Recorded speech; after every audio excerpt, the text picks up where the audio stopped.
From time immemorial, the greatest threat to all species has never been predators, but rather those who are more outstanding. Modern humans are no exception. In studies, love, and work, there is always competition with others to get ahead. Each of us wishes to become a leading figure in our group, to be respected and admired like a king or queen wherever we go. Our protagonist is named Vong Nguyen, and he is just such a character, a badass in every sense of the word. He also has another nickname, the proverbial other people's kid, that parents used to compare us to every day. If he starts working at any company, it's only a matter of time before he kicks the boss right out of the company. But after reaching the pinnacle, he felt incredibly lonely and lost. When people saw him coming to work, they would turn pale with fear.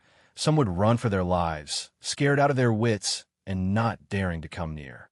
For some reason, he felt that life in reality was too boring for him. Our Vong Nguyen found for himself a place called the Infinite Divine Realm, where the people possessed powers that were, to put it mildly, God tier. But unfortunately for him, he arrived in this world later than others. As a newbie, he had to face guys who were more than just children of heaven. They could beat him black and blue. Let's all find out how our Vong Nguyen used his superhuman intellect to defeat these bastards, and join him in exploring the incredibly mysterious dungeons and many terrifying traps in the divine realm. The story begins in an ordinary company, just like any other. Suddenly, a young man in a yellow shirt walked in, causing everyone to sweat bullets and exclaim in awe. Damn, is that the new intern? He pulled an all-nighter again last night. Now he's going to the boss's office. Don't tell me he finished a week's work in just one night. The boss, not understanding what was happening, trembled like a leaf when he saw him walk in. Damn it, he's here again? What should I do now? His curvy secretary saw this and poured him some tea to encourage him. Director Liu, calm down, calm down. He's just an intern. What do we have to be afraid of? At that moment, the director thought to himself, what intern? That's a monster from the director's office. He hasn't even been at this company for half a month and has already kicked out 3 managers. Not only is his work efficiency superhuman, but he also knows how to deal with people. He's even good at business. Anyone he takes even a slight disliking to meets a tragic end. Then he clenched his fists and gritted his teeth, saying, his performance is getting a lot of attention from the board of directors. Who knows when he'll climb over my head and sit on my throne. This is infuriating. In his heart, he was as furious as a mad dog. But on the outside, he still had to put on an act to save face, right? Kikiki, you were right. How could a brat like him scare Director Liu? It took me a dozen years of hard work to climb to this position. Now I'm a big boss. There's no way I'd be afraid of a snot-nosed kid like that. Just as he finished speaking, the young man walked in. He then handed Director Liu a stack of files and said, I'm here to report on this week's work. Please accept it, boss, so I can go for relaxing coffee. Upon hearing this, the director and his secretary were struck dumb as if by lightning. What the heck, a week's worth of work, and he finished it in one night. Is he kidding me? True to his word, he immediately arranged to have coffee and chat with 2 beautiful girls. As he picked up his cup with a smug look, he thought to himself, I didn't expect old Director Liu to lose to me so quickly. His company is starting to get boring for me. Maybe I should switch to another one. He sat there thinking, not saying a word, yet the 2 women were laughing like crazy, which was just ridiculous. I guess when you're handsome, everything you do is right. Suddenly, a notification appeared on his phone. Hey Vong Nguyen, I have a very interesting playground that I guarantee you'll like. He opened it to take a look and was extremely surprised. An attribute panel immediately popped into his view. All his stats were about average, but one attribute, his combat ability, was an incredible 120%. The system continued to notify, based on the evaluation, you are very suitable to participate in the competition of the strongest people globally. Our Vong Nguyen hadn't even had time to understand what he was seeing before he was sucked into an unbelievably surreal space, which startled and terrified him. What the hell is this? What's happening to me? Suddenly, a beautiful and cheerful girl with blonde hair and purple eyes appeared to greet him. Welcome, players, to this game of life and death. This is the infinite divine realm. Only the truly talented who are chosen can participate. The first round offers a chance to escape the game of life and death. Players will enter an infinite virtual world dungeon to carry out missions, including cooperative dungeons, the world of magic dragons. Faction dungeons, the ninth personality, and versus dungeons, king of glory. We will cooperate, compete, or fight against each other based on different mission requirements. You can even kill each other. Your accounts are extremely rare, only suitable for a few who have been through a very strict selection process to be qualified to participate in this game. You are the newbies accepted for this round of assessment. Von Gwyn bit a glowing leaf and thought to himself, damn, this is so realistic. Even with all the knowledge in the world, it's not certain one could create a world like this. This technology has been invested in very seriously. The other chosen ones heard this and started cursing. They've got too much time on their hands. I don't care about any selection or competition. I was taking a nap and got dragged in here. What's up with that? Let me go back and continue binge reading my comics. Our Von Gwyn continued his deduction. The others seem to have been suddenly pulled in here without any prior notice too. The way this game is run is really cunning. Then he raised his hand to speak. Hey, goddess sister, can I ask a few more questions? Flattered by the handsome man's compliment, she practically drooled. Ahihi, of course, but I'm not a goddess. I'm just a long-time player. Guiding newbies through the assessment is one of my missions in the game. He grinned with delight and replied, Hee. So you're a senior, then? Hello, senior. May I ask, if I fail the assessment, will I be kicked out of the game? She replied, this is a game of life and death. Of course, you can't escape. The moment you all logged into this game, your old world no longer has anything to do with you. In this world, players can only return to their personal space to rest. That's the place where you are standing right now. He didn't quite believe it, so he reached out to touch. As soon as he touched it, he was blocked by an invisible wall. Damn, it really is an independent design. But why is the space here so small? The treatment in this game is a bit lame. At this point, the blonde girl continued. However, don't you all worry too much. Not all dungeons are fatal. For example, this time, even if you fail, your first reward will be decided based on your performance. Through the score of the rewards you receive, you can expand your personal space and also exchange for privileges in the real world. In the future, you can even build a paradise of your own. And the most important thing is that this place will make you stronger with countless technological equipment and different special abilities, followers, items, and even lives. It can be said that everything is incredibly magical in this world. An infinite world where you can exchange for anything you desire and get closer to the superhuman. At this moment, before Von Gwyn's eyes were thousands of glowing golden cards, just like a game ad on Facebook. But what it's like in the game is another story. He was completely overwhelmed. Then she continued, but all of these are A-rank rewards. Even I don't own any yet. I'm just showing them to you for motivation. Ahihi. Suddenly, 3 pitch-black cards appeared in front of him, snapping him out of his daze. What the heck? Is this a newbie gift? Right now, there are only 3 lame F-rank abilities. But since I'm new, I have to accept it. Among them are 1 equipment, 1 skill, and 1 prop card each, mainly for you to quickly get used to the combat methods in this supernatural world. Skills can be learned directly. Equipment and props will be placed in the character's item inventory. You can view specific information on your data interface. When our Von Gwyn touched the lightning card, he was extremely surprised. Damn, this is so magical. I can learn skills this quickly? So this is a special ability. This place is really interesting. After she finished speaking, she pointed to the sky and announced, well then, everyone, please begin. The look in Von Gwyn's eyes was now incredibly excited as he thought to himself, Ka. This is what I've been craving for so long. My vision has been too narrow until now.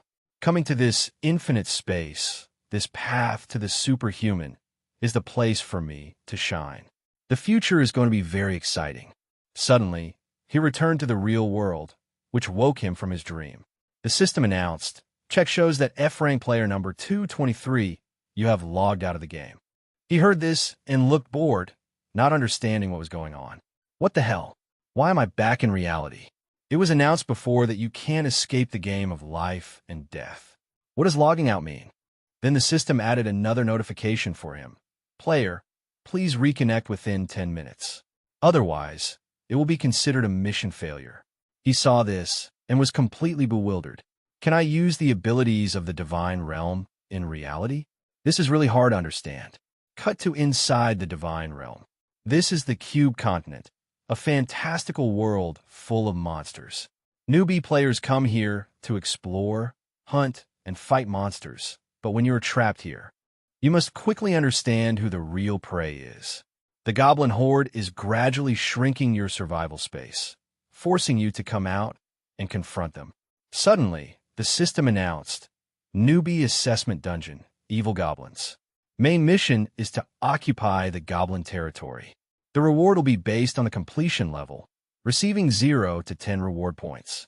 The mission duration is within 1 hour. Points to note, the map can be poisoned by goblins. The goblin horde will approach us at a steady pace. The map will display the location of the goblin horde. Players, please be on guard. Status buff, Bronze Vigor. At this time, our protagonist has re-entered the game. The system displayed, temporary account 234 has finished loading. He heard this and found it very strange. What the heck? I didn't actively re-enter just now. The system automatically reconnected. It really won't let me completely escape this game. Also, the extra equipment and accessories I prepared earlier couldn't be brought in here, which sucks. That's really unfair. If he wore a full Special Forces outfit, who could compete? Ka. An old cadre saw this and thought the guy had just taken drugs. Little Vaughn, what's wrong with you? Do you need to go to the hospital for a checkup? As soon as he entered, he came face to face with a sickly-looking, bright green goblin. Luckily, it hadn't spotted him yet.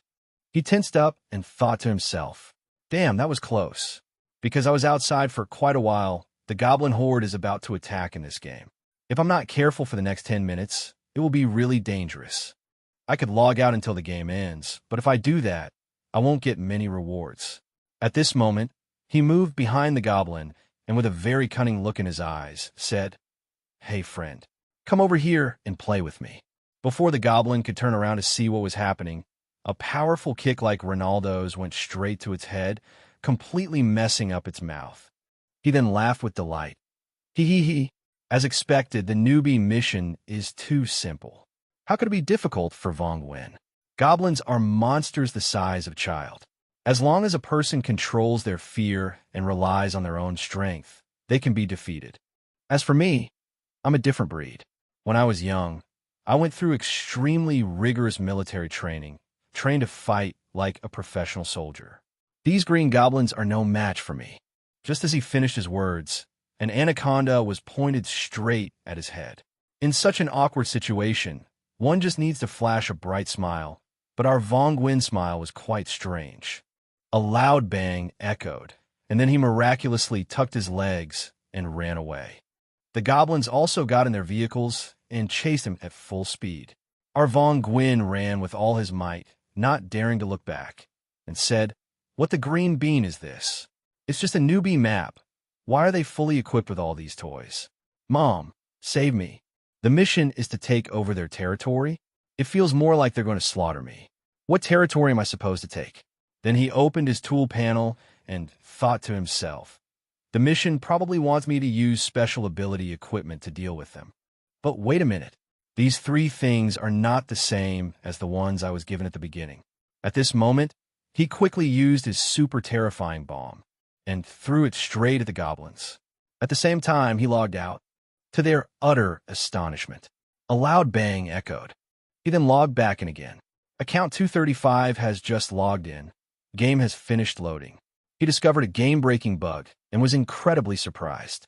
As expected, logging out and logging back in keeps the original position. The 3 pieces of equipment from re-entering have also been stacked for me. This is so surreal.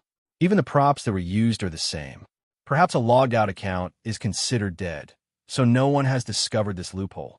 But I get a new assessment when I log back in continuously, and I get a little stronger each time, because the temporary account is only on the newbie map. This loophole seems to only appear here. If I don't take full advantage of it, it seems there won't be another chance. With that said, he continuously used the hacked weapons to solo the Green Goblins. They were equipped with tanks, machine guns, and all sorts of things, but it was like a mosquito trying to bite steel. They were helpless against our Vong Nguyen. He then used all sorts of badass moves like speed-up talismans and rock fists, punching them straight into the sky, sending the poor sheep to their cold demise. He chuckled smugly. Ka ka ka. I might as well make a perfect opening on the newbie map to dazzle them. Cut to another location on the map. At the underground farm, this person is named Tam Vu Kiet, player number 151, and he is healing his female teammates' wounds. He definitely seems like a good person.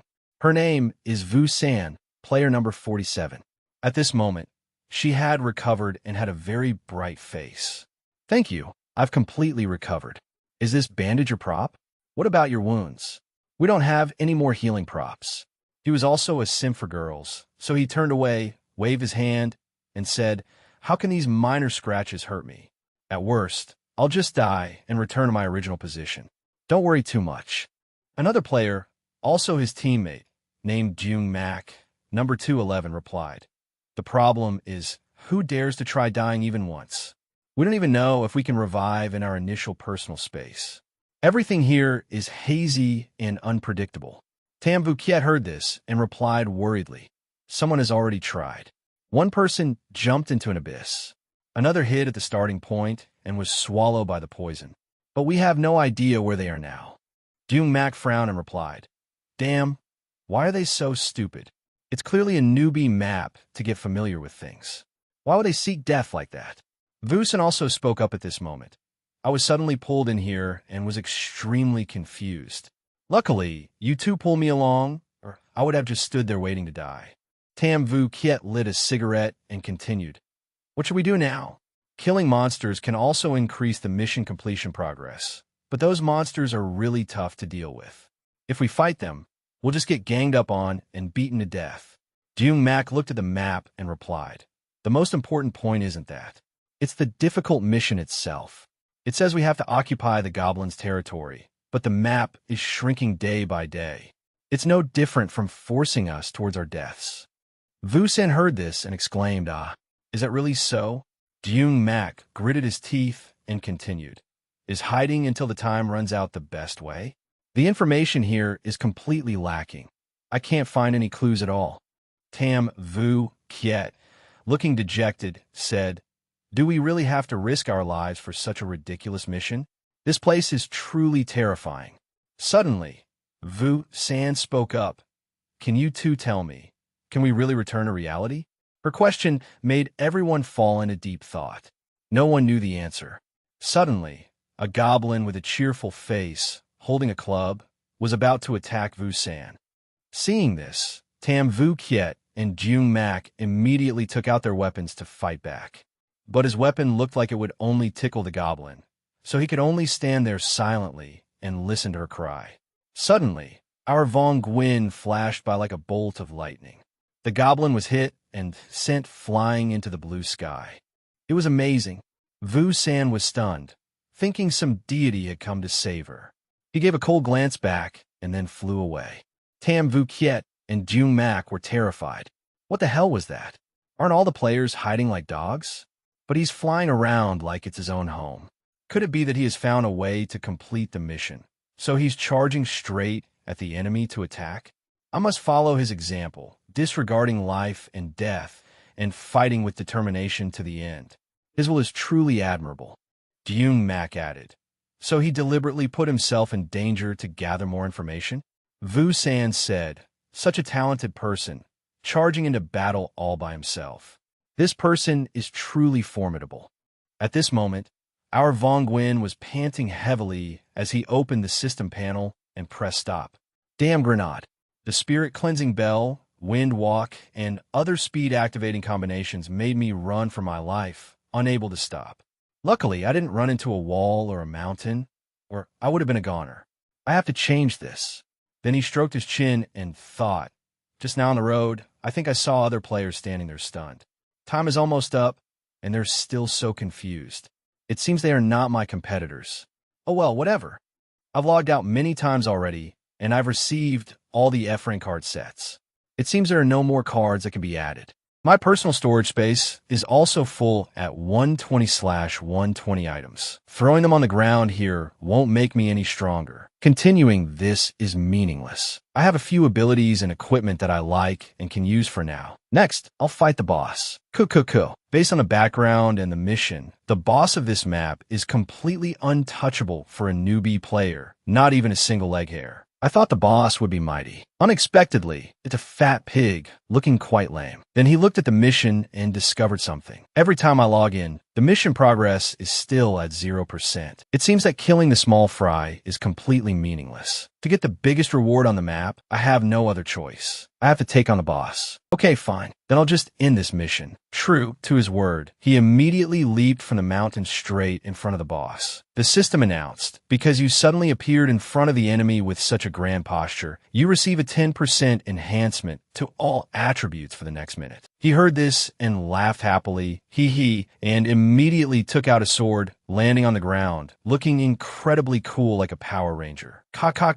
Goblin Lord, today is your doomsday. Just as he finished speaking, the fat goblin had a shotgun ready, aimed at his head, and was about to pull the trigger. And the gun was even painted in a very VIP style. But our Vong Nguyen had already prepared for this. In his hand was a blade of bullet reflection. It can block the enemy's first attack and then reflect the attack back at the attacker. The goblin was quite cunning. Seeing his strange attitude, it became suspicious and didn't pull the trigger. But he was even more cunning, having used another special ability as well. Forced discipline, forcing the target to complete their planned action. The goblin then pulled the trigger with a loud bang towards him. Because all his cards were F rank, he still had to take some damage from the goblin's terrifying gun. He was injured in the arm and exclaimed, "Damn, his weapon's power is that strong?" The attack almost killed me. The goblin was also hit by the reflected attack, clutching its head in extreme pain. Vong Nguyen couldn't miss this opportunity. He immediately delivered a thunderous punch straight to its mouth, dislocating the goblin's jaw. Suddenly, the three useless guys arrived. "Hang in there, brother. I'm here to help you. Don't worry. There are more of us. We can definitely kill it." Hearing this, he turned purple with anger and replied, "What the hell? Don't you guys come over here?" They immediately replied, "Don't worry about us. At worst, we die together. Straight bros fight together." Cool. Hearing this made him even angrier. Damn it all. I have to rush up and finish the boss. If they come to leech, I won't even have my shorts left. Cut to another long-time player. This is too high, level 28. She suddenly asked the blonde girl, a Tuet who had guided Vong Nguyen and the group of newbies earlier. She was lying around eating, drinking, and playing games in her personal space in the system, having a great time. Chuhai suddenly asked, "What's the situation now?" A Tuet replied, "It's at the intense fighting part I might lose." Seeing her being so nonsensical, Chuhai scolded her, "Are you crazy? I'm talking about the group of newbies you were guiding."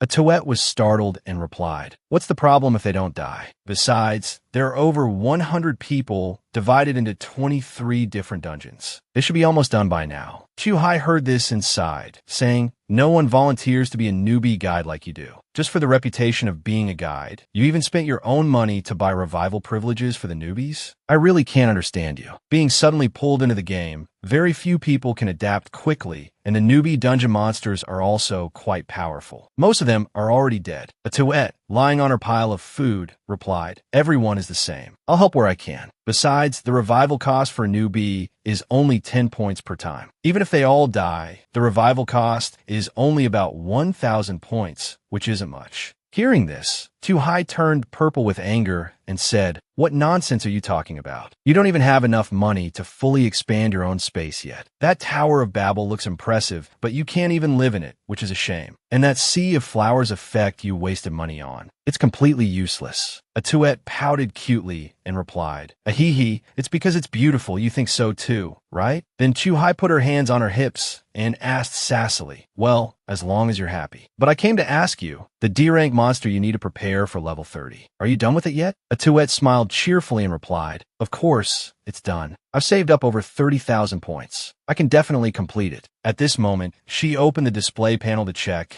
and, oh my god, there were only 2,333 points left. What is this? Where did all my points go? Such a hard-earned pile of points suddenly disappeared? Chuhai heard this and immediately opened the history to check. What is this? 28,000 points spent on the newbie mission? How many newbies have you guided? And you spent it all on revivals? This is unbelievable. Ha ha ha. So our Vongwen has revived nearly 2,800 times? That's truly badass. Atuet then stood on a high platform with a serene smile and said, "This must be a dream. If I die, it will be okay, right?" Hee hee. Hearing this, Chuhai's face turned red with anger. Die? What die? You could jump 100 more times, and you still wouldn't die. Those points are gone with the wind. At this moment, as our Vongwen had just killed the boss, the system announced, "Mission to occupy the Goblin territory has been 100% completed, receiving 10 reward points, along with the secret mission to eliminate the Lord completed, receiving an additional 15 points, and a Divine Realm gift box." He saw this and was extremely happy and excited. Cool. As expected, defeating the boss gives an even bigger reward. Luckily, I stockpiled a lot of props, so I was able to dispatch that goblin quickly. If those guys had arrived, I would have been a goner.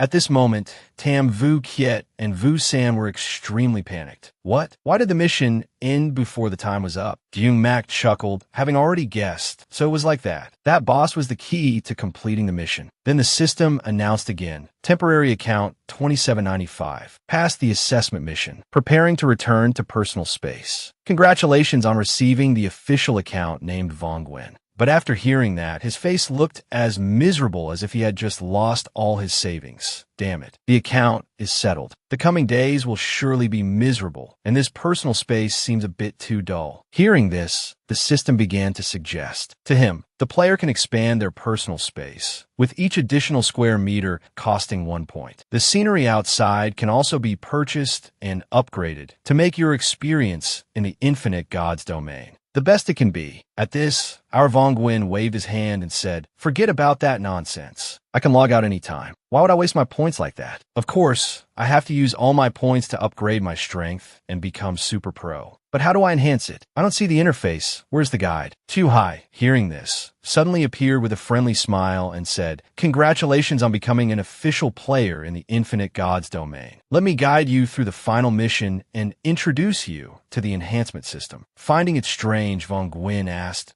why did the guide change? It turns out our little Atuet was so heartbroken about losing the points earlier that she was about to hang herself, if you can believe it. Chuhai gave a smile that couldn't be more forced and replied, "There were a few minor incidents just now, so the main guide couldn't be present. I will guide you specifically, so don't worry."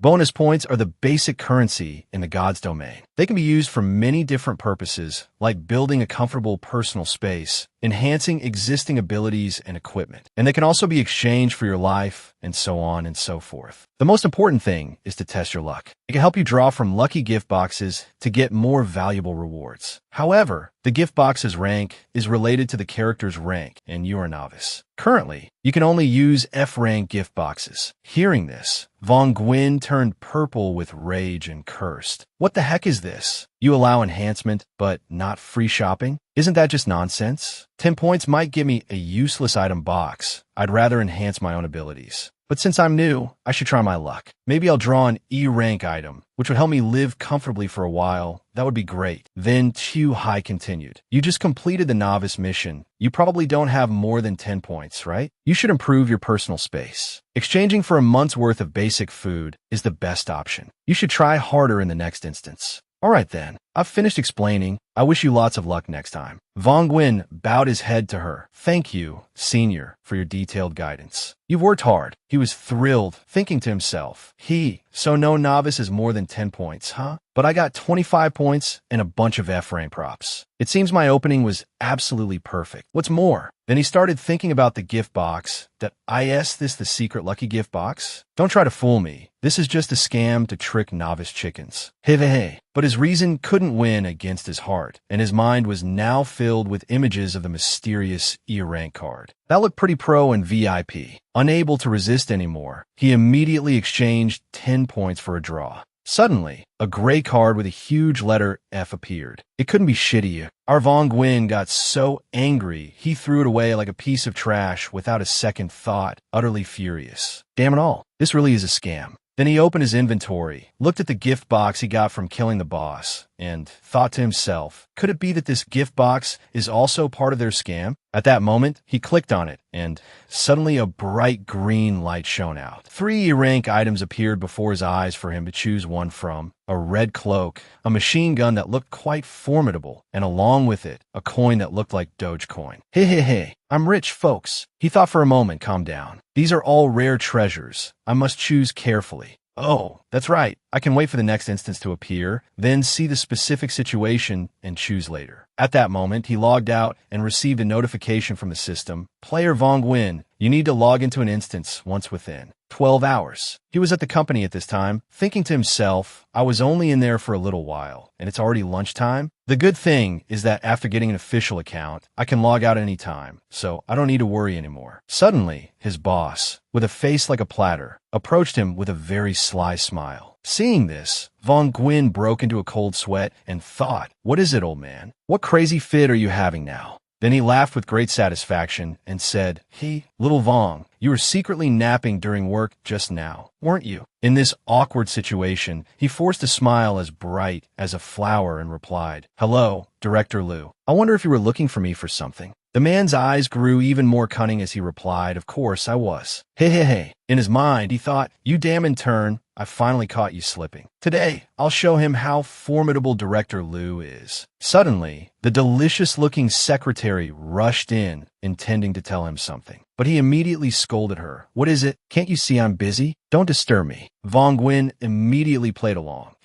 That's right, secretary, we're busy. We can talk later. But the fat boss could never have expected that young Master Lin was someone sent by the leadership to inspect, and he had suddenly arrived at the door. He walked in with an ice-cold face, and the lowly employees immediately greeted him as warmly as if he were a king in the royal court. He had also noticed and stopped his actions, but how could Von Gwyn let him off so easily? He immediately used the compulsory discipline skill he had learned in the god's domain. Young Master Lin, standing outside, heard the shouting and rushed in to see. Old Director Liu could no longer control himself and cursed non-stop. Damn you, Von Gwyn, you're fired. Get out right now for me. You must be regretting it so much, right? You can't bear to leave, can you? Soon you'll be on your knees, crying and begging. Me. Then he continued in front of Von Gwyn, who was smiling brightly, that it's true that thanks to you, the company has recently achieved outstanding results with soaring revenues. You even have the backing of a famous school teacher's recommendation, with your abilities and outstanding performance catching the attention of the company's general manager. But I forgot to tell you, the reason I, Director Liu, can sit in this position is all thanks to my efforts in deceiving superiors and tricking countless idiots below. Most of your credit has been taken by me. Now that I've found your mistake, I can make you leave, and it's perfectly reasonable. Whether it's your teacher or those idiots at headquarters, I can make it so they can't react because the one with the power to decide here is me. Kakaka. After he finished speaking, the control magic from Von Gwyn just wore off. At that moment, everyone stood frozen for 5 seconds, stiff as a board. Director Liu was sweating buckets from his armpits and crotch, drenched as if he had just taken a bath. Our Von Gwyn, then young Master Lin, and everyone else in the company burst into crisp, resounding applause for the fat old boss's outstanding performance. Then he gave a faint, watery laugh and continued to speak unconsciously. The atmosphere of the company was too tense, so I was just joking to liven things up. I'm glad everyone liked it. A while later, the luxury car carrying the inspection team left the company. Young Master Lin, sitting in the car, gave the order, let's go. The work here is finished. It turns out our director, Liu, had to pack all his personal belongings into a huge box and leave the company all alone, lonely and solitary. As for Von Gwyn, he was comfortably sitting in his director's position, his eyes crinkled with immense pleasure. Kakik, just an E-rank ability from the god's domain, is already so powerful in the real world. It can make a goal I thought would be very difficult to achieve as easy as flipping my hand. This is truly an interesting world. Then he opened his goal checklist to take a look. Based on this, my next goal is to win over people in the general manager's position, improve my personal performance to get the top position in the company. But it seems I no longer have the motivation to do these things, because the world of the God's domain holds so much more that attracts me. This real world seems so boring in comparison. Next, he locked the door and said excitedly, "Kiki, tomorrow is the weekend. Today I'll stay at the company and start a marathon of all-night gaming." Just thinking about it makes me feel so happy. The best benefit of getting promoted is having an independent office, not having to worry about anyone disturbing me when I'm in the God's domain. But I also wonder, what happens in reality to other players who can't log out of the game? Do they completely disappear, or fall into a coma, or have their families already buried them?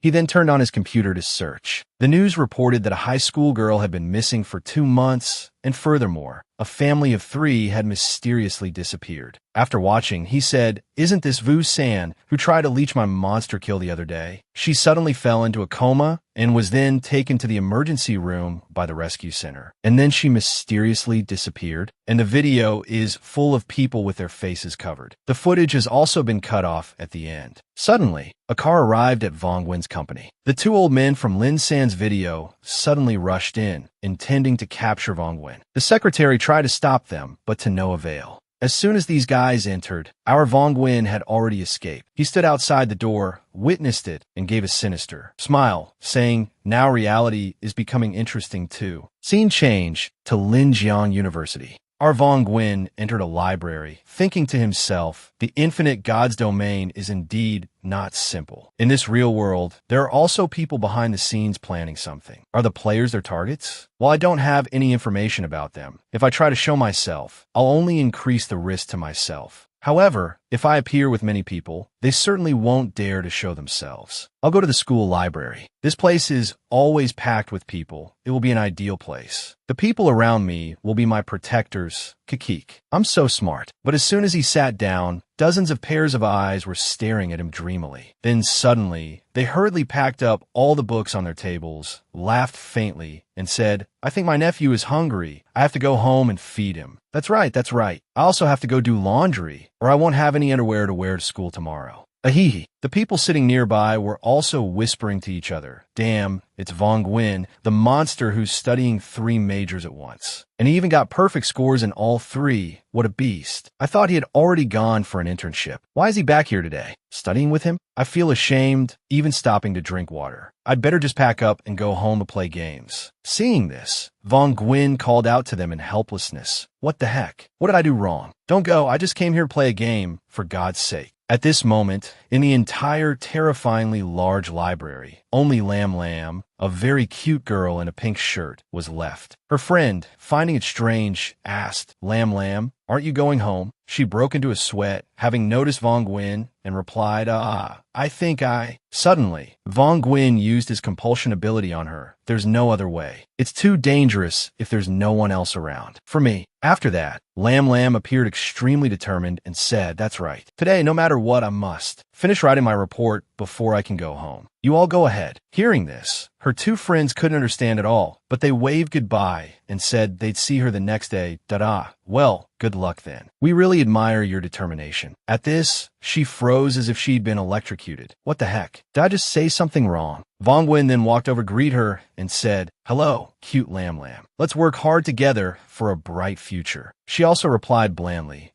"Let's work hard." Then he smiled sinisterly in his heart. Hee. It seems that in the real world, my psychic ability still has pretty strong control. But I don't know how it will fare against the dangers to come. I must quickly get as many psychic abilities as possible. Becoming stronger is the best way to help myself right now. The time is almost here. I have to get into the game right away. Suddenly, a system notification board appeared. Initial setup, player Vong Wen, level 1. Please select the game difficulty. The system will arrange a suitable instance for you. The rewards will also correspond to the difficulty, including 4 levels: easy, medium, hard, and extremely hard. After looking at it, he stroked his chin and thought, I can even choose the difficulty? That's pretty cool. As a novice, I should probably be a bit more cautious. I'll choose a simple instance to get used to it first. If I get a perfect clear on the instance, I could also become famous everywhere. Okay, let's lock it in. After saying that, he made his choice right away. The system then announced, Level 1 player Von Gwyn has successfully set up an extremely hard instance. Damn, choosing an extremely hard instance to get used to it. Our protagonist is really something else. Bloody Golden Moon instance. The continent is shrouded in a curse. Every night, demons will appear to harm humankind. 9 warriors will enter a city occupied by demons. The demons will randomly curse some players upon entry, but the warriors will not know exactly who. After hearing this, he thought further, damn. The warriors have to find and kill the demons, while the demons will take advantage of the darkness that falls each day to strengthen themselves and kill the warriors. Why does this sound so much like the werewolf game I play? Then the system gave an urgent announcement. The game is about to begin. It has been detected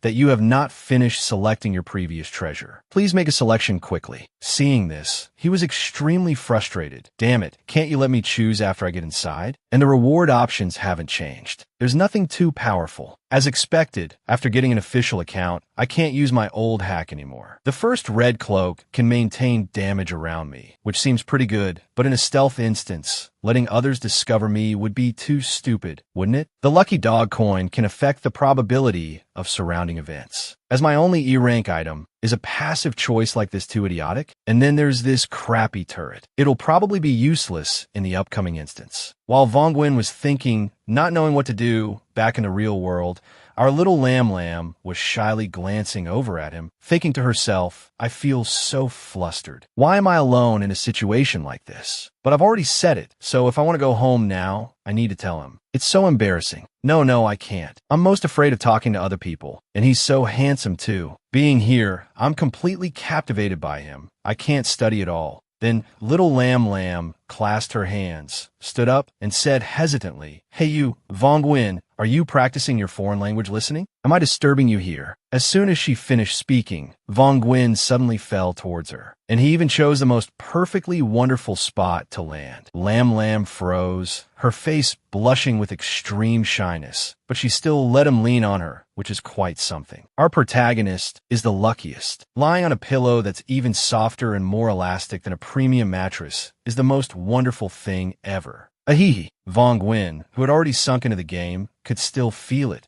Why is it so soft and pleasant? I've entered a demon fighting instance, and the system is still favoring me like this. The infinite God's domain is amazing. Next, the system began to explain the rules. Bloody Golden Moon is a faction versus faction instance. 9 players will participate, among whom 3 will be randomly selected as demons, and the remaining 6 will be warriors. The condition is to eliminate all players of the opposing faction to win the game. The reward for all players on the winning team is 50 points each, while the losing team will have 50 points deducted from each person. Killing another player grants 10 points. Exploring 20% of the map grants 10 points, along with a secret reward for the surviving player. Instance rules. Every time the golden bell chimes, the entire map will enter a blood moon phase for 10 minutes. During this time, the warriors will be unable to see, smell, and all related abilities will be disabled. During the blood moon period, the combat power of the demons will be enhanced and will stack, getting stronger with each blood moon phase. After that, the golden bell on the rooftop will be recharged. Players need to ring the golden bell and gather there to vote one person out. The entire castle is filled with mysteries about demonic power, including clues to find the demons, as well as secret props to make the demons stronger. Along with that are props that have a chance to be brought out of the instance. Players are encouraged to search actively.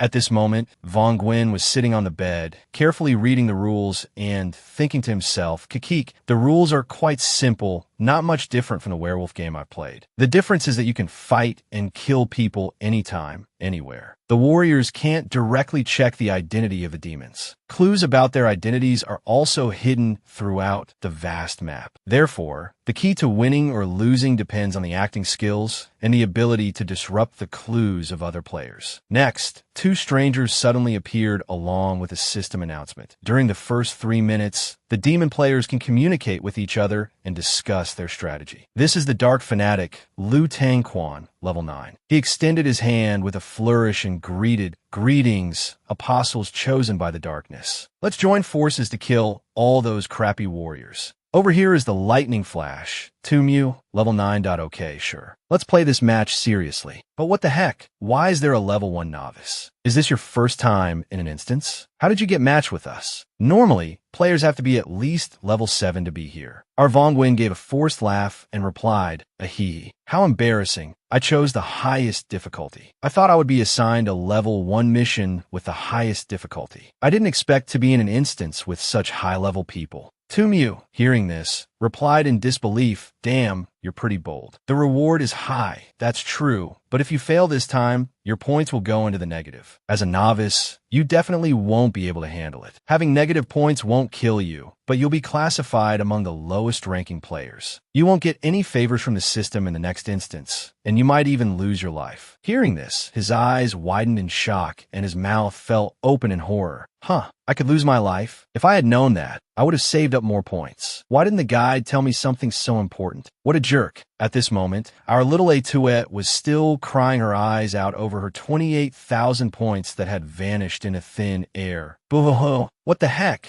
My savings from several years of hard work. How could this happen? If she knew that Von Gwyn had exchanged it for a pile of useless F-rank cards, she would probably tear him into 100 pieces. Next, 2 Mew struck a stunning pose. But don't worry, you're lucky this time. Let me carry you today. Not to brag, but I've won this kind of childish instance countless times. Liu Tangquan on the side didn't want to be outdone. That's right. I'm a genuine expert myself. This time you get to reap the rewards without doing any work. You're the luckiest. Our Vongwin gave a faint laugh and replied, haha. You two bosses are indeed formidable. I will try to keep my mouth shut and not cause any trouble for you. 2 Mew continued, it's good that you know. I can tell at a glance that you're a future expert. Anyway, time is limited. Let's quickly share the information we've received. No sooner said than done. Liu Tangquan teleported to some room and said, there are a lot of books where I spawned, but it seems there's no important information for me. I've decided to destroy them to prevent them from falling into the hands of the warriors. I think I'm on a high floor of the tower.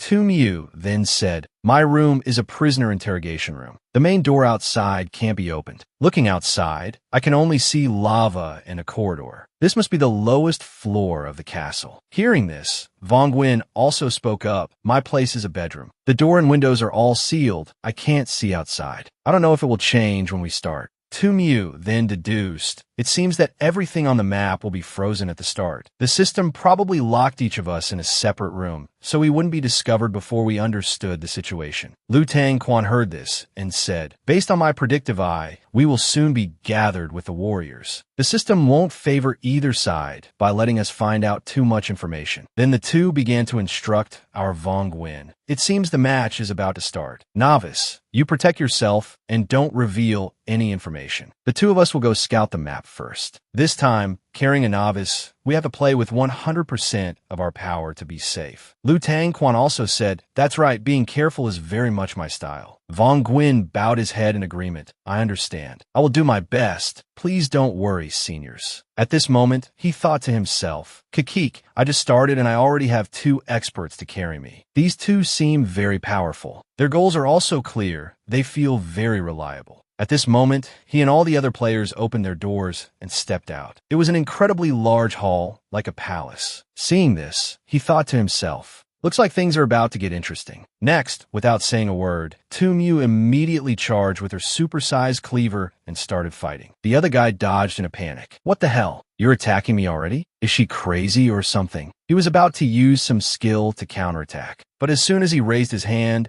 she slammed the cleaver straight into his head. You're as slow as a turtle. Die so I can win quickly. At the same time, the warriors on the other side had spotted her and were aiming their sniper rifles from a distance. Damn it. Brothers, kill her quickly. Attacking so early means she's a demon. There's no way to mistake it. Just as he was about to pull the trigger, a huge purple fireball flew straight at his head. It turned out to be Liu Tangquan who had intervened to protect her. He said smugly, I'm the strongest here. The black-faced hell will level this simple instance in no time. As soon as he finished speaking, a sword from behind pierced through his body. A beautiful girl had attacked him and said with a smile, Hi, what a delusional fool. We've already found 2 demons. This match will surely end easily. I thought they were some formidable experts. Turns out they're 2 blockheads who are high on something, delusional enough to think they can take on the whole map. It looks like poor Vong Nguyen will have to fight one against 6 now. And yet, Liu Tang Quan still postured and said, "It seems I try my best." What a spectacular match. Then he used his suicide bomb ultimate move, which went off with a huge bang. Hopefully, I could take one person from the warrior team down with me. But unexpectedly, her teammate used a magic spell to protect her. She was overjoyed and replied, "Thank you." I was almost taken out by his self-destruction. He replied, "We are teammates. No need to be so formal."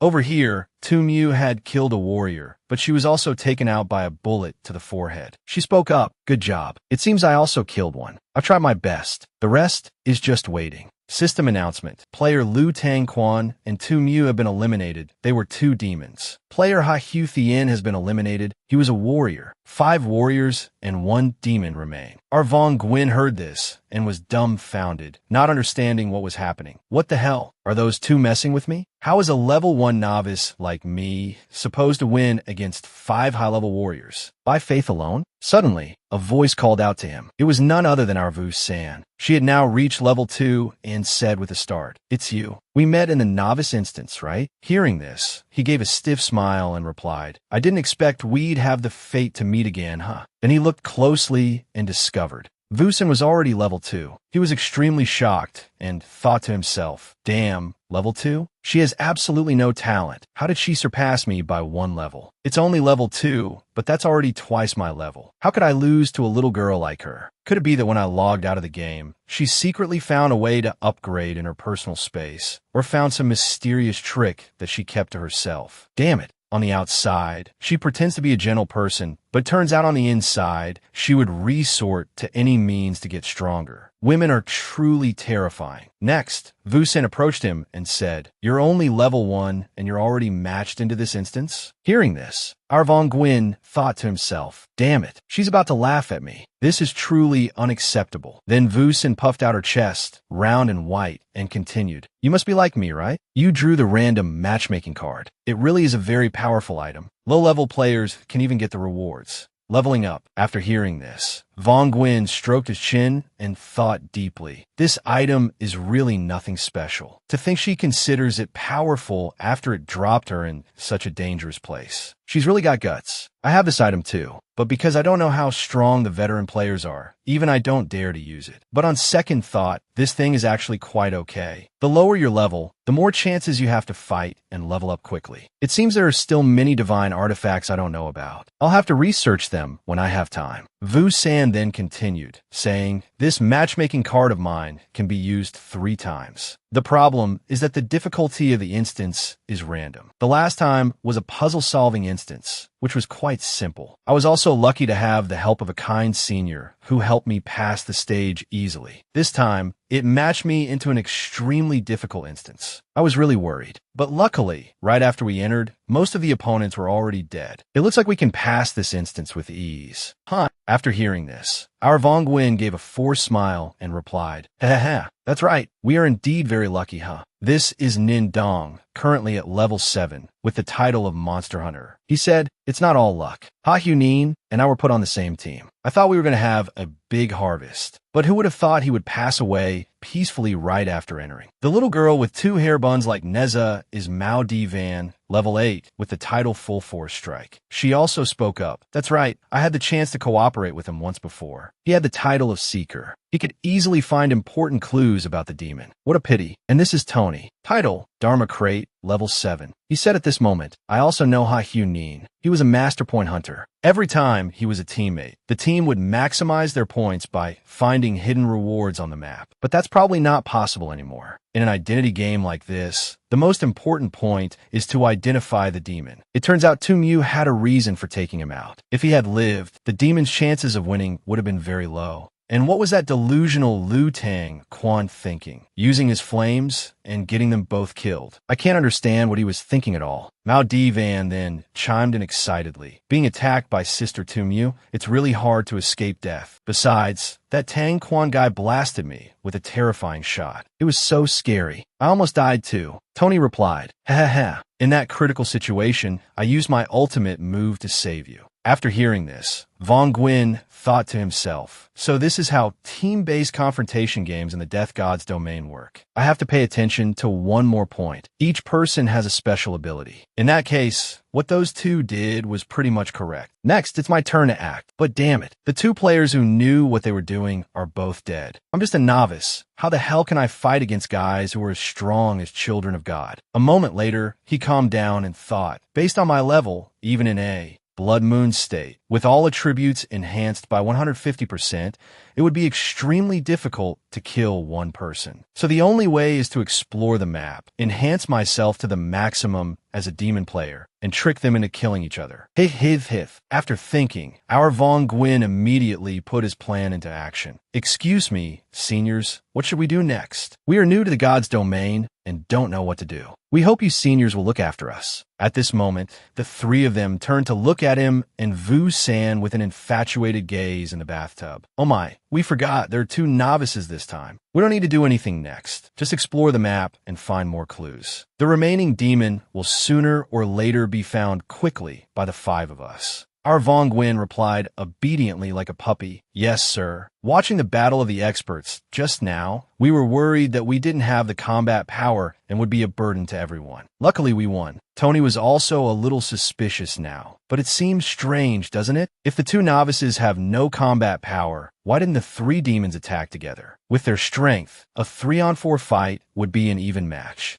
Vong Guin immediately spoke up. I think those two intended to leave one very strong demon behind, so that they could wait for the right opportunity to strike. If the remaining demon was as weak as a rotten noodle, they couldn't win even in their dreams. The minds of those two could probably figure that out, huh? The three on this side also thought Vong Guin's words were very reasonable and looked at each other, breaking into a cold sweat. Then, it was shocking that they started blaming each other. Little Mao D. Van spoke first. Hey Nindong, are you the last demon? You're the burst enhancement type. You must be planning to kill all of us by yourself. Hearing this, he immediately retorted, are you crazy? I killed Tumyu. Besides, Tony is the one who didn't act. It's highly likely he's the demon, right? Tony immediately replied, don't talk nonsense. If I were the demon, why would I save someone? Lin Sin also said in confusion, the demon is the strongest one? Then who could it be? On this side, our Vong Guin smiled with satisfaction and thought to himself, it's going exactly as I planned. Just let them be scared and blame each other. The most frightening thing would be if the warriors united to find clues. If they keep arguing like this, the one who gains the advantage is me. Ha ha ha.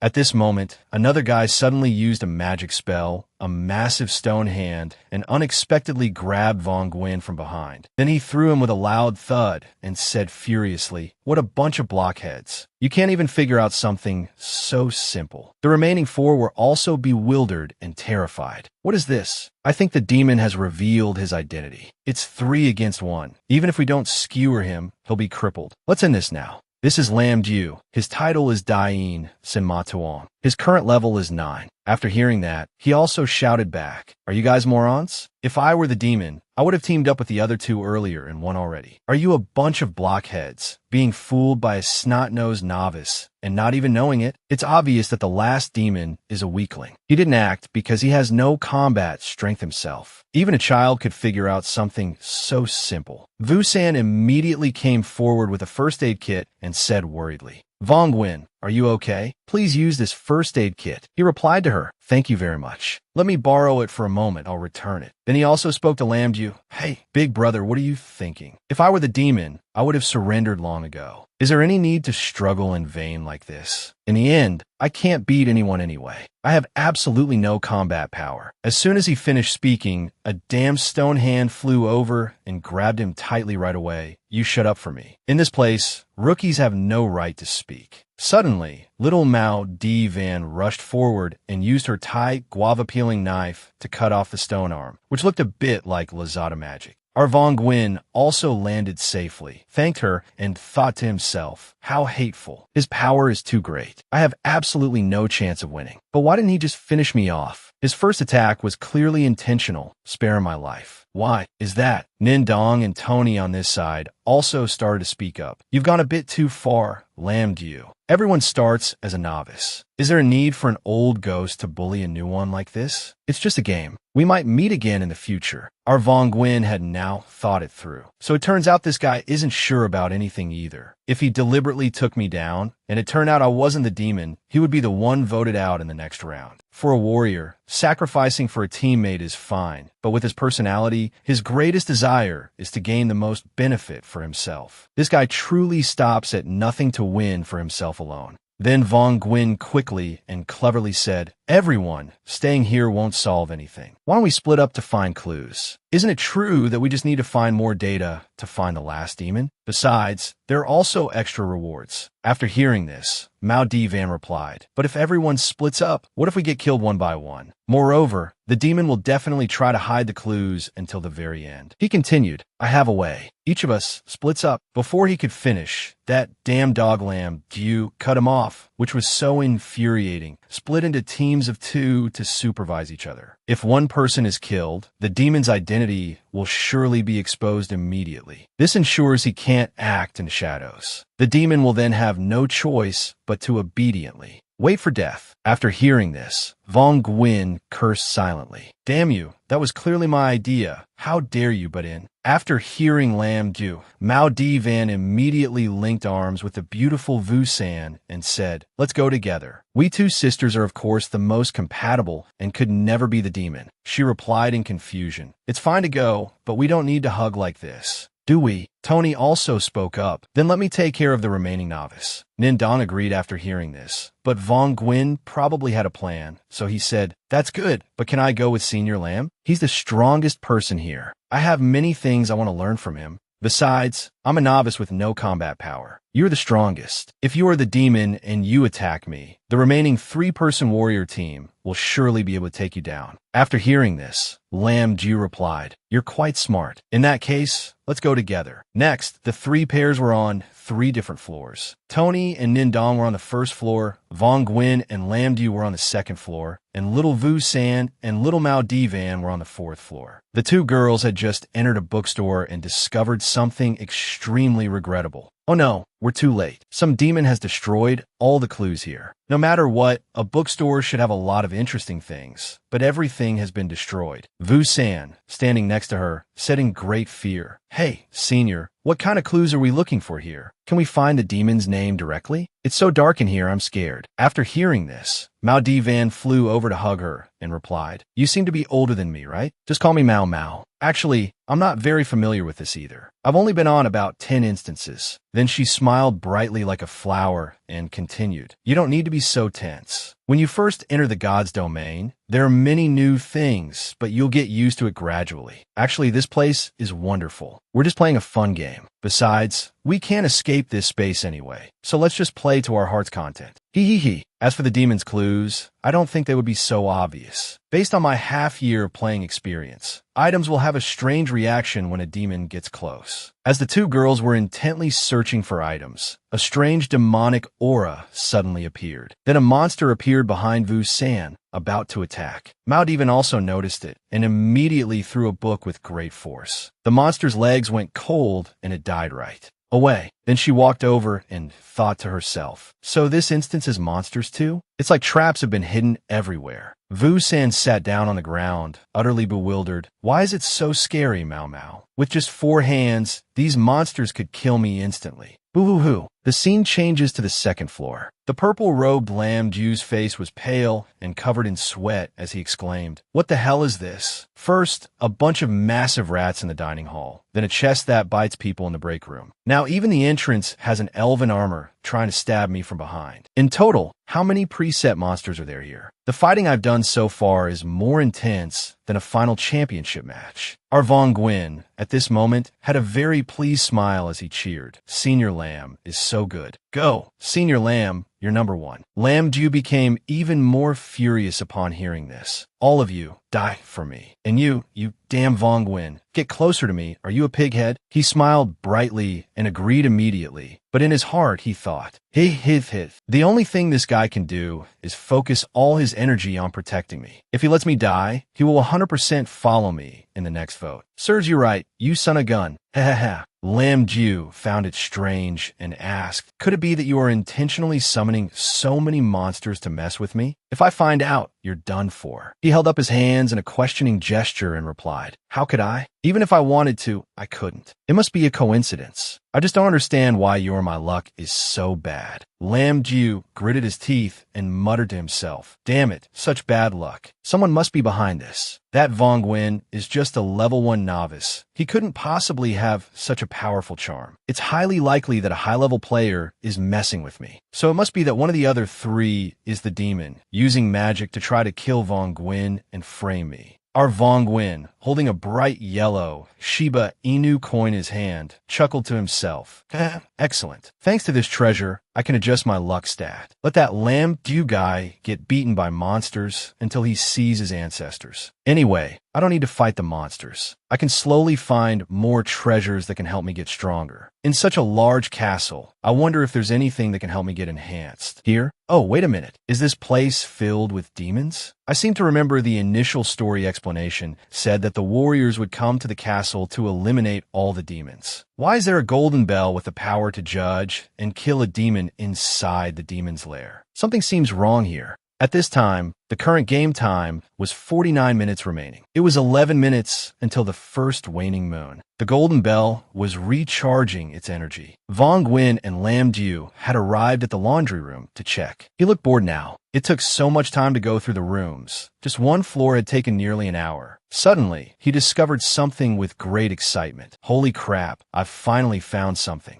useful. As soon as he opened it, he saw a magic circle, an item used to make a pact with the demon Kong Bak, who will listen to your wish, but you must pay a price in exchange. After looking at it, he thought deeply. Pay a price for a transaction? Could it be that the people who died here weren't captured, but came voluntarily? Lam Ju had discovered him. He immediately used his damn stone hand to grab him and said, "Kid, give me the item in your hand. Now." At this moment, he immediately resisted. "Big brother, why are you taking everything from me? You already took the previous 3 items. This black equipment is useless." Lam Ju replied, "Don't make me angry. A rookie like you, I just need to flick my finger and you'll turn to dust, kid." So he had to obey him. "Then you can have it all. Just carry me to victory." Then Lam Ju laughed and said, "Consider yourself sensible. If you are a warrior, I will carry you to victory. Don't worry, kid. There's only a little time left. Continue searching on the 3rd floor. And don't leave my sight." Our Vong Nguyen was extremely furious and thought to himself, "That bastard is always on guard against me. This is really tough." Luckily, I was quick-witted and didn't make him too suspicious, avoiding being killed by him. But being watched by him like this, I can't do anything. The system has already notified him that the golden dog coin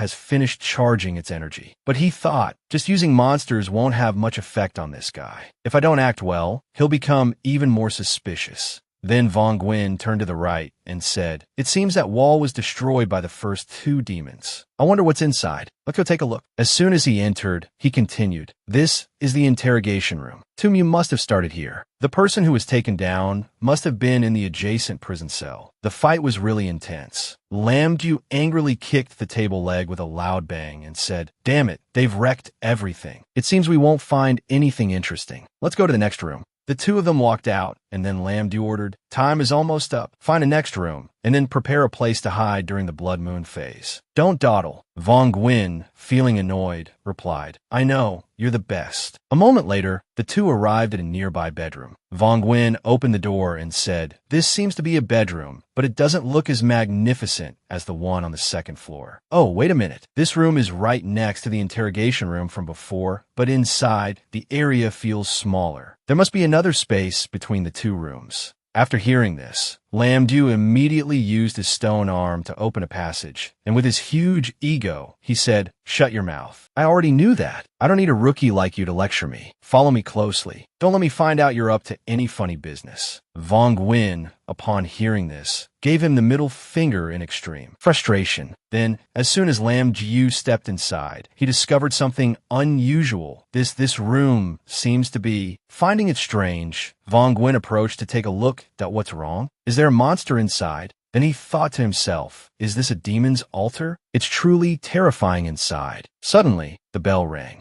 Our Vong Nguyen also broke into a cold sweat and thought to himself, why is that guy silent? Could it be that this room has the effect of the blood moon? I can see everything thanks to my demon identity. This Lam Jiu guy is truly too cunning. He actually can't see anything at all, but he's pretending to see something unusual to pro my identity. If I hadn't been quick-witted and figured it out just now, I would have been screwed. In this game, you really have to be on guard every second. Interesting. Haha, you would dare to play games with me? Then watch this, son. No sooner said than done. He immediately took action. He let out a few piercing screams. Help me, help me. There's something in this pitch-black room attacking me. Then he immediately used magic to create a whole bunch of hundreds of monsters flying all over the place. While he continued to scream, "Big brother, a lot of monsters seem to be hitting me. I can't see where the door is. Hurry up and do something." Lam Jiu's face wrinkled up like a castrated dog's as he replied, "Damn this pig-headed idiot. You can't see the way, and you're still running around randomly. Hurry, run towards the door." Our Vong Nguyen quickly pilfered an incredibly large treasure into his hand. I finally got my hands on a treasure. The Demon's Codex, huh? Looks pretty VIP.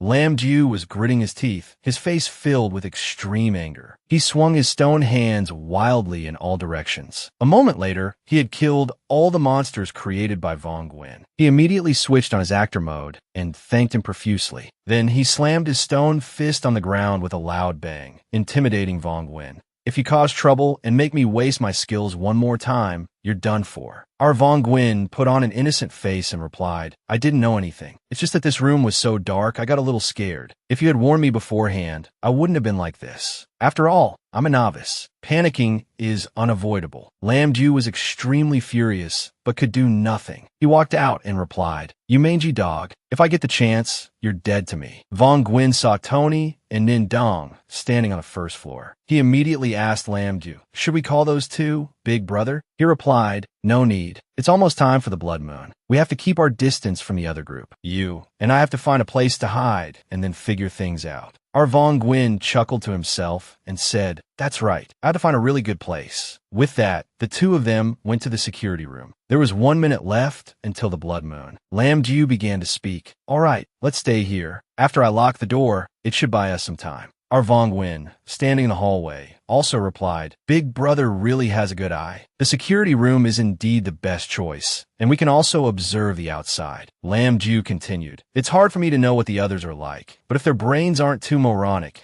they probably won't run around randomly before the blood moon is about to arrive." Then Vong Nguyen thought to himself, "It's true that the positions of the other groups can only be roughly guessed. It seems I'll have to rely on my luck this time. Well then, let's start the plan." At this moment, Lam Jiu had also stepped out and said, "Hey, you damn rookie, what are you still dawdling there for? Do you want to die?" Vong Nguyen immediately turned to look at him with eyes as sharp as a sword and replied, "Weren't you checking if the room was safe first, big brother? To avoid situations like before. This place is full of demon formations." Hearing this, he immediately used his massive stone hand to attack him right away. "You dog, how can you see the formations? You dare to trick me?" He immediately replied, "Of course, I guessed." At the same time, he used a suppression technique on him. Next, he used his stone hand to punch him down with extreme force, causing dust and debris to fly everywhere. Our Vong Nguyen had already retreated backward, avoiding a critical hit. Lam Jiu laughed with satisfaction and said, "You blockhead, you think you can beat me with an F-rank spell? No matter how much you struggle, it's useless. Son, the final demon is definitely you, and the mastermind demon behind it all. He gave you something just now, didn't he?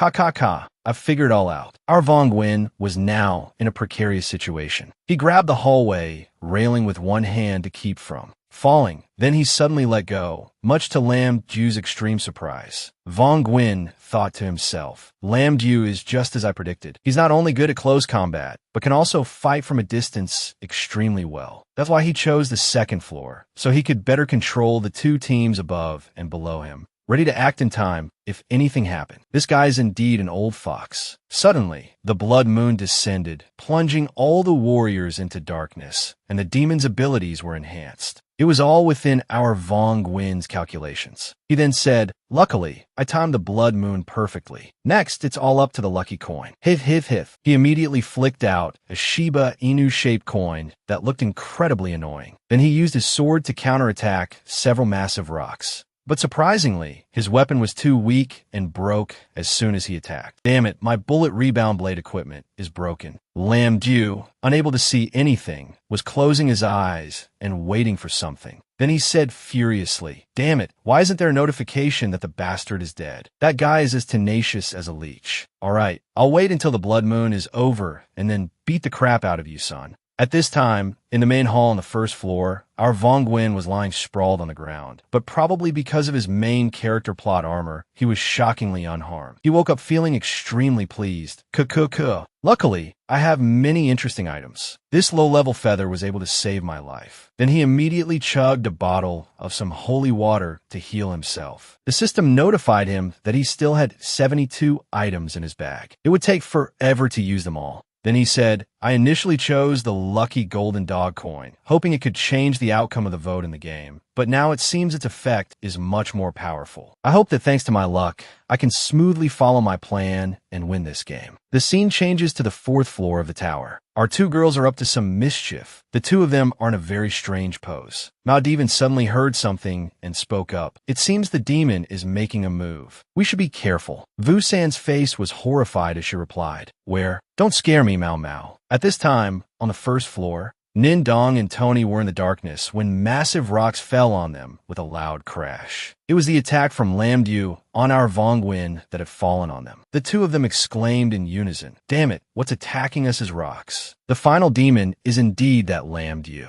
We fell into his trap. If we get the chance, we must never show him mercy. A moment later, on the first floor of the warehouse, our Vong Guin began to open the treasure he had collected earlier and said, "Kuh." To prevent them from fighting chaotically after the blood moon ends, which could injure me, I have to temporarily leave this place. Suddenly, the system notified him that he had discovered the underground city, increasing his map exploration by 20%. After hearing this, he continued, excellent. I should take this opportunity to secretly exploit more rewards on the map. The scene changes to the underground garden. The remaining time for the blood moon is 4 minutes and 37 seconds. Suddenly, a person in glowing red iron armor appeared, stepping on a pile of skulls, looking extremely ghastly. As soon as he opened the door, a monster inside holding a huge pair of scissors tried to cut him in half. But its scissors were like a mosquito biting stainless steel. The person in the iron armor glared and took out a weapon, causing her to be so scared she peed her pants. It turned out to be a terrifyingly large spiked ball. He immediately grabbed it and swung it at her head with a powerful smash. Then, a scene of the monster being smashed to a pulp, with her scissors shattering into many pieces of dust and smoke flying everywhere. It turned out that it was our Vong Guin who was wearing the incredibly cool and VIP-looking iron armor. He took off his helmet and said, "Are all the monsters in here crazy? Before I came in here, I was blocked and attacked by several others. It even attacks a demon player. I don't get it. I try to hide my handsomeness, but I still couldn't escape their jealousy. These monsters have such a bad nature. They deserve to be killed." As he spoke, he threw the spiked ball straight at the head of a monster hiding in a nearby bush, sending it to its eternal rest. Then he stepped into the specimen room and said, "This instance is really so damn stupid. It's beyond words. Even the monsters are attacking a demon like me. If it weren't for the blood moon enhancement and this suit of iron armor, there's no way I could have resisted them with my epic grade items."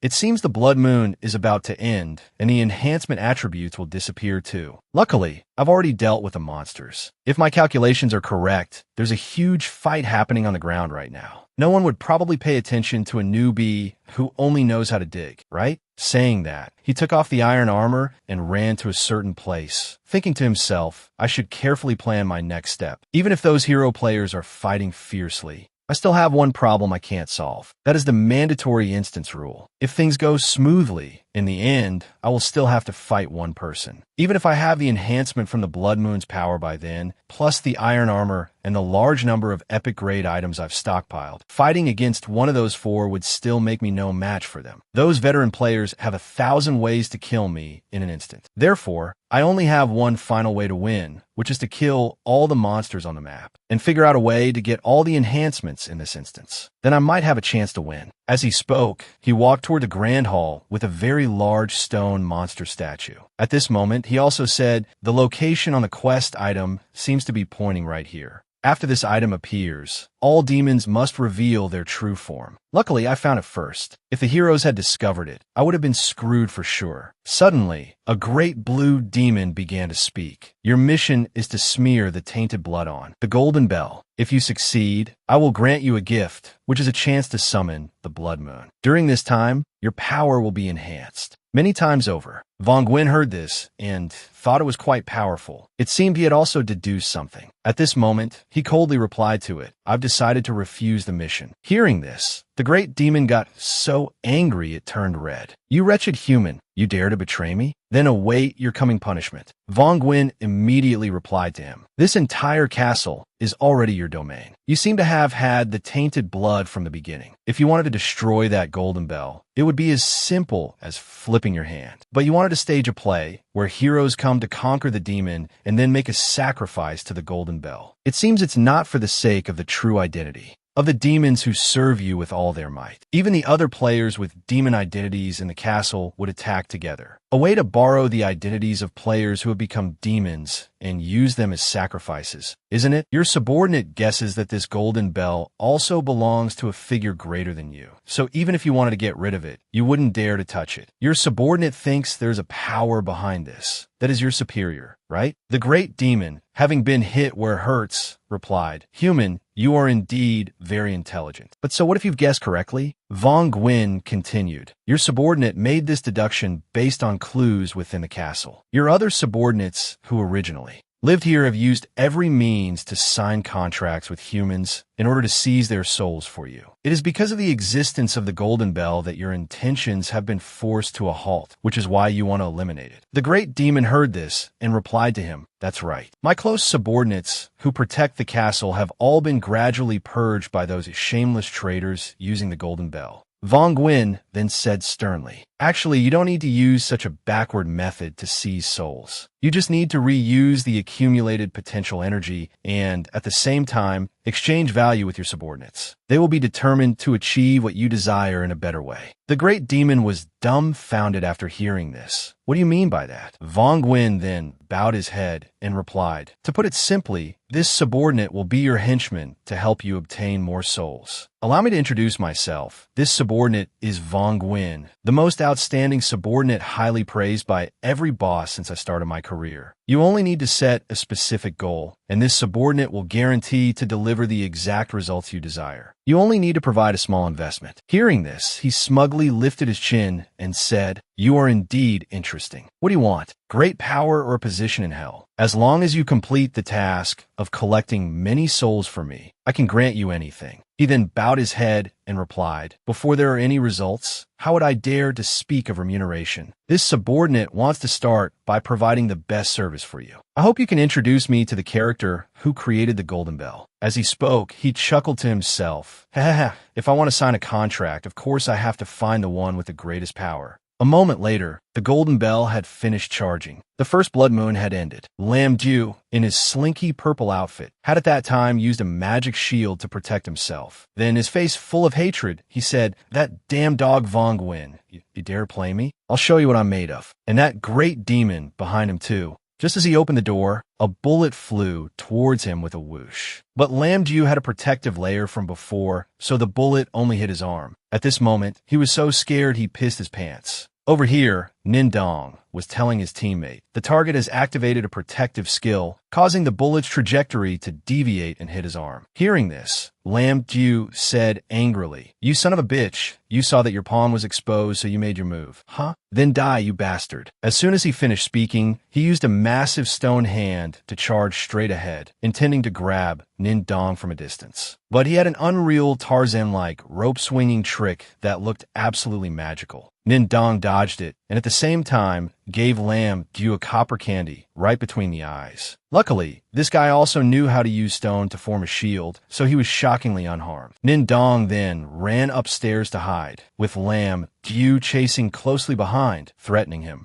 "Why are you running? This match can end now." Suddenly, from behind him, our Mao Mao, who had been hiding, intended to fly out and strike. But this guy was really quick with his hands and eyes. He flew to one side and dodged it. At this moment, he didn't understand what was happening and cursed in extreme frustration. "You piece of shit, are you crazy too?" Tony then spoke up. "Stop your acting. Before the blood moon, you exposed your identity and we found you out. What's the point of struggling anymore?" Saying that, he immediately used a spell to bind Lam Ju's legs to the ground. Ma Divan saw that her chance had come, and she took her fruit-peeling knife. She slashed him diagonally across his body, causing blood to gush out. But this guy was tough as hell and still wasn't dead. He said with extreme bitterness, "What the hell are you people talking about? What did I attack you? Oh, wait a minute. Could it be?" At this moment, Lam Ju seemed to have figured something out. Damn that Vong Nguyen. No wonder why he kept standing outside, observing the positions of the others. Moreover, he even revealed a weakness right before the blood moon was about to start. At this point, his face scrunched up like a monkey eating a chili pepper, and he shouted loudly, "You've all misunderstood. It was that damn newbie who tricked me into attacking you in the dark. He's the real demon." Nindong, upon hearing this, immediately picked up a pistol and replied, "From such a long distance, Vong Nguyen could trick you into attacking us by mistake? You talk like you were in an Indian movie. We're not kids, you know." Tony also added, "Moreover, the attack was very precise. Luckily, I have a protective spell, otherwise I would have been dead long ago. Why are you so stupid when you lie?"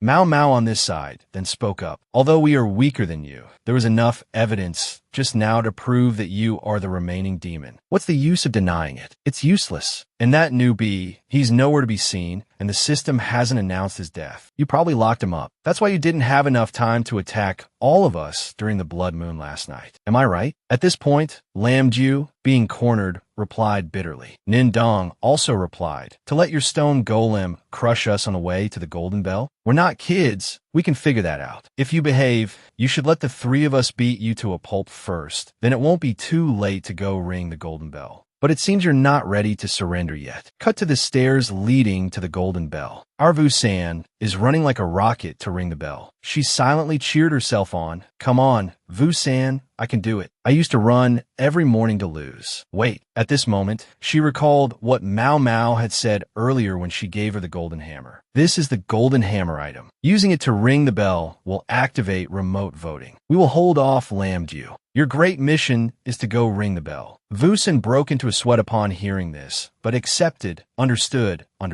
I will definitely do it." A moment later, she had run to the top where the golden bell was placed. "Great job, Vu-san. I finally did it. Now all I need to do is ring the bell, and it's over." Suddenly, she saw Ma Divan fly into the sky with a whoosh. Finding it strange, she said, "Hey Mao Mao, you're here too? Oh, wait a minute. If you're here, then why did you make me climb up here with such difficulty?" Then, suddenly, a stone hand crushed Ma Divan like black paste. At this moment, there were 3 system announcements. Player Nindong has been eliminated, Player Tony has been eliminated, Player Mao Divan has been eliminated. All 3 were heroes. At the same time, a terrifyingly large stone man appeared, extending its hand to escort Lam Ju up to the Golden Bell right away. He said angrily at this moment, "None of them were demons? How can that be?" Vu-san was so scared seeing this that she immediately knelt down, handed him the golden hammer, and said, "Great master, I surrender. I'll accept whatever way you want to win." Lam Ju then laughed like a madman and said, "Ha ha ha, so that's how it is. It's because I underestimated you, you bastard."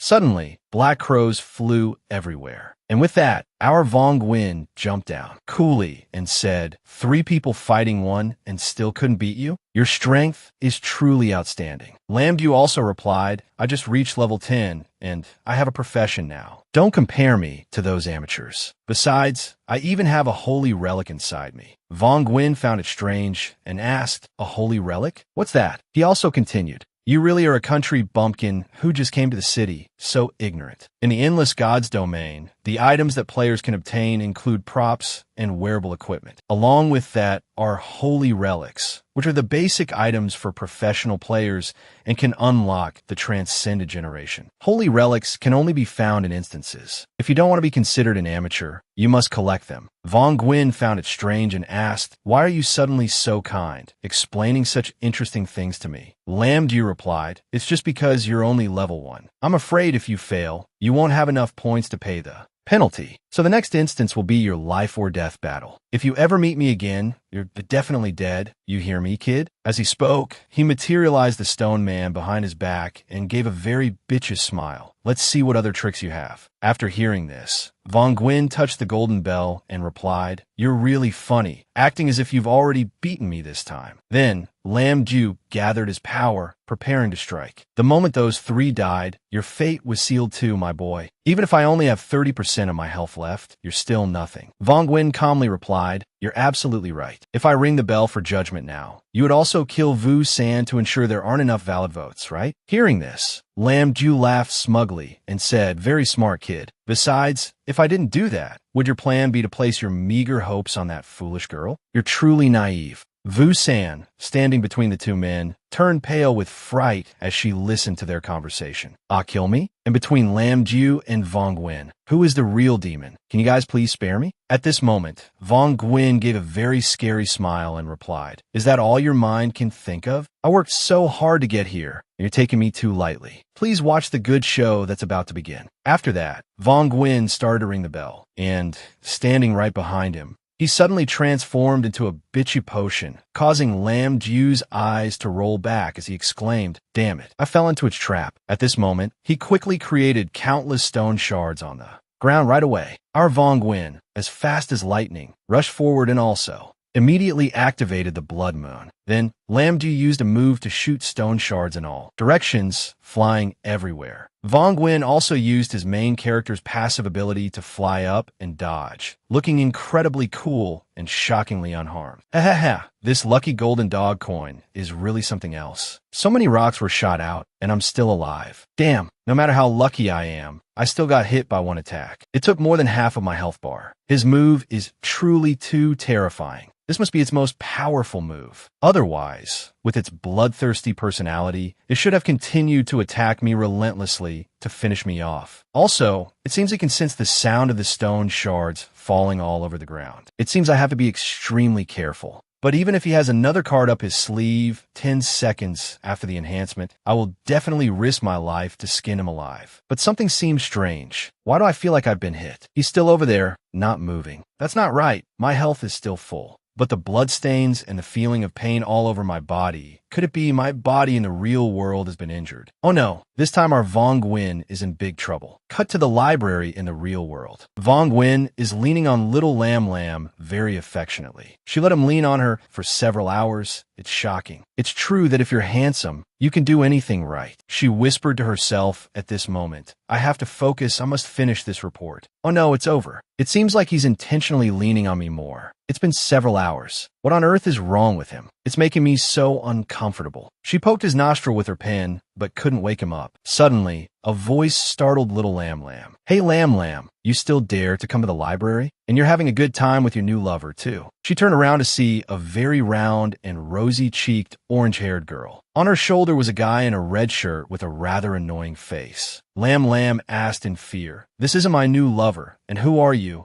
The girl got angry and slammed her hand on the table, replying, I'm Hua Van. You went to the teacher's office to report me before, causing me to lose points. Do you remember now? Then she turned to her boyfriend and added, I just turned to conveniently pick up a broken earphone that fell on the table. And that bitch dared to go to the teacher's office. She almost called the police. Lam Lam bowed her head and apologized. I really didn't know. If you like those earphones, you can have them. I'm sorry for bothering you. The damn red shirt guy, infatuated with the girl, replied, "Stop being angry, baby. I'll help you get justice." She replied delightedly, "Thank you, my dear husband. I really didn't choose the wrong person." Our lamb's face turned pale. "What are you planning to do?" "I'm going to scream." Suddenly, some dark power controlled the red shirt guy. He then approached and said, "Don't be afraid. I've never hit a girl before, so let your boyfriend take the hit for you." Saying that, he used an iron chair to smash Vong Gwyn's head with a loud bang. Blood flowed from Vong Gwyn's head, wetting the floor as he lay unconscious on the ground. Then Lam, terrified, tried to wake him up. "Vong Gwyn, wake up quickly. Don't scare me." At this moment, the power controlling the guy wore off. When he came to his senses, he was extremely scared, his face pale. "What happened? Didn't I just come here to reason with them? Why did I end up fighting like this?" The evil hag on this side was even overjoyed. "My dear husband is so good." Hit him a few more times. Truly as vicious as a dog.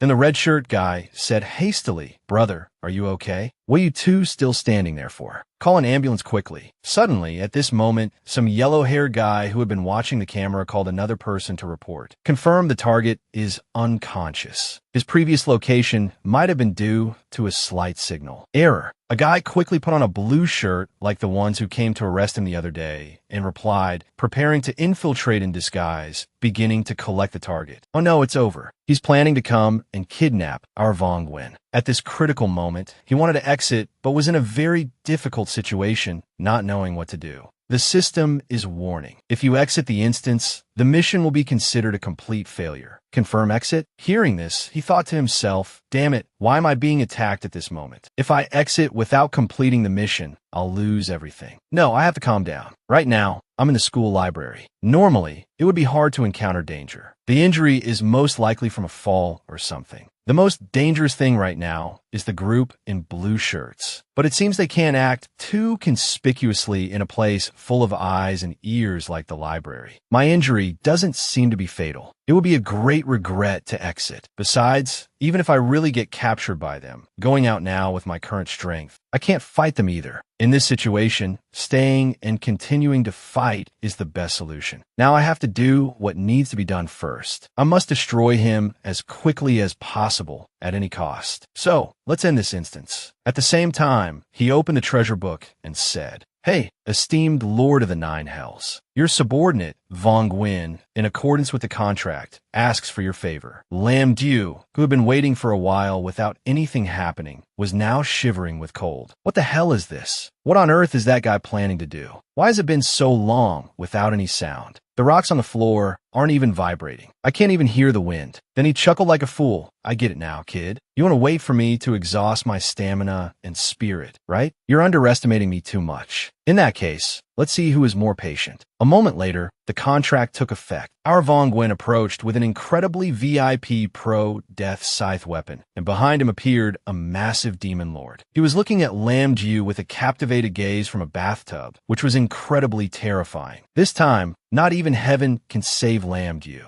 A moment later, Vu-san woke up after the blood moon ended. She was very surprised to see black crow feathers flying everywhere. Then she turned and was shocked to find Vong Gwyn standing in front of Lam Dew's corpse. Then the Lord of the Nine Hells sent him a message. "The contract has been fulfilled. Remember your oath." After hearing it, he also said, "I originally had enough strength to beat him to a pulp, but to end it quickly, I had to use this method." At this moment, Lam Dew lay dead on the ground with his mouth agape, unable to close his eyes, along with the announcement, "Player Lam Dew has been eliminated." He was a hero. 2 players remain in the game. The golden bell of judgment has lost its effect. Vu-san, still naive and not understanding what had happened, cheerfully ran to him and said, "Vong Gwyn, that was amazing. We won. The biggest credit this time goes to you." He replied to her in confusion, "That's right, we won." Hiv. Suddenly, she felt that something was wrong. Why hasn't the system ended the match when there are still 2 people left? Could it be? Suddenly, our Vong Gwyn used a spell to forcibly immobilize Vu-san right then and there. Seeing this, her eyes went wide with terror. "Vong Gwyn, why can't I move? What are you planning to do to me?" Then he came and put a strange-looking collar on her. He patted her on the shoulder and said, "Vu-san, see you in the next match." Then he sat down by the golden bell, holding a detonation device in his hand. He laughed gleefully and continued, It's finally over. But I still have to go back to my personal space to receive the rewards. I need to prepare thoroughly before returning to reality. I hope I'm still safe and sound. Only now did Vu Sin understand. I figured out. You're the last demon, aren't you? I trusted you so much. How could you have the heart to deceive me? You're so hateful. Our Vong Gwyn replied to her in a fluster. I honestly don't want to be a demon either. Besides, I'm only level 1. If I lose 50 points, my life is over. Please understand, Vu San. Hearing this, her jaw dropped in fear. What? You need to keep your points? I don't have 50 points either. Oh no, I'm definitely dead this time. Boo-hoo-hoo. Vong Gwyn raised his middle finger and replied, Stop pretending to be innocent. You've secretly upgraded yourself to be twice as strong as me, and you've already been through 3 instances. How could you not know the rules of life and death? Vu San was extremely disappointed after hearing him speak. Is that the kind of person I am in your eyes? I honestly don't know, really. Can you spare me? But wait a minute. The point score is related to life and death. Am I really going to die? I'm so sad. No one can help me.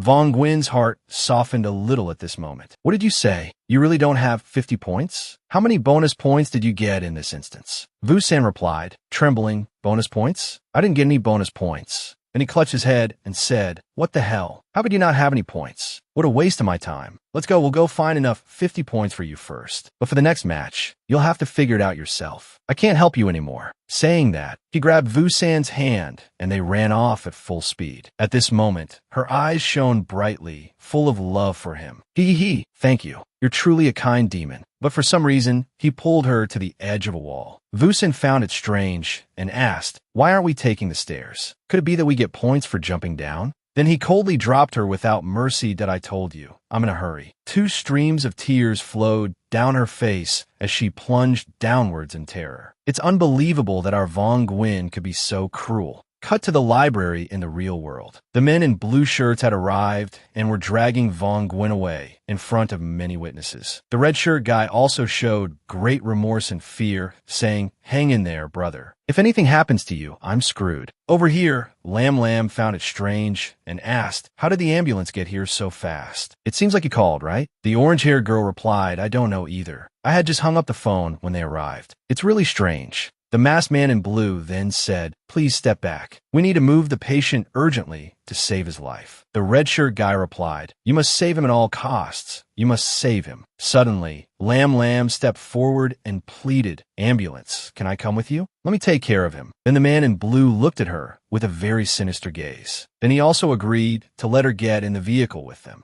Cut to the past a long time ago. A great demon was slowly approaching a corridor and said, Humans clearly do not hesitate to sacrifice the lives of their relatives just to sign a contract. After obtaining power, they blame the demons for bewitching them. Then they come to attack us demons under the banner of righteousness. Humans are truly so evil. At this moment, a yellow-haired man was chained up, bleeding and looking terrifying. He suddenly spoke up, Hey demon, do you want to make a deal with me? The great demon heard this and replied, What did you say? You are currently a sacrifice. I don't think you have anything to trade with me, but I can listen. What do you want? Power, freedom, or revenge? The yellow-haired man continued, I want to drive all of you demons out of this world. Seeing that this guy seemed crazy, the great demon also said, You're begging a demon for the power to drive out demons? Interesting. So what can you give me for me to agree? He laughed gleefully and replied, I will turn this world into hell. Ha ha ha. It seems this guy was sacrificed to a demon by his own relatives, so he carries an immense hatred within him. He must be the one behind everything. Then, the holy apostle spread the word. The golden bell can judge demons throughout the world. Soon, the demon forces were purged from this world. However, evil churches used this for personal gain. The wicked used money to bribe the church, causing many innocent people to die under the pretext of using the golden bell to eliminate demons. Humans at this time became even more cruel. They suspected and guarded against each other, leading to conflicts, wars, and mutual slaughter, making the world truly brutal. The funny thing is that the worship of demons was revered again. The wicked even occupied this castle to judge demons. But for the few remaining human survivors, this no longer had any meaning. The mysterious story of the castle was discovered by Vong Gwyn. At this moment, he was retelling it to Vu San. After listening, she replied, So that's how it is. The real demon is within humans. Then she crossed her arms and said angrily, "So this is the reason you dropped me from the top floor to the ground, isn't it? It's a good thing you still have some conscience to fly down and catch me. Otherwise, I would have hated you for the rest of my life." Our Vong Nguyen replied to Vu San in embarrassment, "Ahaha, silly. I just wanted to save time. How could I bear to leave you behind?" Vu San was then extremely surprised by the system notification. Search progress has reached 100%, rewarding you with 50 points. You're really amazing. You managed to connect such confusing information into a perfect story. As she spoke, she turned to find Vong Nguyen sneakily trying to do something. He was currently drawing a magic circle around Vu San and replied to her, "I didn't figure it all out myself. I just asked someone involved. The boss signed a pact with the Great Demon. He's the hidden boss of this dungeon. I'm on the same side as the demon, so talking to him for a bit isn't too much to ask, right?" After hearing this, she said sulkily, "The demon faction is really favored, getting direct information and even a power boost. No wonder we couldn't win no matter how hard we tried." Vong Nguyen then held his forehead and replied, "What favoritism are you talking about? I had to pay a pretty high price for him to lend me his power, a complex ritual involving a human sacrifice. Plus, there was a whole bunch of unfair conditions for me. Now I have to gradually pay off my debt to him." Hearing this, Vu San said, "So that's how it is. By the way, did you say a human sacrifice? Who was sacrificed?" Vong Nguyen smiled brightly and replied, "You don't need to be so curious. You'll find out soon enough." Hearing this, she was startled and panicked. "What? You hateful Vong Nguyen, how dare you sacrifice me? You're so cruel." Suddenly, the magic circle activated and a blinding yellow light appeared. Seeing this, he said, "This is probably the most innocent and sinless sacrifice ever." Then the system announced, "Player Vu San has been eliminated. As a warrior, the blood-soaked gold dungeon has ended. The winning side is the demon faction. Main quest reward. All demons receive 50 points. Side quest reward. Surviving grants 1 E-rank special ability gift box. Killing 2 players grants 20 points. 100% map secret search grants 50 points. Current level of player Vong Nguyen is level 2. Player Vong Nguyen is invited to return to his personal space. Personal space. After hearing this, he cheered with great delight. A whole 120 points. That's awesome. It's a pity I can't take the treasure from the dungeon out. If I didn't have to escort Vu San, I could have slipped away sooner. Besides, I still owe that great demon a few souls for sacrifice. They're probably used to these kind of tricks by now. That great demon looks so dumb. He probably can't do anything to me." Suddenly, a notification came from a system. Player Vong Nguyen has completed an extremely difficult dungeon and receives a special equipment reward, the Demon's Codex. Holy crap, dungeon items can actually be brought outside. I've really hit the jackpot. Cool. Plus, I just reached level 3, so I must be at the top of the newbies. If I keep up this momentum, sooner or later I'll be able to surpass those seniors. You all just wait. My dream of being at the top of the server in the endless divine realm is about to come true. He just got a treasure, so he must be high as a kite. Such delusional nonsense. At this moment, he suddenly remembered his injury from before. "Oh, I forgot. I'll deal with this dungeon stuff later. The biggest problem to solve now is that my real world is in turmoil, and I was bleeding a lot earlier. I have to figure out a solution." At this time, outside, the car carrying him was speeding away like an arrow. Lam, sitting inside, found it strange and asked, "Hey doctor, he's so badly injured. Doesn't he need any first aid?" The blonde man standing behind was now revealed. His name is Jonas.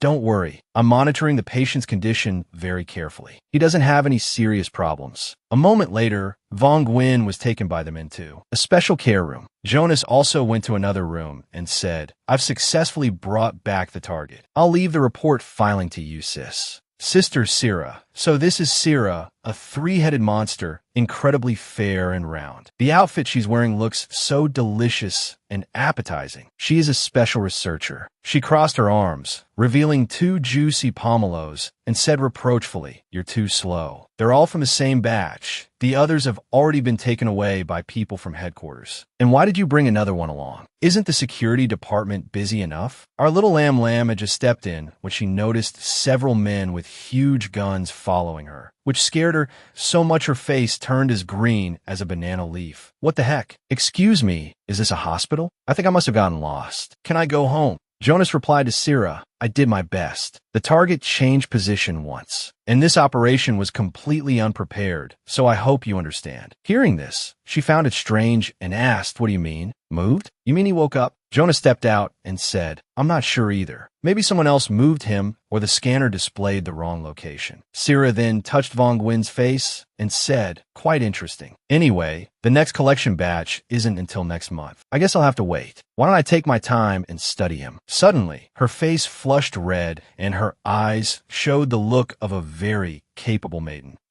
M.Y. This young man looks so cute. There must be many interesting things hidden inside. Jonas closed the door with a mischievous look and replied, that's up to you, sis. I won't disturb you anymore. Just remember to file the report. She was now feeling delighted inside. A moment later, our protagonist returned to the real world, his face filled with extreme fear. What is this? I just entered the divine realm for a moment, and they've already captured me and brought me here, not even giving me time to adapt. What a bunch of bastards. He observed his surroundings and discovered this room is probably underground. There are surveillance cameras everywhere, and the door has an electronic lock. There's a vent in the ceiling. Oh, I remember the E-rank special ability gift box I got in the dungeon. Let me see if there's anything that can help me escape. It doesn't seem too difficult to get out, but just running away like this won't solve anything. All the information, the enemy's identity, their purpose, the connections behind them, and even how they found me, I know absolutely nothing. In a situation like this, even if I successfully escape this time, it will only make them suspicious and use stronger measures. Next time, therefore, the best thing to do now, while they haven't discovered my ability to log out of the game, is to try to infiltrate them, gather more information, and when I'm sure of victory, it won't be too late to act. My physical condition is being well taken care of by them. The temperature is just right. There's an electronic monitor for my body's condition. The bed is a bit hard, but it's still more comfortable than the bed in my rented room. Although I don't know what they'll do to me next. Perhaps returning to the divine realm to search for information is the best way. As soon as he entered, he was surprised to discover, it seems you can add friends in the game to party up for dungeons. So this game has a friend function. Holy crap, who are these 2 friend requests from? For crying out loud. It's the 2 from the demon squad I had to carry so hard just now. Then he opened the messages to take a look. Tumu had messaged him. Sorry, I didn't think it through earlier and acted a bit rashly. But that guy obviously had a formidable prediction ability. If he had survived, our team would have likely lost. I thought I could take out a few more before I died. But how embarrassing. You're really amazing. Liu Tang Quan had messaged our Von Gwyn. You got dragged into the fate of the Dark Curse because of me. You'll have to face the Blood Seal trial soon, but you don't need to be afraid, because I've been through the Blood Seal countless times. Although I can't fight alongside you, my will and determination will be with you. I'm entrusting the power to overcome life and death to you through this video. Don't be too grateful when you watch it. I hope you're lucky and victorious. Our Von Gwyn read it with a delighted expression.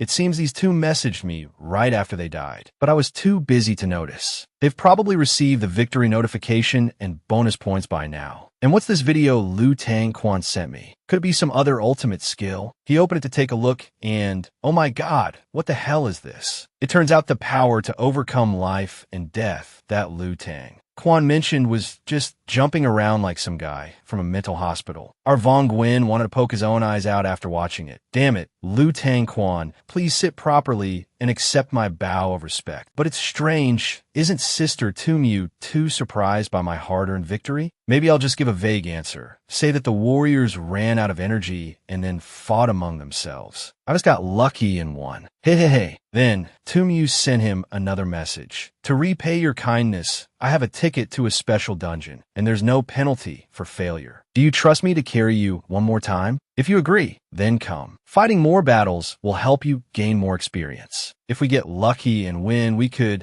strike it rich. After reading it, he replied, Sister Mew, I feel a little scared right now, but if there's no penalty, I'd like to accompany you one more time. I hope we can do our best to win together in the future. I, Von Gwyn, will never forget your great kindness. In his heart, he thought, a dungeon this juicy? I, Von Gwyn, would be a fool not to milk it. Then Tumu sent him a match invitation, special dungeon party, starting in 30 minutes. Are you ready to fight? He agreed immediately. Upon entering, Vong Nguyen found himself in front of a large mansion. Then, the system began a brief introduction. This special dungeon is called the Strange Tale of Noi Town. Truong Ninh Town is a small mining town with very few visitors. The reason is that recently, a strange ancient book was unearthed from a mine shaft. Since then, terrifying evil spirits have begun to appear, lurking every night, causing the town's residents to live in a constant state of anxiety, unable to eat or sleep. This is the archaeologist, Professor La Duc. He has sent 5 professional investigators to uncover the real truth and dispel the rumors in the town. Then the system introduced the game. This is a cooperative team-type artifact dungeon. It includes 5 players, and the players must unite, cooperate to complete the mission. The objective is to obtain the Spirit Talisman Scroll from the hands of an E-rank monster within 7 days. Mission reward: none. Mission penalty: none. The dungeon officially begins. Day 1, 8 a.m. Our Vong Nguyen was at the Rose Hotel, looking utterly bored. What a pointless dungeon. What's the point of playing if there's no reward? And the identity of 5 professional investigators. So that's the 5 of us, huh? Meanwhile, Professor La Duc had been tied up by the players. He was furiously cursing nonstop. What the hell is wrong with you insolent brats? I hired you to investigate. So why did you tie me up? This terrifyingly muscular man in red is named Hin Quiet, level 8, with the title Fistmaster. He also spoke up, "You're a talkative old man. Aren't we investigating right now? If you know what's good for you, tell me more about that ancient book. If you're stubborn, you'll spend the rest of your life in a wheelchair." The bald old man was so scared he wet his pants. You stay away from me." Our Tu Mu, who is at level 10, sat with her legs crossed and added smugly, "If we're not mistaken, the person who issued the quest would hide a lot of important information. Besides, you're not stupid enough to spend money hiring the 5 of us to investigate just because of some silly rumor. You must have some dark scheme behind this." Our Vong Nguyen felt enlightened after hearing this. Torturing for confession. Huh? If that helps serve him better, it would be great if this method could be expanded. But why is it so strange? Completing such a difficult dungeon gets you nothing at all. This man with a ponytail is named Don O-Un, level 10, with the title FK Expert. He also explained to Vong Nguyen, because this is a special dungeon, you need a ticket to enter. Although there's no reward, there's a very valuable treasure, the Spirit Talisman Scroll, an S-rank holy relic. Hearing this, he was startled and remembered what Lam Ju had said before. Holy crap, a holy relic? I think Lam Ju mentioned it before. It can be used to unlock the Transcendent Generation. It's a basic requirement for some profession or something. Over here, a dreamy girl in pink. Her name is Lak Chu Hoa, level 9, with the title Savage Assault. Spoke up, players in the Divine Realm from level 10 onwards need to determine their profession. And the Holy Relic is the material to synthesize a profession. Besides, the Holy Relic itself also contains great power. Then she moved closer to his face and continued, that's strange. You're only level 3? And you don't even know something this simple? I thought you were using magic to hide your abilities. Hearing this, he replied in confusion, I'm a newbie. Please guide me, senior. Don Owen, hearing this, got furious and yelled deafeningly, Hey, you Tu Mu, I thought you found a suitable helper for our team. Why did you drag a useless guy in here? Tu Mu replied nonchalantly, what do you know? I like it this way, so what? A while later, the muscular guy had beaten the old man to a pulp and had gathered some information. Dake, ikuku, I'm done. This old man is the head of the archaeological team. Because the excavated ancient book was confiscated by his superiors, he wanted to get it back, so he hired us. Which means the Spirit Talisman Scroll is indeed with his superior, the mayor. Lak Chu Hoa's face showed extreme delight as she zipped off immediately. The target is clear. Let's get going. Donon also replied, Okay, I brought a lock-picking tool. Let's just grab a car on the street and set off. Tu Mu, we'll be going first. I'm claiming the treasure this round. Our Vong Nguyen was stunned by their lack of unity. Something seems wrong, Tu Mu. Isn't this a cooperative dungeon where we have to work together to win? She then explained to him, although this is a cooperative dungeon, there's only one reward. Everyone has to rely on their own strength to get it. So for this dungeon, everyone tries to collect as many entry tickets as possible. The more tickets, the more close friends you have, making it easier to cooperate. This round has a maximum of 6 tickets. I only managed to get 3. 1 for me, and 1 for you to get familiar with the dungeon. And there's another damn guy. He stood me up at the last minute. It's so infuriating. He took the ticket in his hand and replied, "So this thing is that valuable, huh?" Tumyu replied, "Of course it is. This is a special dungeon with a 100% drop rate for a holy relic. It's very rare. So now you're thinking to yourself, feeling very guilty because I wasted a ticket on you, right?" Our Vong Gwyn broke into a sweat and replied, "Ah, so you figured it out." She put her arm around his shoulder and said with a cheerful laugh, "I'm just kidding. It's fun to have you along. You carried me in the last dungeon. If we're quick this time, we might just get the holy relic. We're a good team, so we seem to have a lot of luck." Vong Gwyn's expression changed after hearing this. "Dake, ikuku, you've given me such a good opportunity. If I don't try my best, I'll be letting you down. So this time, we must complete the mission quickly before the others. The chance of getting the holy relic doesn't seem impossible." After hearing him, Tumyu was a little scared. "Were you saying? The difficulty of this dungeon is very high, and those other three are all experts. Don't you feel intimidated?" Our Vong Gwyn replied, "With your help, how will we know if we don't try our best? Besides, if we're going to play, we should go all out. What's there to be shy about?" At this moment, she stood up, shouldering her huge blade, and said to him, "If you say so, let's get going. If we wait for them to cause a scene, we're done for. The police will come and surround this place with dozens of guns pointed at our heads." He found this strange and asked, "'Cause a scene? Surround us? Wait, theoretically, isn't the state on our side?" Tumyu then explained to him, "You've just joined, so you don't fully understand. You'll get the hang of it over time. The Endless Divine Realm is, after all, just a game, and the dungeon world is a playground. And here, players can use any means to complete the system's mission. This is how the longtime experts play.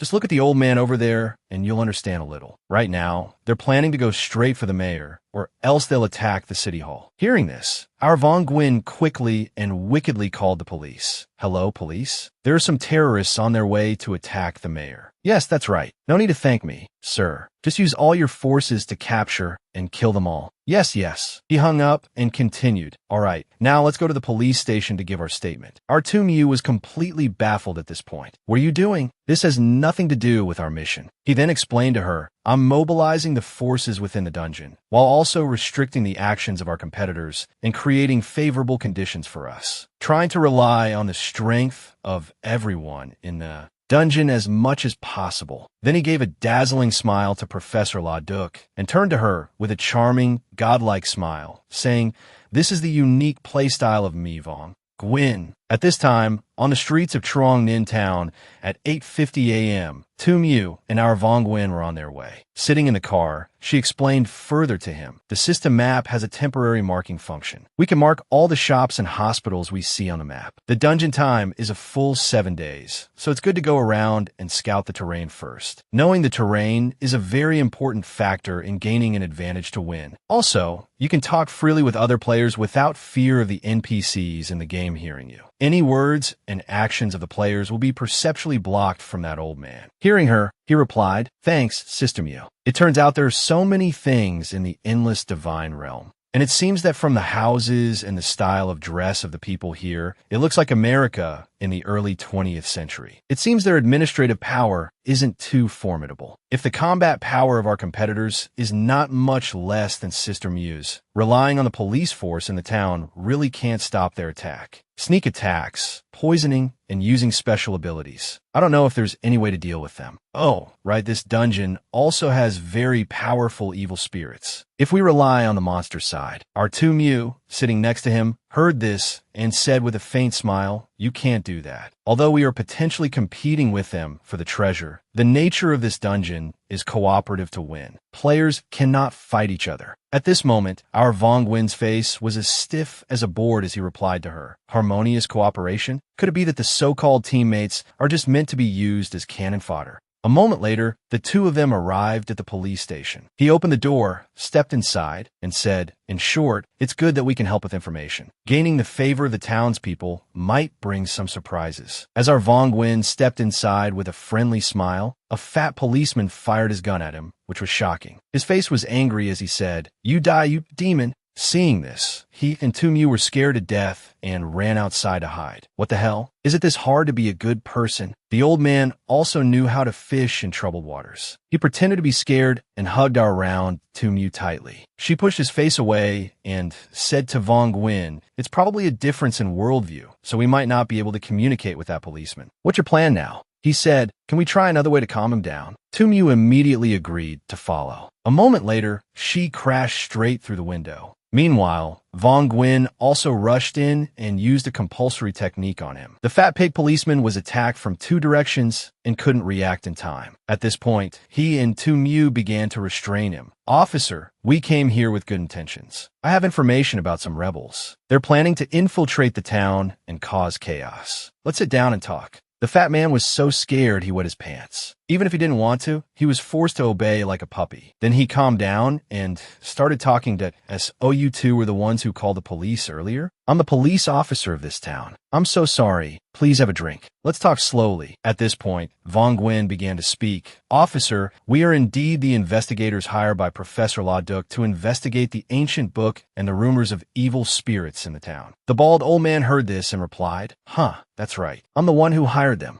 Then he continued, "We also know that there are some rioters who want to steal the ancient book. For the safety of the book and everyone in the town, could I ask you to propose to the mayor that the ancient book be handed over to professional staff like us for safekeeping?" The police officer's expression changed upon hearing this. "Riotous, evil spirits? I know all about that. It must be the work of that old dog." He said something about wanting to retire and go back to his hometown to live a peaceful life. But I know he's just pretending. Now he smells money, so he's sticking his head out to get a piece of it. He must have sent people to steal the ancient book in the town, and then came up with some despicable ways to divert my attention. Vong Nguyen was suddenly shocked and panicked. "Stolen? The book has already been stolen by that guy." Tumyu was also surprised and asked, "So the book is now in the hands of that bastard?" Then our Vong Nguyen asked, "Oh, right, officer, may I ask one more thing? Have there been any murder cases in the town recently?" Hearing this, he immediately started to show off that of course not. "When I was young, I was the fastest gunslinger in this town. Not a single son of a bitch dared to cause trouble in my town. There hasn't been a single murder case in decades." Finding it strange, Tumyu came over and asked him, "Why are you asking about murder cases?" He also opened the system notification for her to see that haven't you received it? The system sent an additional side quest. Find a real culprit. Additional note, I will catch you, just you wait. Completion reward, 1 dungeon item, a point exchange scroll. Tumyu went from one surprise to another, completely baffled. "Your system triggered an additional side quest? Why didn't mine? That's so strange." A moment later, Vong Nguyen and Tumyu were leaving. He turned back to ask the police officer for a favor. "We're going to the mayor's place now to ask about the situation. Officer, could you put in a good word for us with him?" He immediately agreed, a tiny thing like an ant. "Of course I can. Just go there and say I sent you." "All right, let me give you this." He took the gun and the system announced, "Receive an F-rank quest equipment." Finding it extremely strange, he said, "Holy crap, why did you give this to me?" Then he closed the door and waved goodbye to him. Our Vong Nguyen was stunned, not understanding what was happening. What side quest did I trigger? This is so confusing. "Sister Mew, after talking to that policeman, I seem to have gotten a buff on me. Do you have it?" Tumyu thought to herself, forget about his confusing quest. The main quest is the most important thing right now. She then opened the electronic panel and said to him, "Are you talking about this team certificate? Just think of it as a temporary faction buff. Many dungeons have it. Just consider it a system function to help players and NPCs in the dungeon recognize friend and foe." Vong Nguyen scratched his head and replied, "There's something this convenient? No wonder the officer was so friendly and helpful to us." Then he, she, and the old man got out of the car. Vong Nguyen suddenly thought of a plan and asked her, "Hey, Sister Mew, look at the balcony on the 2nd floor. Can you jump up there?" She found it strange and asked back, "Of course, that's too simple. What else do you want to do? Didn't you say we were going to talk to the mayor?" Then he immediately took out the powerful green card and replied with a grin, "Look at this, our identity now is with the police, certified by the officer. Taking a few things from the police station shouldn't be too much to ask, right?" Cool. No sooner said than done. Our Vong Nguyen now had a new piece of equipment, a police hat that looked incredibly VIP pro. He and Tumyu approached the door and used his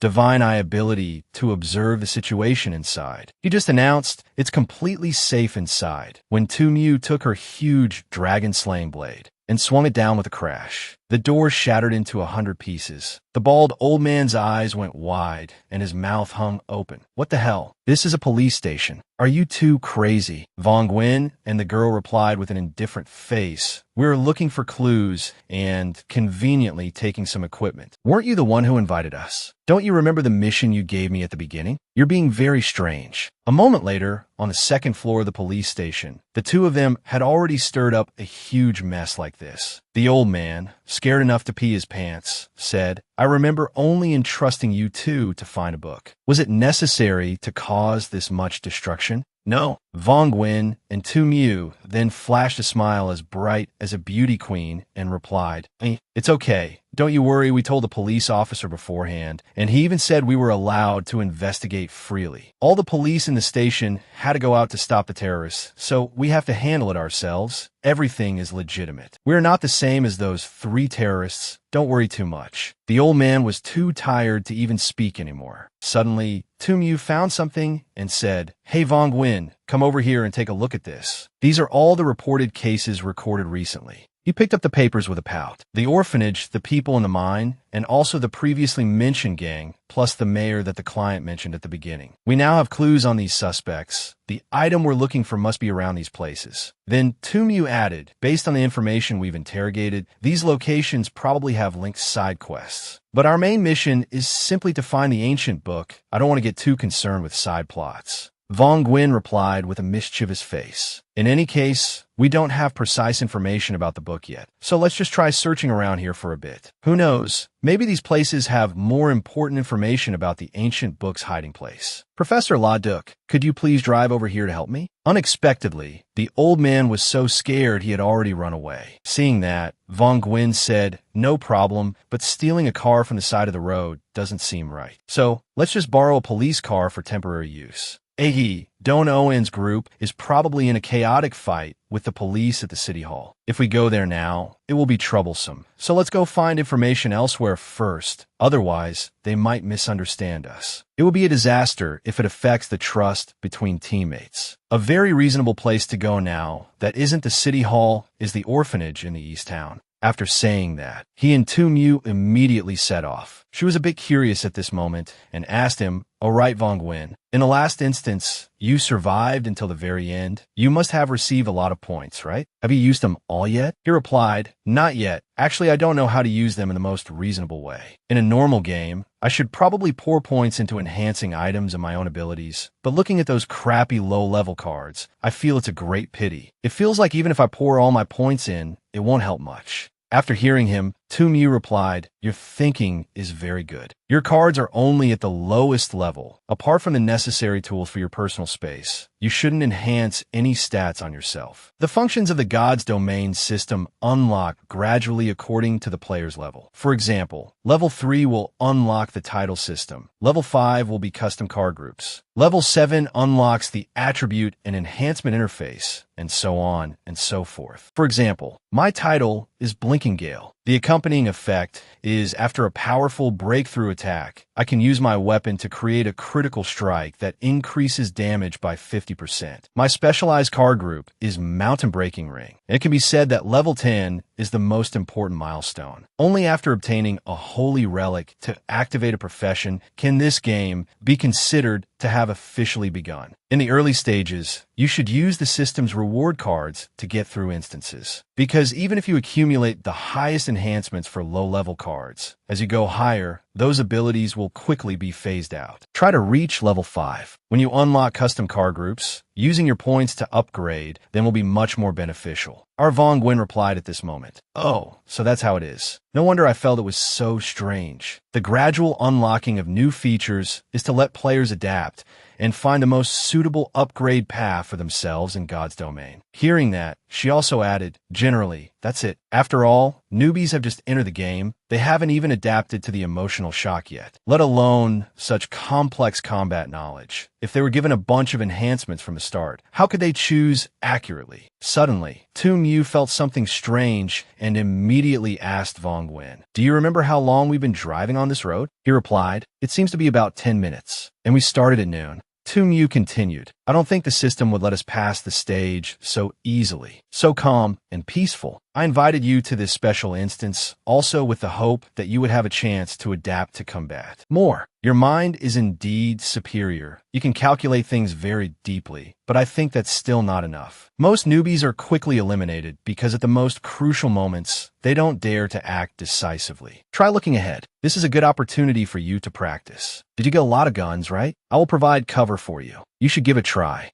Our Vong Nguyen's face was now as cold as ice as he said, "Hey, Sister Mew, fasten your seatbelt." After hearing him speak, her face froze and lost all color. Huh? What did you say? I think you misunderstood my meaning. Next, our Vong Nguyen, without any hesitation, stepped on the gas like a rocket and charged straight towards the monster. As soon as the car touched it, it nosedived into the ground with its rear end up in the air. What a sight. Following that, dust and smoke flew everywhere, obscuring everything. After a while, many fragments of the shattered car gradually appeared scattered on the road. His face was now as black as the bottom of a pot, feeling like he did something wrong with belated regret. The first lesson I need to remember for the rest of my life. Traffic safety is the most important thing when driving. I'm also at a loss with this young man's level of delusion. Then there was a loud bang. The massive fire blazed, reddening a corner of the sky. It was our Vong Nguyen's car that had caught fire so fiercely. Fortunately, the two of them had already escaped before that. She was bandaging her wound, extremely bitter. I've never seen anyone as reckless and troublesome as you. Things were fine, and now I have to bandage myself to death. On top of that, there's also this deep wound that's slowly bleeding. How wicked. I would have rather gotten out of the car myself to deal with that monster. I would never have been injured like this. Our Vong Nguyen gave a bland laugh like snail water and replied, "Hey, we should take a little risk once in a while to make things interesting. Besides, I have a lot of support cards for recovery. If you want to level up fast, you have to take a gamble." After hearing that, Tumyu held her head and said, "I don't get what's wrong with your head." I think I'm starting to guess how you managed to win the previous instance. But I think the monster from before was the evil spirit rumored in the town. It felt like a zombie. But our car was smashed to pieces when it hit it. Its enhancement level must be much stronger than a normal zombie. Vong Nguyen suddenly asked her, "Oh, by the way, Sister Mew, with such a powerful monster, if you went all out, how many could you kill at once?" Khan. After hearing him, she immediately showed off. 5 or 6, maybe. If they're stupid, I might even be able to fight twice as many. He suddenly asked again, "So what about around 100 of them?" As soon as he finished speaking, she saw something was wrong. A whole swarm of zombies, as dense as a beehive, each with a face as ugly as a dog, rushed towards the two of them, kicking up a cloud of dust. Always, seeing this scene, the two of them were terrified and ran for their lives, then immediately rushed into a house and locked the door to be more certain.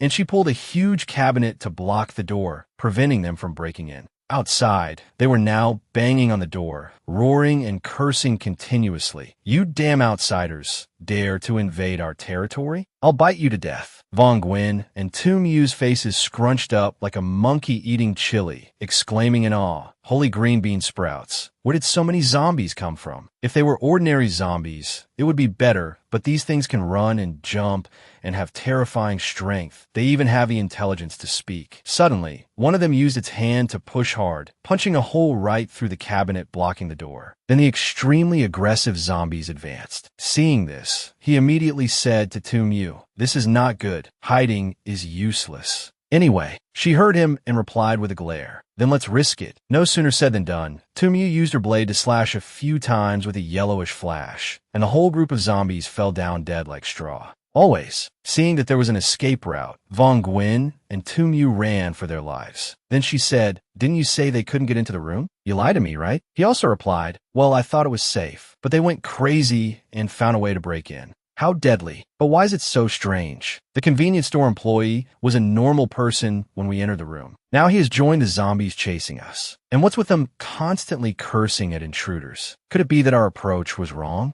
If someone from inside the town actively opened the door for us, then we wouldn't be intruders, right? Tumyu, on the other hand, was fighting the zombies, purple with anger, and said, "What nonsense are you thinking about? This whole town is full of crazy monsters. You still hope they will open the door and welcome you warmly?" Then it seemed he had discovered something and said, "Actually, it's not just monsters in the town, but also our 3 brothers from different mothers. The three people competing in the instance with our Vongwen. At this moment, they were sitting and eating something to regain their strength. The bald, muscular guy currently only had about half his health left. He frowned and asked Lak Chiu Hoa, "What's the situation outside?" She slyly and quickly snatched a piece of his meat and replied, "Outside, those monsters still haven't left, but they don't seem to intend to come in. They're just circling around this house."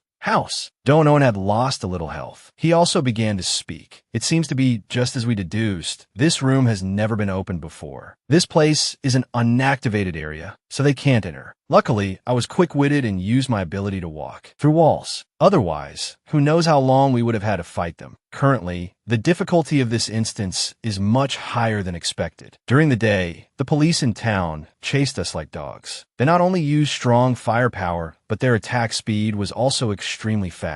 Seeing that we couldn't fight back, we ran to a nearby place. As soon as it got dark, for some reason, we encountered a swarm of monsters as large as an ant nest that chased us until we peed our pants. It's really infuriating. We were told we were coming to collect items, but in reality, we don't even have time to search for information. Danger is always lurking around us. So how the hell are we supposed to search? Suddenly, someone came and knocked on the door and spoke up. "Hello, is anyone home?" The three of them heard it and were startled and scared, saying, "Damn it, who is that?" It turned out to be the two familiar characters, our Vongwen and Tumyu. "Who else? Sorry to bother you. We are secret agents from the police department. Please open the door." Then they saw him on the camera. The three of them were now sweating bullets and panicking. "Damn it, they're here. This is bad. This is tense. But why aren't they being attacked by the monsters? They must have used some despicable, shameless method." Here, on this side, our Vongwen had long since discovered the three of them hiding in there. He also thought to himself, "I don't know what method these three used to hide in the house without the zombies discovering and breaking in. If I directly reveal our identities, they will probably destroy this place and move to another one. So I need you to hold off those monsters for a while to buy time for me to execute my plan." Tumyu immediately agreed and followed him, standing with her blade, looking incredibly cool. Not a single monster dared to come near. Then our Vongwen thought to himself, "This room is completely sealed shut,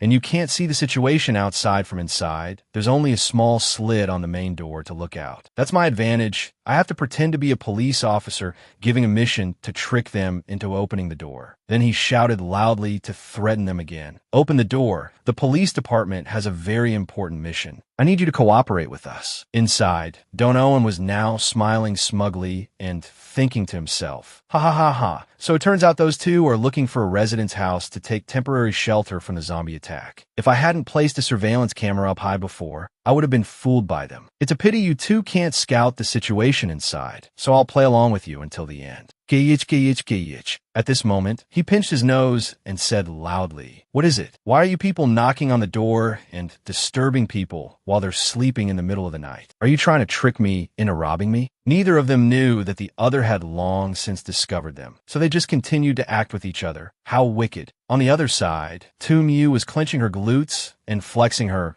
muscles, fighting wildly with the monsters. After fighting them for a long time, she spoke up, "Holding these guys off to buy time, huh? You make it sound so easy. But the feeling of being trusted with the most important task is truly wonderful." Then she thought to herself, "I've never been good at logical thinking. In the real world, I work in a company and was always scolded by my boss. Don't you know how to think of things to do to be effective? You don't have any initiative at all. Why did you report in front of those reporters? Do you want me to take all the responsibility? That's why I've always been afraid of smart people who can think of ways to solve problems so easily. After I entered God's domain, it was the same. Besides my skill of swinging a blade decisively, I don't know anything else. Although I have adapted to combat in the game, and my blade path and strength have also improved, the feeling of fear of making a mistake and ambiguity still cannot disappear. Fortunately, this time is different. I have found a piece of the puzzle that can guide me, Vongwen. He is a person who always acts using logical thinking. It feels like he has many wonderful plans. Great in his head, so my mission right now, I just need to try my best to fight. Tactics, diplomacy, strategy, rules, all the rest, just trust him completely. It will definitely be a success. My effort is a very important part. to let him have a battle of wits with those three over there. On this side, our Vong Nguyen and Don Owen are embodying two characters acting with each other. Just like a comedy on stage, Vong Nguyen said, "Ha, just open the door. I brought a deck of cards for us brothers to have some fun. I guarantee it'll be a blast." Don Owen heard him and replied, "You should just go home. Brother, I'm having a good time with my wife." Tumyu seemed to have figured it out and was too tired to even speak. She stood frozen, letting two zombies chew on her freely. He waved his hand at her and said, "Just hang on a little longer. I'm about to trick this guy into opening the door just a little bit more." After that, the blood rushed to Tumyu's head and she couldn't hold it in anymore. "Get out of my way, quickly. Let me do it myself. It'll be faster." Vong Nguyen heard her and was scared to death, replying, "Calm down, sister. Wait for me to run a little further away, then do whatever you want." Then she used her blade to slash down like a thunderbolt with a loud crash. The house shook and was distorted in many places as she shouted loudly, "Just die for me, will you?"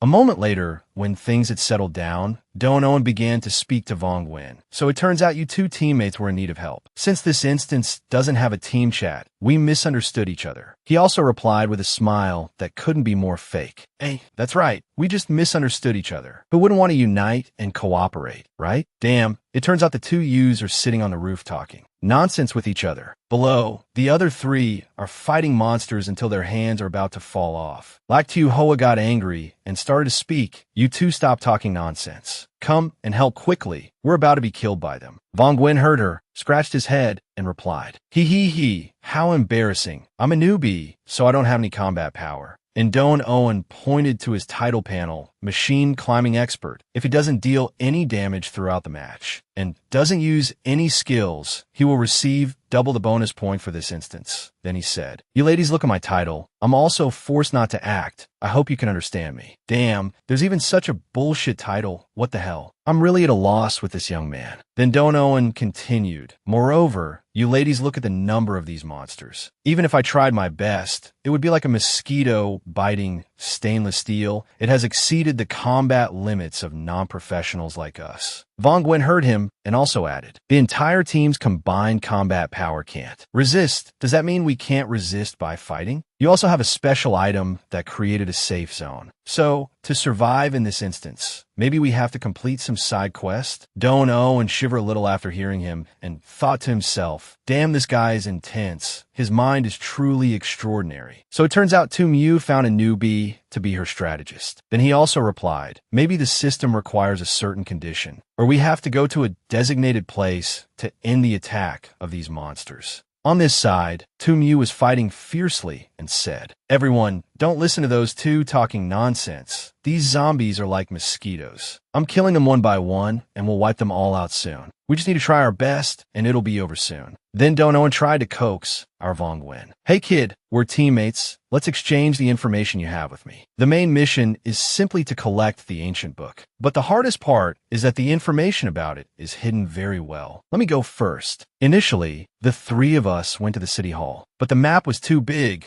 We spent a long time looking for the way and could only drive there. By the time we arrived, it was already late afternoon. The main reason was that the driver, Lak Tu Hoa, is an airhead. So she went the wrong way and had to turn back. Luckily, I picked up the old man La Duc, so we could arrive safely." Hearing that, our Vong Nguyen felt sorry for him. So it turns out that as soon as he escaped from my hands, he had to meet these three who would torture him. The character who suffers the most in this instance is probably him and no one else. At this time, Don Owen continued, "We broke into the city hall, but couldn't find the mayor at all. The only thing we can be sure of is the ancient book is not in there. Maybe because the city hall is right next to the police station. We were relentlessly attacked by many people with powerful guns. Seeing that we couldn't resist, we had to run at 200 kilometers per hour to escape until it got dark. Then everyone suddenly turned into monsters. It seems we can only investigate during the day. This instance experience is really too ridiculous. What about you? I see that you guys have an enhancement effect from the police. Did you find any important clues?" Then our Vong Nguyen immediately threw him the book, detailed record book, and said, "See for yourself. I have logically arranged all the relevant information about the evil spirit and the information of the ancient book." Don Owen caught it with a very eager face. "Damn, this is intense. You collected so many clues? You're really amazing. Let me see information about the mine shaft, the gangsters, and the orphanage. So it turns out you two too were going to the orphanage to find important information, and you also discovered a very strange, evil spirit. Huh. He also replied, that's right. I ran it over and killed it, and then we encountered too many other zombies, so we found another way to walk there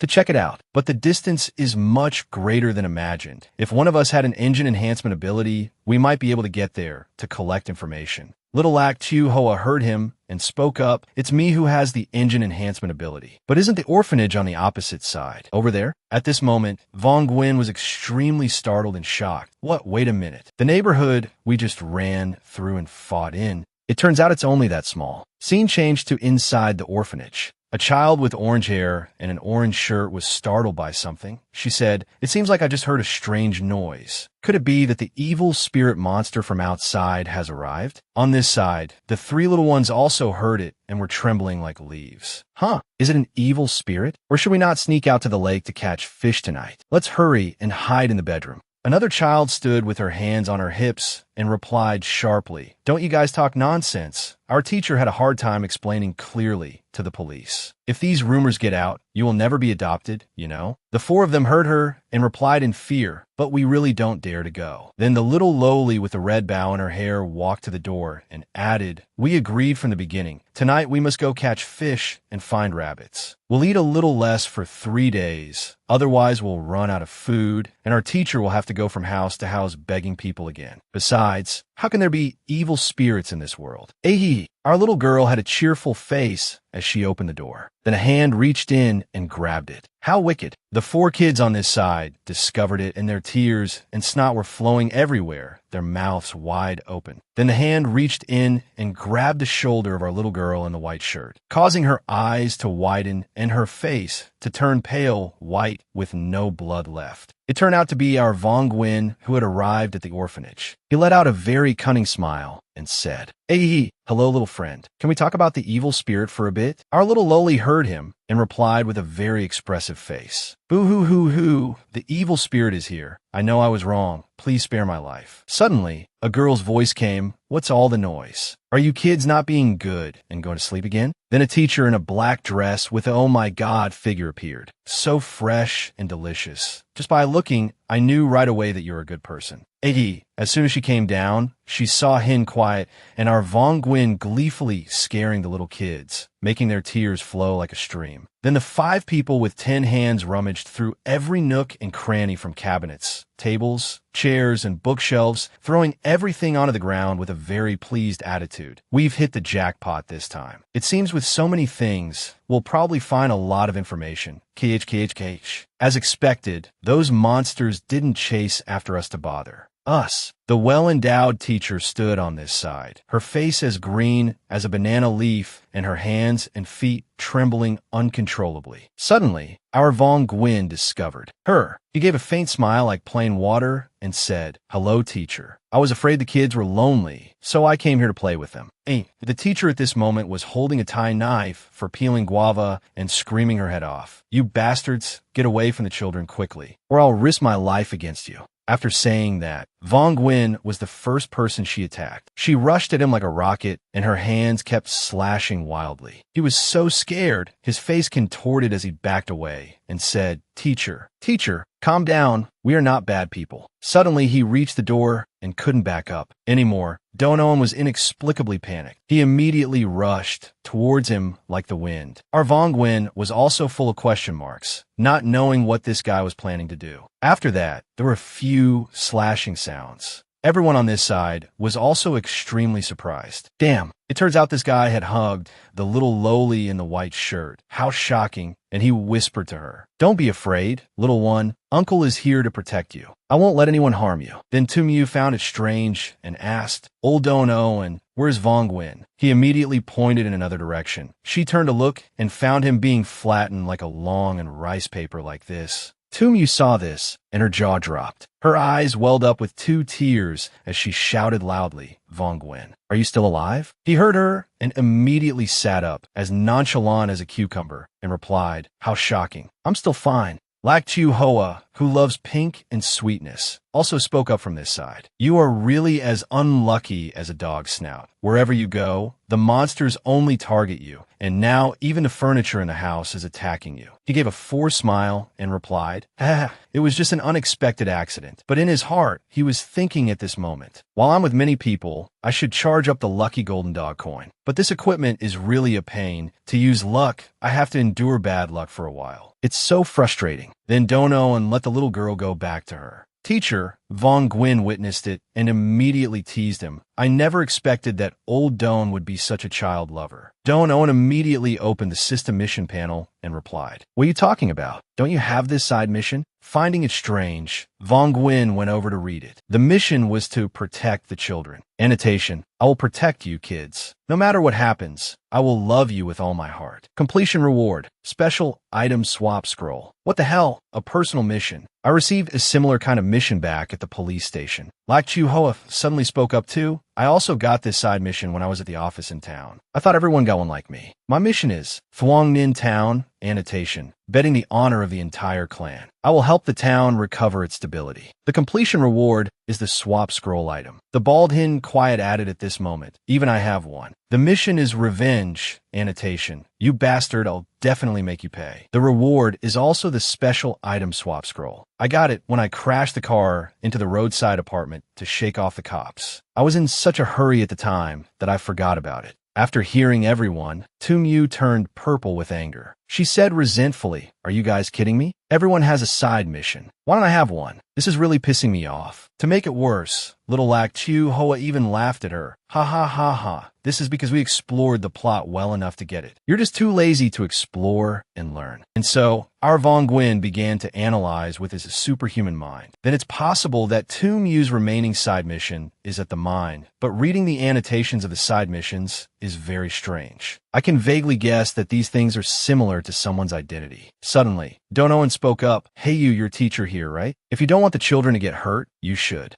Please. Before he could finish a sentence, she suddenly blushed and replied, trembling all over, I will obediently listen to you. Please spare the children. Oh my God, this teacher is really strange. Could this be the legendary teacher Tao? After hearing her, Don Owen was startled and his eyes widened as he said, can you please let me finish my sentence? Your wild guesses will make people misunderstand me. I just want to ask a few things. Over here, the expressions on Tum Yu and Lak Chu Hoa's faces looked at him as if he were a pervert. Our teacher Tao then replied, her face still flushed with embarrassment.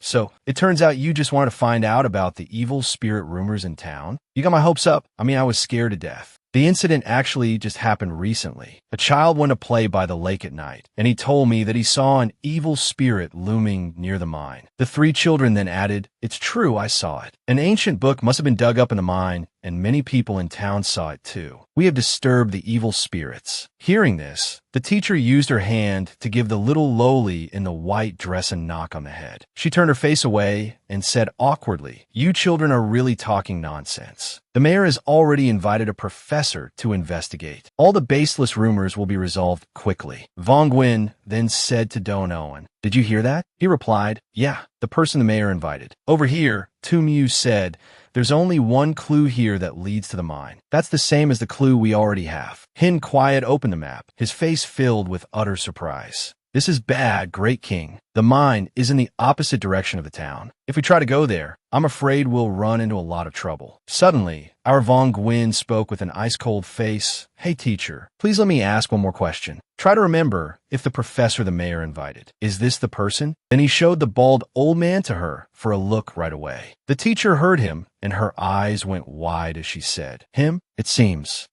like. Suddenly she screamed loudly while holding a tie knife, intending to stab the old man. Die, you evil outsider. Fortunately, the three of them managed to hold the teacher back. Otherwise, he would have been saying his final goodbyes. Seeing this, Von Gwyn put his arm around the old man's shoulder and said, Professor La Duc, could you explain this to me a little? Why does everyone in this town want to attack you the first time they see you?" The old man's face was now pale and extremely angry as he replied, "How could I know what they're thinking? Besides, I hired you people to find an object. Just your mission, right? Why do you care about other things?" Hearing this, the five of them had extremely bitchy expressions and said, "Ha ha ha, that's right. You are our boss. We almost forgot. Don't you worry. We are trustworthy people who keep our promises, guaranteed to satisfy you." Then Vong Nguyen immediately shoved the handgun that the fat policeman had given him for the side mission into the old man's arms. He gave a very demonic and scary smile and said, "It seems the main mission the system gave me doesn't require the boss to necessarily survive." The old man La Duc,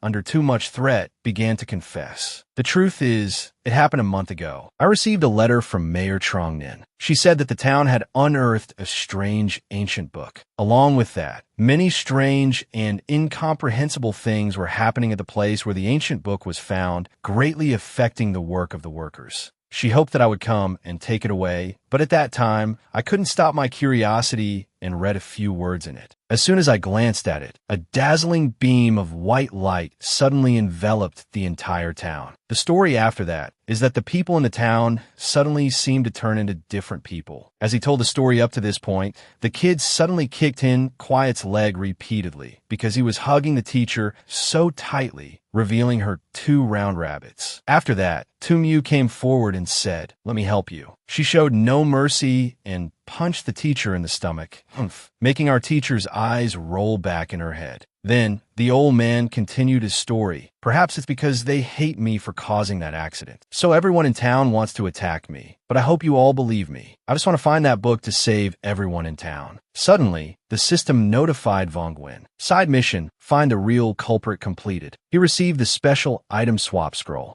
He then replied coldly to the old man, "So you caused all of this? I can temporarily believe this is true." The old man was overjoyed and replied, "So you can let me go now, right?" At this moment, Vong Nguyen placed a chair opposite the old man. Then he sat down as if interrogating a prisoner. "Then what about everyone's normal state when I first arrived in town? Why does everyone else know this news, but you, after reading the book, don't know where it is? It's been a month since it happened. What have you been doing for such a long time?" Innocent professor, If it's magic that you made up, you have to be thorough from beginning to end for people to believe you, right? Answer all my questions now. Let me see how long you can keep up this act. Hearing this, the old man was sweating bullets from his forehead and armpits. Over here, Lak Chu Hoa was full of question marks, having no damn clue what was going on in our Vong Nguyen's head. Dono found it strange and also spoke up. The mission the professor gave us at the beginning and the story he's telling now have many inconsistencies. It's even leading us astray. This guy definitely has a problem. It would be a waste not to clarify this. Suddenly, the old man's face darkened. Along with that, a limp purple killing intent filled the air around him, which was terrifying. Then he said, very good.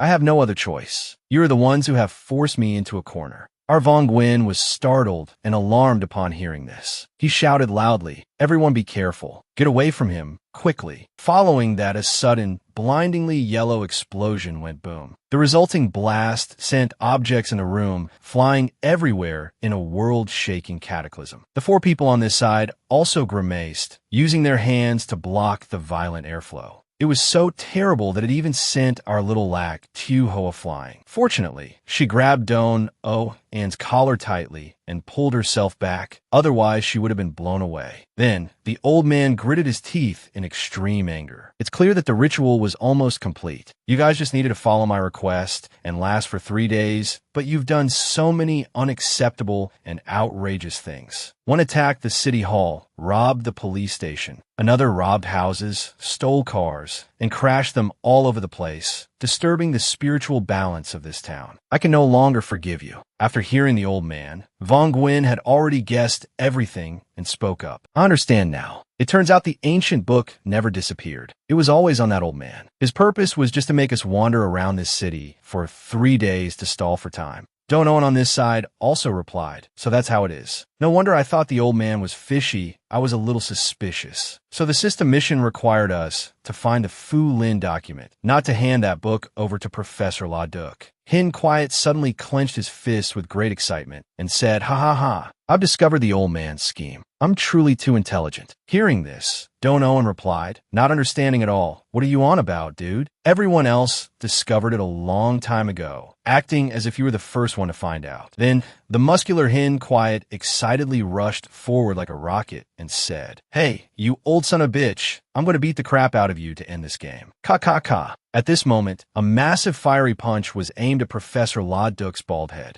Along with that, Lak Chu Hoa somersaulted over the old man's head and said with a gleeful laugh, "This is far enough. Let's end the instance." Suddenly, the old man's eyes glowed strangely. Then Hin Quiet gathered all his strength and threw a critical punch. Then, for some reason, the old man suddenly glowed and transformed into someone else, making him stare with wide, surprised eyes. It turned out the person he had attacked was actually Lak Chu Hoa. How surreal. She had a huge hole in her body, and on top of that, her health had dropped to 0, which was terrifying. Lak Chu Hoa died in horror, unable to close her eyes, with no damn clue what was happening. Following that, the system announced, player Lak Chu Hoa has died, eliminated from the match. Hearing this, Hin Quiet's jaw dropped in horror. Along with that, he said angrily, "I used all my strength to deliver a critical blow like that. Why did you take my attack?" Lak Chu Hoa also faded into nothingness with her last words, "Hin Quiet, you really are a bastard who deserves to die."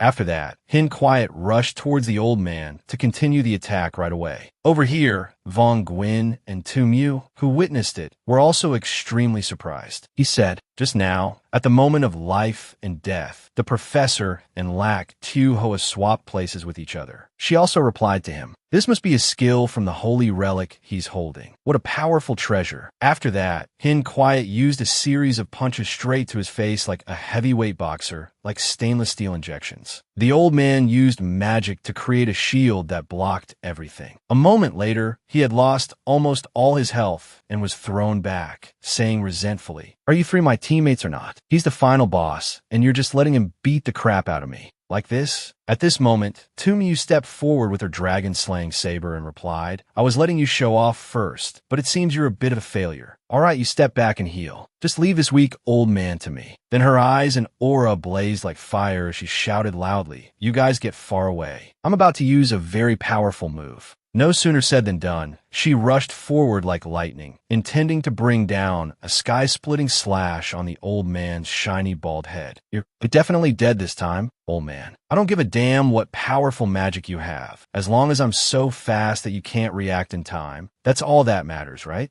Just as the saber reached his neck, Tu Mu and Vong Guin suddenly flinched, their eyes wide as they stared at each other. It turned out the old man had used his old trick, swapping his position with our Vong Guin. His face was now as black as the bottom of a burnt pot, utterly terrified. Then he quickly used his lucky golden dog coin and flicked it out. Suddenly, the god of luck protected him, allowing him to swerve and avoid a fatal blow. At this moment, he fell to the ground, cursing endlessly. What the hell was that? That bald old man chose me as a substitute? This is really pissing me off. Seeing how formidable he was, Tu Mu spoke up, whoa. My slash was so fast and powerful, yet you didn't die? You're really something else." Hearing this, our Vong Guin replied angrily, "You still haven't heard to talk? You didn't even retract your blade after realizing it was me. You clearly wanted to kill me." Over here, as Hin Quiet was sitting and bandaging his wounds to recover health, the old man suddenly walked over, which was terrifying. Hin Quiet had just looked up. Then he channeled his power, causing a sickly green aura to radiate out, looking incredibly scary. Our Vong Guin, seeing this, also exclaimed, "What the hell is this? His skill doesn't have a cooldown?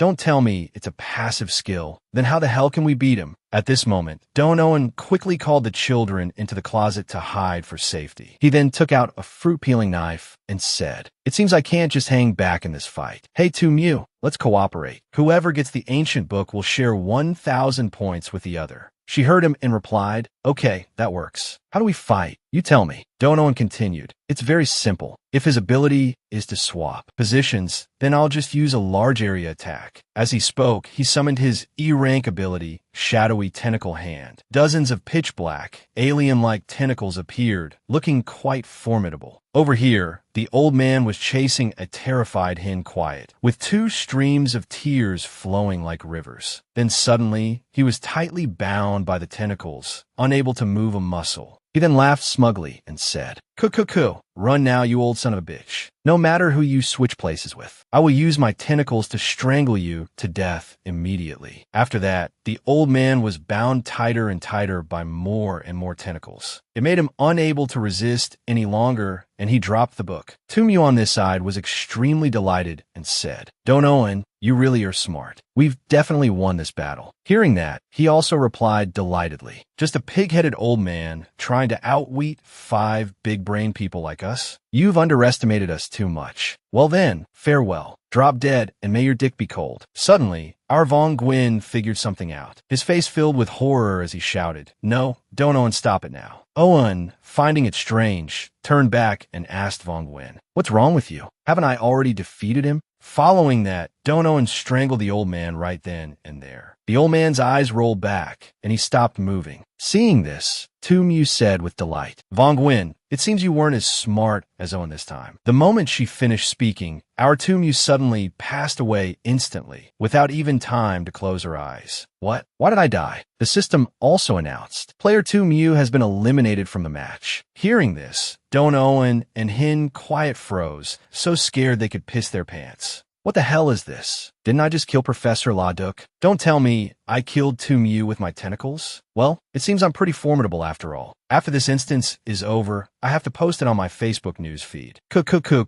Following that, Hen Quiet suddenly noticed a strange phenomenon flash by like a bolt of lightning. He shouted loudly, "Hey everyone, be careful." At this moment, Hen Quiet and Donoan were standing back to back, highly focused. Their faces showed terrible confusion and fear. What should I do now? If he suddenly attacks, we probably won't be able to resist. Donoan began to calm down and think. Considering Tumyu's strength, even if I used all my power, I couldn't have made her lose even a bit of health, let alone defeat her. Therefore, this boss's ability is too strange. If we're simply swapping positions, it couldn't be like this. So the best thing to do now is to run away quickly, otherwise we'll be done for if we stay any longer. Hearing this, Hen Quiet's eyes went wide, and he gave a smile that couldn't be more bland as he replied, "Damn this Donoan guy. Didn't you say we're brothers who share fortunes and misfortunes? You really are a cunning dog." At the same time, the old man discovered them. He placed his hand on the book and used some powerful secret art, saying, "Where are you running, my dear grandchild? Your grandpa will teach you a lesson today, kid." Donoan ran for a bit, then suddenly hit an invisible wall as hard as a rock and tumbled to the ground. What the hell is this? That old son of a bitch has trapped us?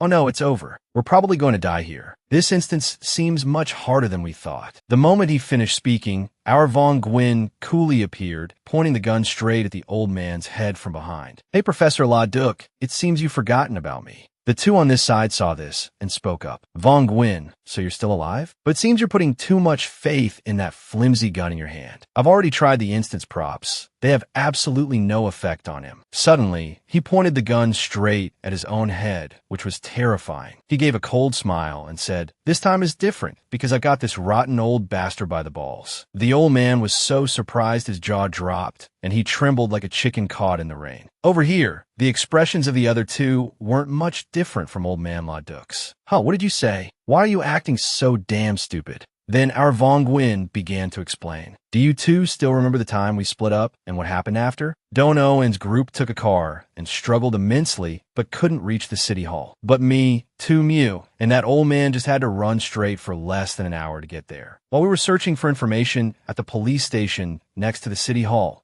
sneaked away. After that, you guys coincidentally ran into him, and only then were you able to successfully reach the city hall. Then at noon, we left the police station for the orphanage. We walked and walked until late at night and still couldn't get there, even though the distance from there to the orphanage is only a few hundred meters. At the same time, you guys had been through a battle all afternoon and had also investigated many more places in town. Hearing this, Donoan also realized something was wrong. He was startled and said, "The anomaly is time? The entire time in the town has been distorted. It's not because the time in the instance is too short, but because we can only act effectively when he is present." Our Vong Nguyen replied, "You're absolutely right. From the very beginning, all activities in Thuong Ninh Town were controlled by him alone. Players like us are merely personalities within his psyche." At this point, Hin Quiet asked with his jaw agape, "Don't tell me that our battle just now all happened inside his head?" Donoan also continued, "So that's how it is. In this kind of internal battle, he plays the role of the main personality. He can make us take the full amount of damage for him. That's just too despicable. Therefore, the only thing we can actually do to control him is to attack ourselves, just like what Vong Nguyen is doing." Going from one surprise to another, Hin Quiet said, not understanding at all, "What the hell? So does that mean we all have to die to kill him? Then how do we fight?"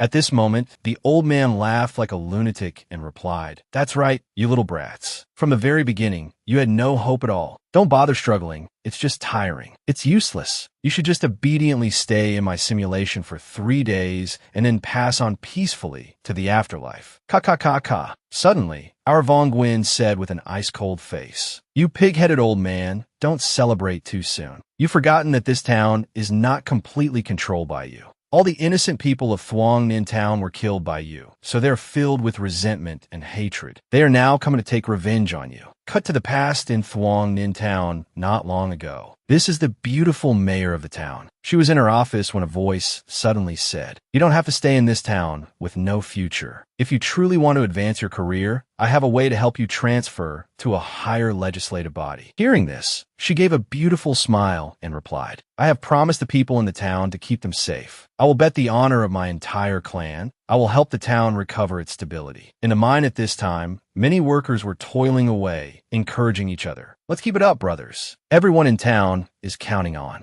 us. We've recently discovered a new mineral vein. If we can successfully mine it, our town will be rich and happy in the days to come." In another place, a murder had occurred in the town. The police chief was extremely angry about this. "That bastard, I swear I will find the culprit at any cost." He then made a solemn vow. "The people in this town are all like my family. I will risk my life. I will catch you. Just you wait." At the orphanage, the beautiful teacher was hugging the children and saying, "Don't be afraid, kids. I will definitely not let anything happen to you. Don't worry, I will protect you. No matter what happens, I will love you with all my heart." So it turns out that everyone's side missions were the clues to finding out the old man's true identity. Suddenly, in the present, a banana green light flashed, blinding everyone. The old man La Duc unexpectedly received some kind of power that distorted his face, which was terrifying. "Ha ha ha ha. I've succeeded, I've succeeded. From now on, no one will dare to stop me. Come to me now. Sacrifice all your souls so that I may have eternal life." At this moment, everyone, old and young, big and small, turned into zombies. Donoan had also figured out part of the story. So that's it. It was actually this Professor La Duc who used the Fu Lin document to sacrifice everyone in the town, draining all the souls from their bodies, which he then used to activate some magical ritual. As a result, too many crazed souls entered his head for revenge, turning him into a madman. Over here, the bald old man was fighting against hundreds of souls trying to attack him, and he screamed resentfully like a monkey that had eaten a chili. "You're already dead, so why are you so persistent? Get the hell away from me, quickly." Hin Quiet spoke up at this moment. "I wonder what our side missions were for?" Vong Nguyen then explained, "The 5 characters we are role-playing are the 5 people who are protecting their own souls. The side missions helped us discover our true identities and the story hidden within the town." Hin Quiet then said resentfully, Damn that old bastard. So it turns out he couldn't kill us directly. No wonder I fought with him for so long earlier and nothing happened to me. And then he even pretended to chase me until I was terrified. Are you pissed yet? Are you pissed? Dono continued. So the real key to this instance is time? The 3 days for him to complete the ritual is probably the time needed for him to destroy the souls holding him back. Von Gwyn then added, the normal town that was created is actually a simulation he's running to make the souls think they are still alive. Otherwise, if they all came to attack, he wouldn't be able to cope. He would try to create false information for us to find. If we wasted time on the information he intentionally gave us, that would give him enough time to destroy all the souls. That old man is as rotten as a dog.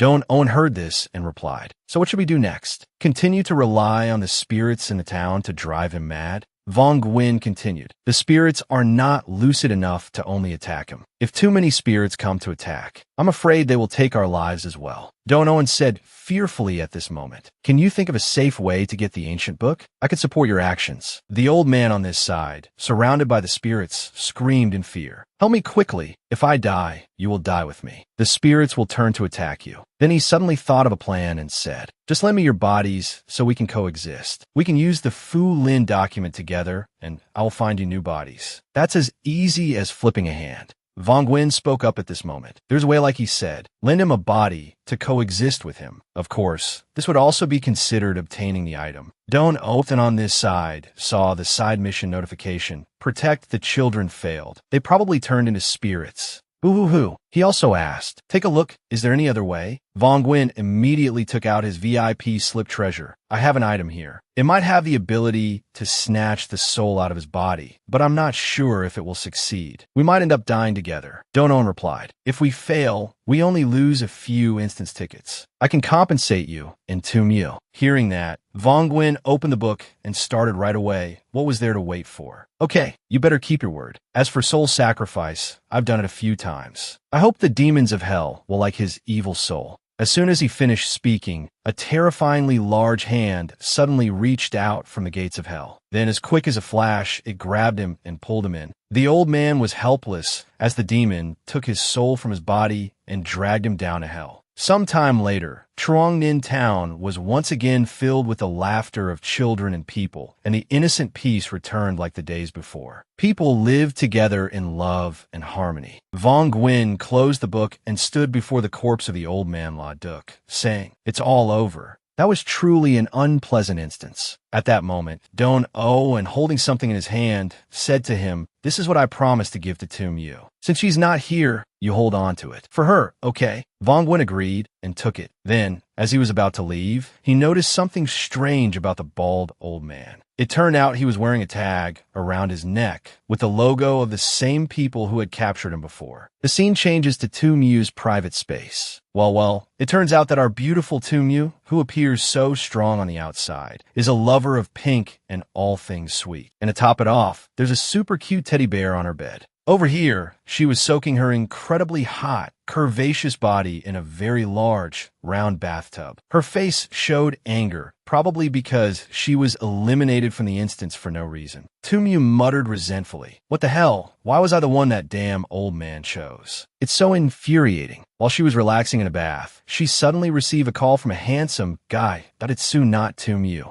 At this moment, she thought to herself, I've been dead for several hours. Why is he only calling me now? Could it be that he actually won the instance? For real? Then, our Von Gwyn spoke up. By a stroke of luck, I managed to take down that damn old man. We successfully cleared the instance.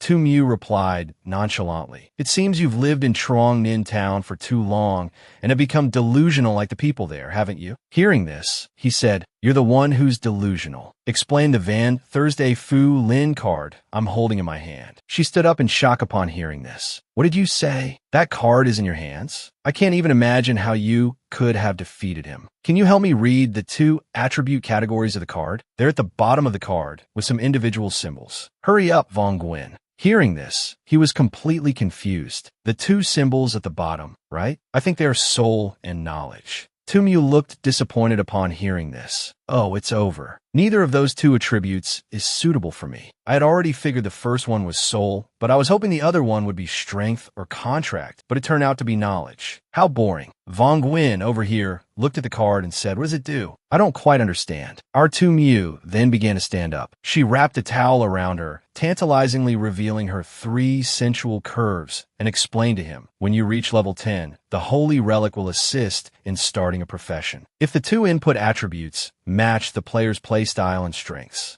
then you could develop quickly. Otherwise, even if you force yourself into a profession, no matter how hard you try, you will just be an industrial-grade waste. In short, this card is not suitable for me. You can use it for now. Let me see if I can sell it to someone. If successful, we'll split the points. Okay. Upon hearing this, Vong Nguyen's face lit up with joy. Thank you. I find this really interesting. Then Tumiu added, if you want to take it and later unlock a profession at level 10, I can completely agree. Just give me 300 points. Ehi, Vong Nguyen replied. Okay, I'll consider it. Tumiu also said, you should decide on your path soon, to avoid getting stuck at level 10 like others, which would be very boring. Suddenly, as Tumiu was about to tie up her hair, she touched the back of her neck and realized it was bleeding. Without her knowing, she exclaimed, oh, what's wrong with me? Noticing something was off, Vong Nguyen asked, Tumiu, what's wrong? She replied, it's nothing, don't worry too much. I'm taking a bath, so I probably can't video call you. Hey, Vong Nguyen, flustered, replied, a bath? Then I won't disturb you anymore. Afterwards, Tumiu looked in the mirror and thought to herself, I don't remember being attacked at all. How could there be this small wound? But oh well, whatever. It will disappear soon enough. The most important thing to worry about now is the next instance. I'm determined to get a holy relic that matches my attributes. Then, the system also announced, Special Instance Weird Tales of the False Town has ended. Main mission, collect the Van Thursday Fu Lin, completed. Side mission, find the culprit, completed. Rewarding special item, floating scroll. Map exploration progress, 64%. Received 32 bonus points. Player Vong Nguyen's level has increased to level 4. Our Vong Nguyen was a bit surprised by this. The main mission didn't have any rewards at all. It turns out the mysterious reward was hidden within the map. Suddenly, another system notification appeared. Based on player Vong Nguyen's gameplay performance, you will be able to choose one of the following 3 titles. Title 1, Law-Abiding Youth. You will faithfully cooperate with the police force in the instance, and you must become a good, law-abiding citizen. You will be ignored to a certain extent by the official forces in the game, and most of your actions will be considered legal. Title 2, Reckless Driver Citizen. Your vehicle is a formidable weapon. When you use a vehicle to ram others, the damage to the target increases by 20%, and the damage to your vehicle is reduced by 20%. Note, don't worry about your car. Just see how many bones your target has broken. Title 3, Deep Insight. You will calmly observe from outside the battle.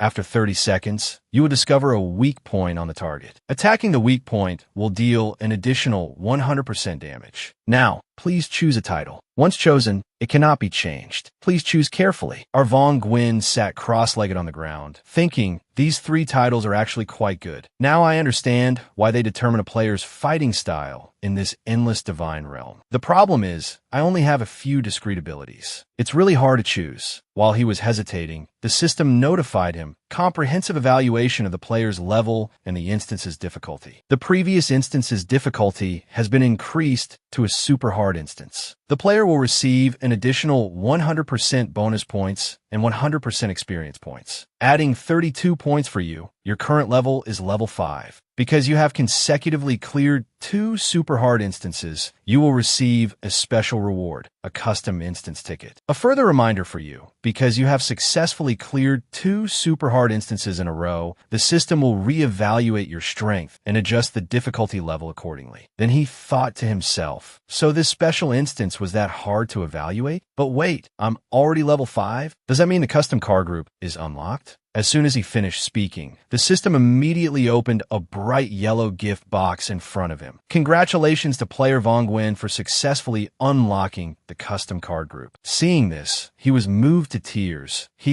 I've struck it rich. All my efforts weren't in vain. After all, he then opened the display panel to take a look right away. Player Vong Nguyen, level 5. Total bonus points, 199. Holy Dlik Van Tu Fu Ling.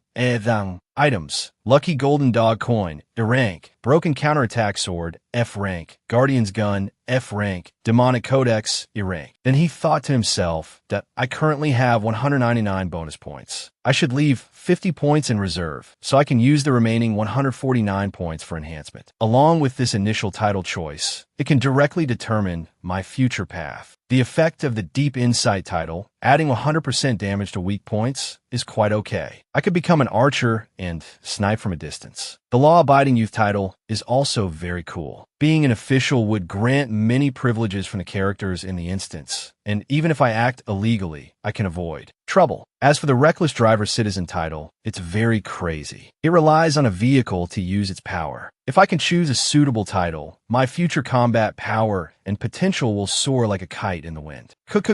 Oh, I forgot one problem. In the real world, I still have to fight that hidden group of people. They're still holding me captive, and I might be in danger soon. Also, I should think about my future profession. With that, he took out the Van Thursday Fu Lin to examine it. E rank Holy Relic. The pages record the knowledge of the soul that can only be read with the heart. All mind-related powers of the holder are increased by 1 point. Create a bomb that stuns the target, read the thoughts of others through contact, and also simply control the physical body of a stunned target by touching them. Establish a spiritual ritual to destroy the target's mind. Enhance your spiritual power and turn them into a living corpse. Warning: if the owner does not have a related profession, using this holy relic will result in side effects. The evil miasma of souls will envelop your mind, and the forces of justice will immediately recognize and seek to destroy you. Holy relic attributes: soul and knowledge. Then he thought to himself, Atuet initially introduced this as a life-and-death game, the Endless Divine Realm. But it seems this place isn't too scary. As long as I reserve a certain number of points for revival, I can play freely without any worries. Does she think I'm a child to dare to trick me like that? Most of the teammates I've met so far are adapting well to this place. After accepting the clear fact that they cannot leave here, they have embodied their characters to pursue levels and achievements in the Divine Realm. After all, this place is much more interesting than the competitive and artificial life of the human world. I've also managed to get a decent amount of points. It seems I can be considered to have a firm foothold in the Endless Divine Realm. The biggest threat now is the mysterious organization in the real world. Although they don't know that I can log out of the game and wake up, and I haven't figured out what they plan to do to me yet, escaping isn't too difficult. But their ability to find my location is terrifying. I must take this opportunity to choose a title to go inside and find more information about them before deciding on the next step. And to investigate freely, I must deal with their electronic surveillance devices. Along with that, I need to use my sense of hearing to listen in on the situation outside. Because the old man in the previous special instance was on their side, it's highly likely they also possess extraordinary abilities. And I must carefully consider escaping in an emergency. In the real world, I can't bring items from the Divine Realm. So the most important things for me now are the special abilities from the game. With his thoughts clear, our Vong Nguyen made his choice immediately. The Law-Abiding Youth title. A handsome man in a tucked-in white shirt appeared, holding a flag for Honest and Trustworthy Youth of the Year. How wicked. Then he received a notification. Title set successfully. The player's custom card group tends towards infiltration, disguise, and deception. Installation process complete. Along with that, the Van Thursday Fu Lin Holy Relic, with its 2 attributes of soul and knowledge, is also very suitable for your title's attributes. Then, the first custom card group was created, the Shadow card group, consisting of 3 E-rank cards. Before our Vong Nguyen's eyes, 3 rather impressive-looking cards appeared, with abilities well suited for disguise and deceiving others. The system asked if he wanted to accept them or spend 100 points to open the next card group. At this moment, he quickly pulled out the Lucky Golden Dog coin and said, "These 3 cards seem pretty good. It's time to use my powerful treasure." He decisively tossed the coin and chose to spend 100 points for a new set right away.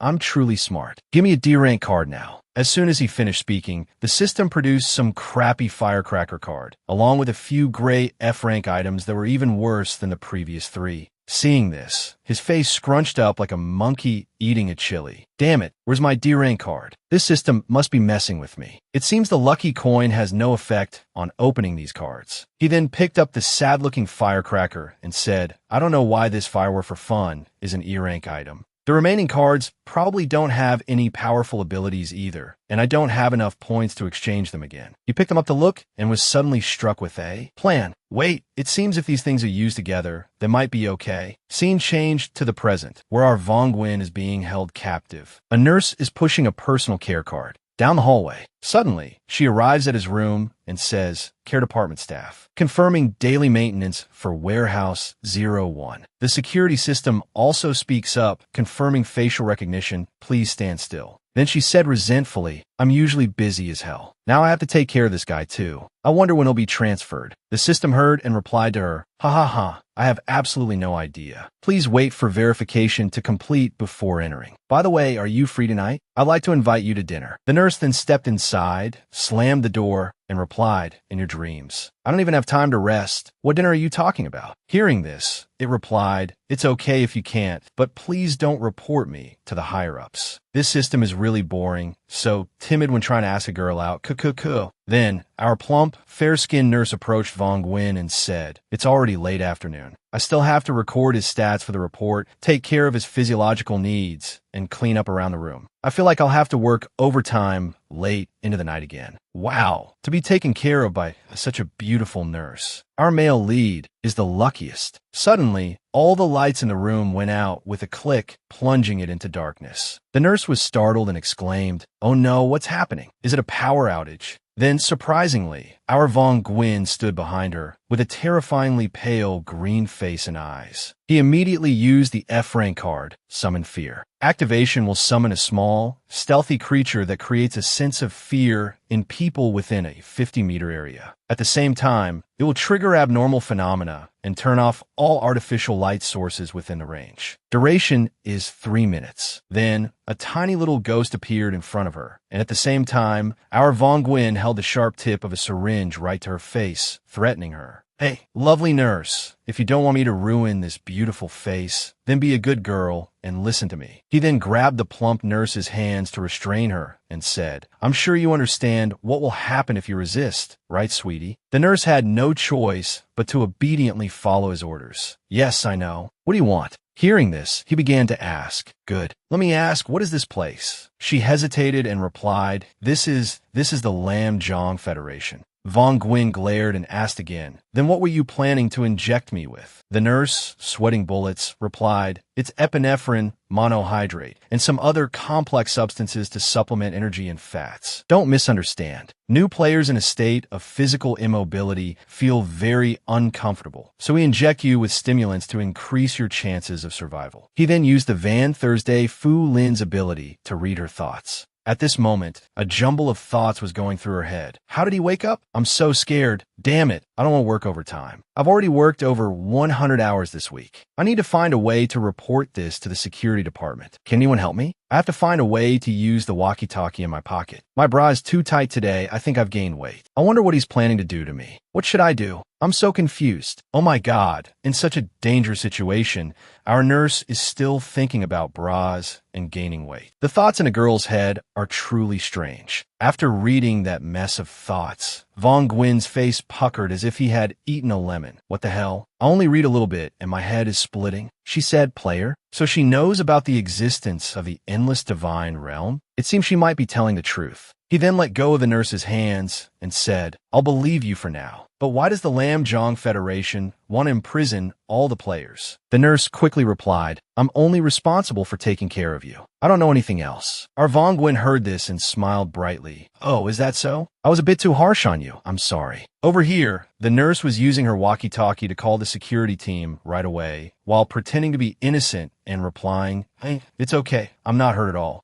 Then he immediately took out the Van Thursday Fu Lin treasure and used it to, I'm not apologizing for that, but for what I'm about to do next. The nurse's face turned dark and her eyebrows furrowed in terror. Huh? What did you say? Suddenly, a terrifying flash of chartreuse light erupted, scaring even the little ghost. Then, the nurse fainted and fell to the ground. He whispered to himself, "I'd like to play with you for a while, but I don't have time right now. The control effect on the camera is about to expire. So, let me borrow your body for a bit." As said, he immediately controlled the nurse's mind. Right after that, she used a stick and smashed the surveillance camera's lens. Then Vong Nguyen said, "The camera is done. Now to inform security." As soon as he finished speaking, he handed her a walkie-talkie, and he controlled her to say, "Security department, is that you? The camera next to the temporary detention room is broken because I accidentally did it." The security guard heard and replied, "How could you be so careless? I'll send someone to fix it right away." Suddenly, he used the E-rank card ability, Force Delay, on the security guard. Reduces the sense of urgency of a certain issue in the minds of the relevant characters, causing the target to become lazy about solving the problem for one day. The security guard replied, "I've thought it over. It's not a big deal. You go to your work first. I'll send someone over when I feel like it. No problem." He then controlled her to place her hand to open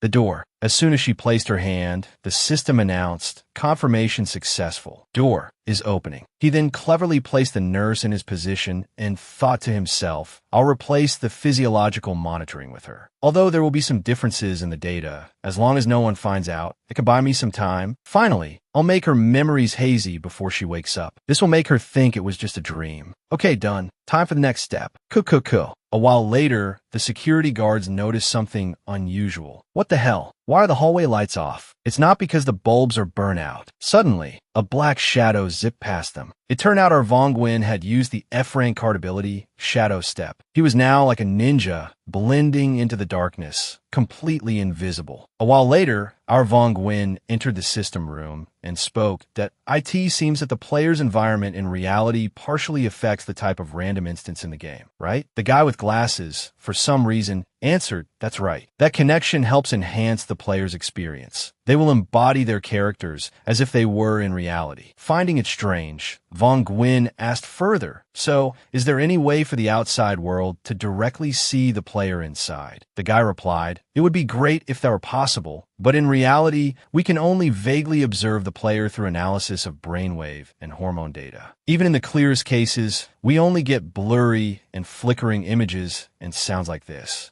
At this moment, our Vong Nguyen's jaw dropped in amazement. "Oh, that's so boring. It's really hard to see." Suddenly, the guy with glasses realized something was wrong. He jumped in shock, his mouth agape. Then, he quickly turned around to look terrified. "What the hell? It felt like I was just talking to someone. When did the lights go out? This is so strange." A while later, our Vong Nguyen arrived at the public archive to find information. Suddenly, a camera was about to turn and observe him. He immediately used the E-rank ability, Magic of Light and Shadow. Explanation: by controlling the color of light and shadow, it is possible to construct a three-dimensional image projected into reality. In the observation room, a guy was monitoring the cameras. He only saw the guy with glasses reading some book. Finding it strange, he wondered to himself, why is that guy in the archive during his lunch break? Vong Nguyen, disguised as that guy, opened a document to read, Player Achievement Dungeon Expert. It seems this federation is researching the knowledge of the endless divine realm. This 3D image construction ability is also quite crappy. If you look closely, you'll spot me. But it should be fine for remote surveillance cameras. Suddenly, there was a strange noise which startled our Vong Nguyen. What the hell? It sounds like someone's coming. I have to hide quickly or I'm done for. I'll turn off the lights first. Then, I'll escape in the darkness to avoid contact with them. Note, F-rank ability, Shadow Step, hides the user in the shadows for a short time. It doesn't actually turn you into a shadow, but is just a visual effect to prevent the opponent from detecting you.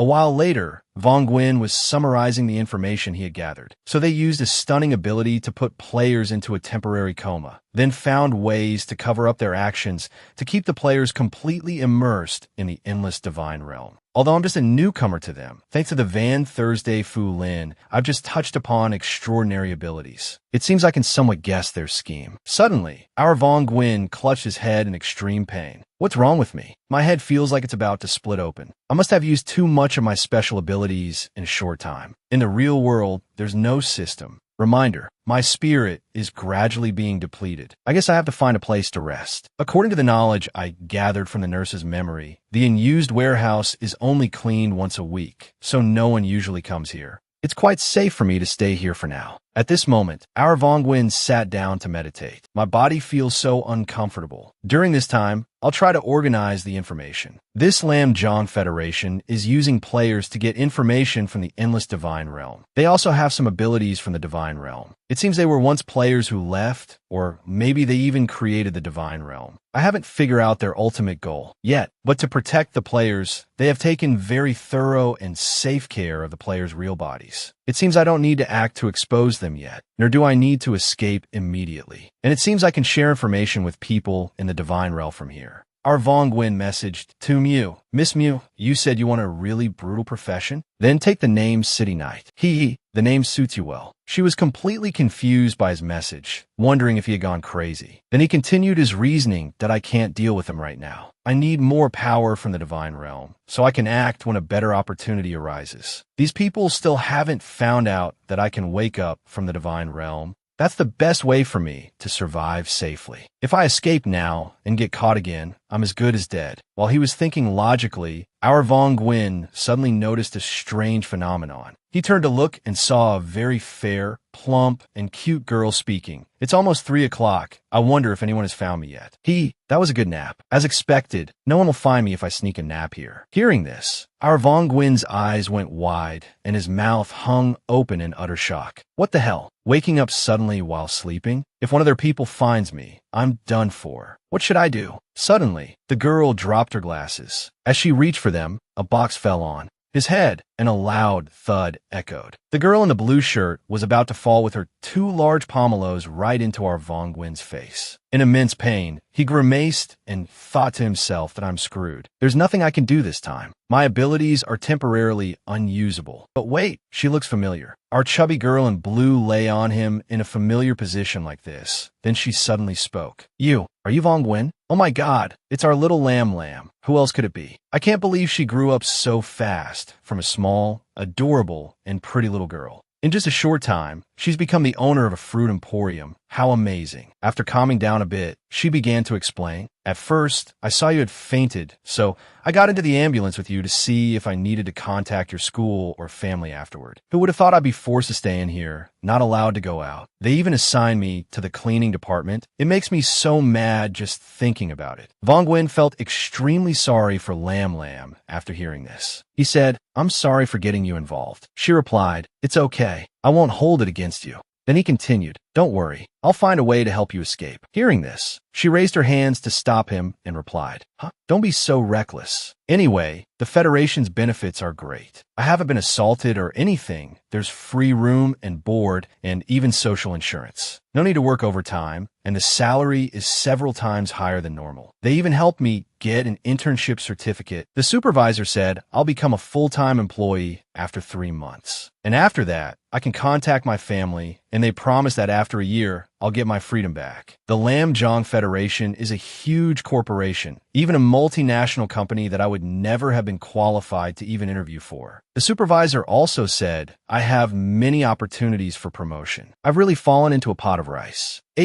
Our Vongwin was flabbergasted, his mouth agape, not understanding at all. What the hell is this? A huge corporation? A heavily secured headquarters? Insanely good benefits? Oh, I'm so done for. At this moment, he looked like he was having a heart attack from what Lam said. Seeing this, a frightened Lam asked, Vongwin, are you okay? Don't scare me. Then, his face turned pale as he asked Lam, Do you know where they keep the player's resume information? She trembled as she replied, I have no idea about the information of other departments. I think I heard people talking about playing some game, but once they enter the game, they can't wake up again. How can you? Then he placed his hands on her shoulders and asked again, Do you know what happens to the long-term players? Where are they taken? With her wide, round eyes, she replied, I'm only in charge of cleaning the exterior. I'm completely forbidden from entering the laboratory. After hearing this, he thought to himself, It seems I can't get any information from her. My mental energy has recovered a bit. Maybe I should do this? Suddenly, our Vongwin placed his hand on Lam's cheek and thought, If I wait until later, she'll have too many memories and junk in her head. It would be too much for me to do it then.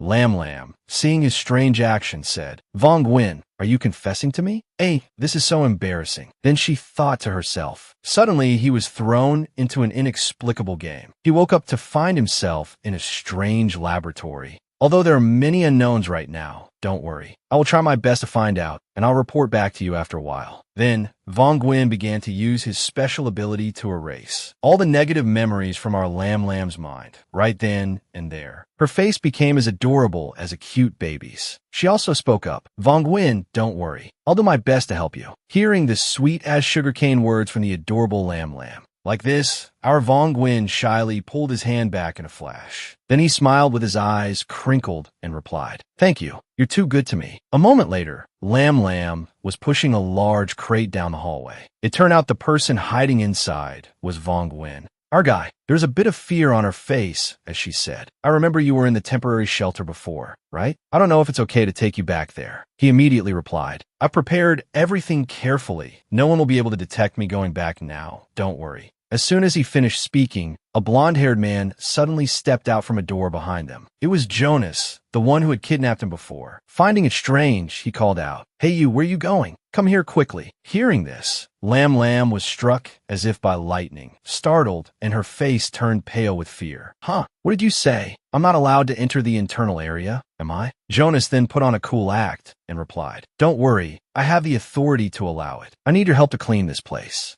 As he spoke, he turned his face to the right. Vong Nguyen, hearing this, also looked over and discovered someone who horrified him. It turned out to be our Tum Yu. What is he planning to do? Then Jonas said, I'm too lazy to move this piece of trash. Please clean up after I destroy it. As he spoke, he shot out a huge flame from his hand. Tum Yu was instantly burned to a crisp black as ink before the terrified and shocked eyes of Lam Lam and Vong Nguyen. He even turned back and added, There's only a little ash left. It should be easy for you to clean up, right? Oh my god, this guy is truly as vicious as a bitch. Indeed, the scene changes to Tum Yu's past. In the company she used to work at in the real world, a girl was crying her eyes out over something. Tum Yu, I'm so sorry. You got fired because of me. Tum Yu put an arm around her shoulder, smiled brightly like a flower, and said, You're so silly. I've been pissed off at that damn boss for a long time. Now that I'm leaving, he won't dare to do anything to you. Then she waved goodbye to everyone in the company and said loudly, I'm leaving first, everyone. I wish you all the best. Let's go for drinks when we're free. Cool. A moment later, she put down her box of work documents, which also had a cute bear in it. Then she sat on the sidewalk and called her mother. Hello, Mom? The company just gave me a few days off. I'll buy a ticket to come home for a visit. Upon hearing this, Tum Yu's mother suddenly screamed into the phone. Are you still lying to me? I already know you beat up your boss and got fired. You damn girl. Tum Yu frowned and replied, It's because the boss was bullying my colleagues. I just kicked him in a sensitive spot. That's not too much, right? Then her mother replied, You're quite something, aren't you? Well, what's done is done. Your father is making soup. Come home early and eat. Hearing that, her face lit up with excitement as she replied, Yes, I know. It turns out our Tum Yu is in the God's domain. She is reminiscing about how much her family loved her. She looked at the family photo, her eyes filled with immense longing. She had also heard the bustling rumors. Hey, did you know? A lot of people are saying that after a player in the God's domain advances to the absolute peak, they'll get a chance to exchange it for the right to return to reality. The other person replied, That must be it. That's why I'm also trying my best. Then she sighed and thought to herself, The big problem is that in the God's domain, it's too difficult to develop to the peak. Just finding a suitable holy relic for oneself is already as hard as climbing to the heavens. And each dungeon contains too many incomprehensible things. Relying on strength alone can still get you defeated easily. Can't people in the God's domain live together in peace and love? Suddenly, she received a message from Vong Nguyen from when he was in reality and messaged her. Sister Mew, you said you wanted a really brutal profession? Then take the name City Knight. He. That name suits you well. She read it and didn't understand it all. What the heck? This guy actually cares about me, but he seems like a real weirdo. Whatever. I'll try to auction off the extra equipment in my bag, see if anyone buys it. Suddenly, she felt a sharp pain in the back of her neck, as if someone had stabbed her with something. Damn it, why do I feel such a terrible burning pain? I don't remember ever being injured here. Then, a system notification suddenly appeared. Player Tum Yu has been in the God's domain for 5 months. She has cleared a total of 47 dungeons, reached level 10, and has no profession. Then, as if having a stroke, she collapsed and slammed her head on the table with a thud, her family photo also shattering. On the floor, the system announced further. If a player is assessed to have no potential for development and no value for too long, then they will be transported for reevaluation. The initial destruction has been completed. Tumyu had now become an utterly bewildered soul. She died with her eyes open, lying on the ground, looking very pitiful, as the beautiful memories of her relatives, friends, and family from the past burned away in the flames of the evil Jonas. Her face was filled with extreme horror, not understanding what was happening to her. Suddenly, after a long moment, Tumyu woke up and spoke. "Is it over?" The system also announced. "Player information has been loaded. Review process complete." She stood up as if nothing had happened, which was shocking. Then she looked in the mirror to check her wound and said, "Great, the wound has healed."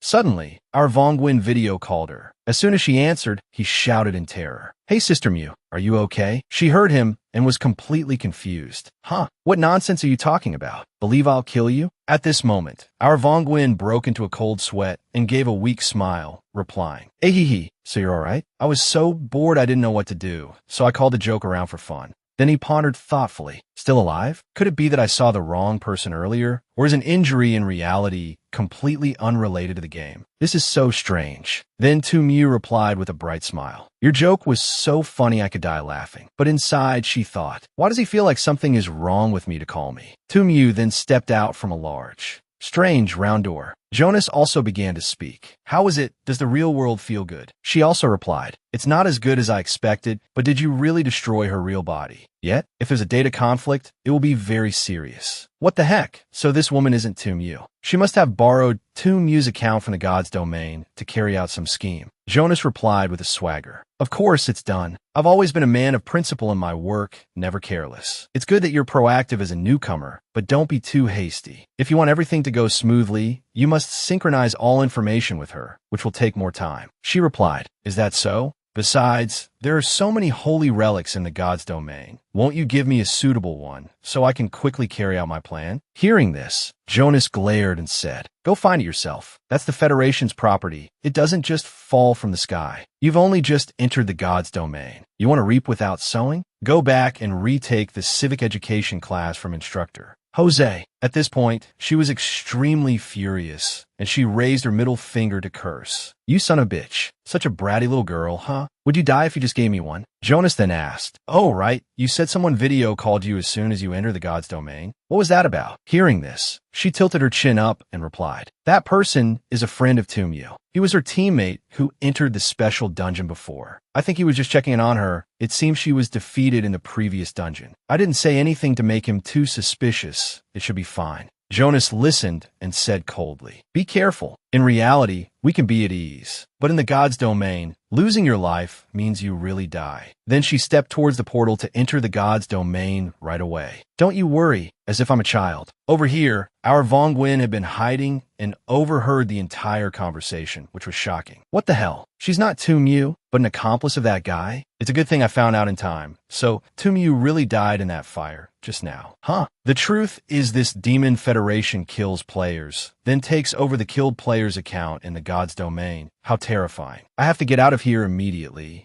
But I still don't know the principle by which they pull players into the god's domain and find their location. If I try to escape, there's a high chance I'll be caught again. Once my ability to log out of the god's domain is exposed, I will 100% be eliminated to silence me. But staying here for long will lead to the same end as Tumyu. It could be dangerous at any moment. This is such a dilemma. What should I do now? Fortunately, when I talked to the fake Tumyu just now, I didn't reveal anything. And my previous escape attempts and information gathering were done very carefully. So there's a high probability I haven't been exposed yet. According to the information from Lam Lam, their plan to move me from this place is scheduled for a week later, which also matches the information I found out before. If there's absolutely no chance for me to escape, then I must make full use of this final safe week. As soon as he finished speaking, he took out his broken E-rank counterattack sword prop. Then, he used 5 of his points to repair it. Thanks to the information I have, I must get stronger quickly. Then he used 60 of his points to enhance the sword to +3 right away. This included 10 points for level 1, 20 points for level 2, and 30 points for level 3. Then Vong Nguyen used another 20 points to enhance it to an E-rank item. His humble sword now became this super cool dragon sword of the first inscription. Note, a perfect combination of technology and a sharp weapon. The energy-filled blade can cut through steel. Special ability. By swinging the sword forward, you can block an enemy's attack and return a large amount of damage to the target within 2 seconds. Holding the sword in his hand, he thought to himself, with my meager damage output, this sword is probably the most suitable. The stronger the enemy, the more advantageous it is for me. Next is the random dungeon ticket that the system gave me before. It seems I have to use it this time. Then he used 10 points to exchange for 1 entry into the Advanced Team Arena dungeon.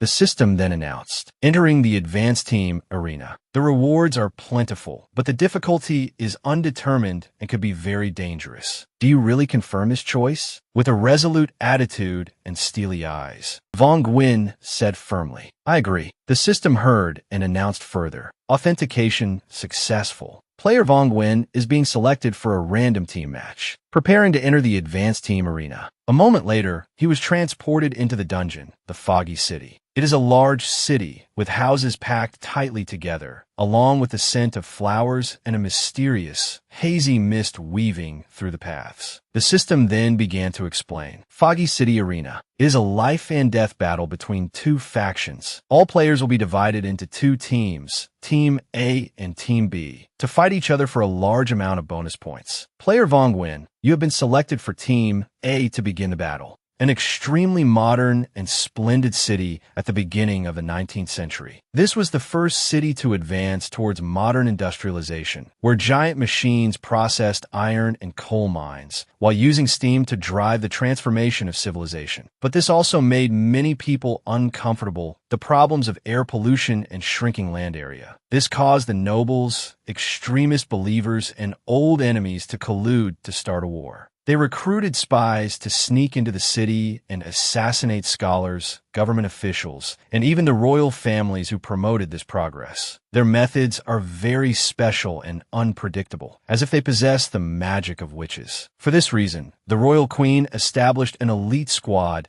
to counter them called the Agency of the Law Machine, or ALM for short. Vong Nguyen, you are one of the members of this squad. You are highly trusted by the queen and enjoy enormous privileges. You must do everything you can to protect the important targets. At the same time, you must find the spies who have infiltrated and kill all of them without leaving a single one. The ALM squad is Team A. You will receive 12 points of authority representing your power, which can be used to command the entire city to act to help you. Even the most unreasonable requests can be carried out to achieve the final goal. The objectives of Team A include: Objective 1. Protect the royal family. There are a total of 9 extremely important royal figures who need protection. Specific information is in the mission details. If at the end of the battle, for each surviving royal figure, you will receive 10 bonus points. Objective 2. Eliminate spies. If you eliminate each spy, you will receive 50 points. Winning condition for Team A. Kill all spies or wait until sunrise. The winning team will immediately receive 100 points. Failure condition for Team A. All 9 members of the royal family die, or all members of Team A are killed. If you fail, each person on the team will have 100 points deducted. Note, bonus points obtained will be adjusted according to the player's level coefficient. The lower the player's level, the higher the multiplier will be. Player Vong Nguyen, title Law-Abiding Serious Youth. Level 5 will receive a coefficient of an additional 100% bonus points at the end. What the heck? The young man's face was filled with delight after hearing this. The system then announced, now the invasion of the Foggy City officially begins. As soon as the announcement finished, our Vong Nguyen was equipped with a super cool suit like this. He was a bit surprised now. So this is a competitive dungeon? Players are divided into 2 teams to fight each other. The bonus points are balanced by coefficient. And I'm the one with a very high coefficient. It seems the levels of all the other players are higher than mine. There might even be some god-tier masters. But for me, because there isn't much time left, I have to take this risk to achieve ultimate power if I delay. My fate will be no different from 2 Mias. Think positive, Vong Gwyn. Maybe my teammate is a top-ranking player on the server. Then I can just sit back and reap the rewards, getting points without doing anything. Kuh. As soon as he finished speaking, the beautiful Vu San suddenly appeared in front of Vong Gwyn. She is at level 4. On top of that, she's even equipped with an outfit very suitable for a beach trip. So fair, round, and delectable. Hey, hello Vong Gwyn. We're really fated to meet. I hope you'll carry me to victory this time. Over here, he didn't understand what was happening and coughed up blood. Oh, I'm so done for. I'm definitely dead this time. Then he trembled like a leaf and said in horror, "Why are you here, entering the arena with such a low level? Aren't you afraid of getting negative points?" She gave an incredibly innocent smile and replied, "Because a kind person guided me before. We became friends. She saw my shortcomings, so she brought me here for more practice. Besides, her level is very high, so I immediately followed her." Hearing this, our Vong Gwyn's face lit up. Holy crap, what a windfall. So in this match, the two of us will be carried by a master big sister.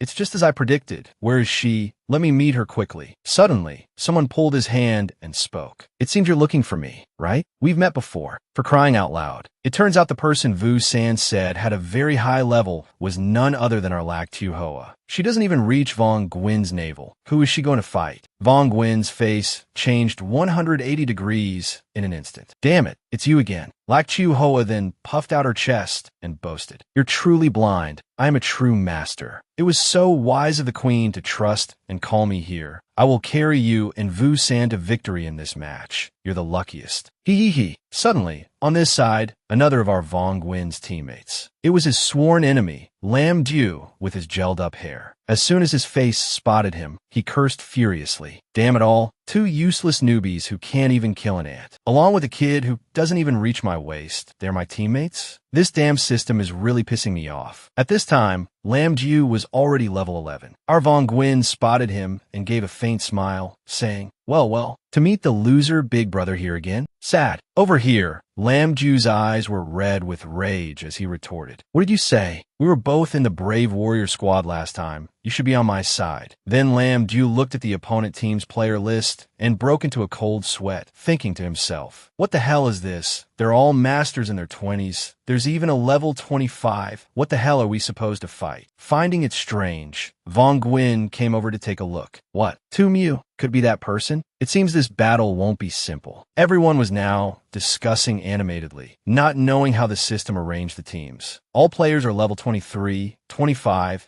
It seems like the system wanted our team to lose from the start. How hateful. Suddenly, a familiar voice was heard. "Hello everyone, I'm a little late." Vu San was extremely surprised to hear it and said, "Is that the guide? She really is a player. She didn't lie to us." Lam Du on this side was also quite surprised. "It's a Tuet, level 30. She's ranked 5th on the list of the strongest in the God's domain." Finding it strange, Lac Tu Hoa also spoke up and asked, Hey Tuet, aren't you busy with the other masters developing more high-level game dungeons? Why are you in this arena?" A Tuet replied awkwardly, because of some glitches, I was passively brought to the arena or something. I don't know." Over here, Tu Hai also added, "Alright, I was brought here too. I don't understand why either."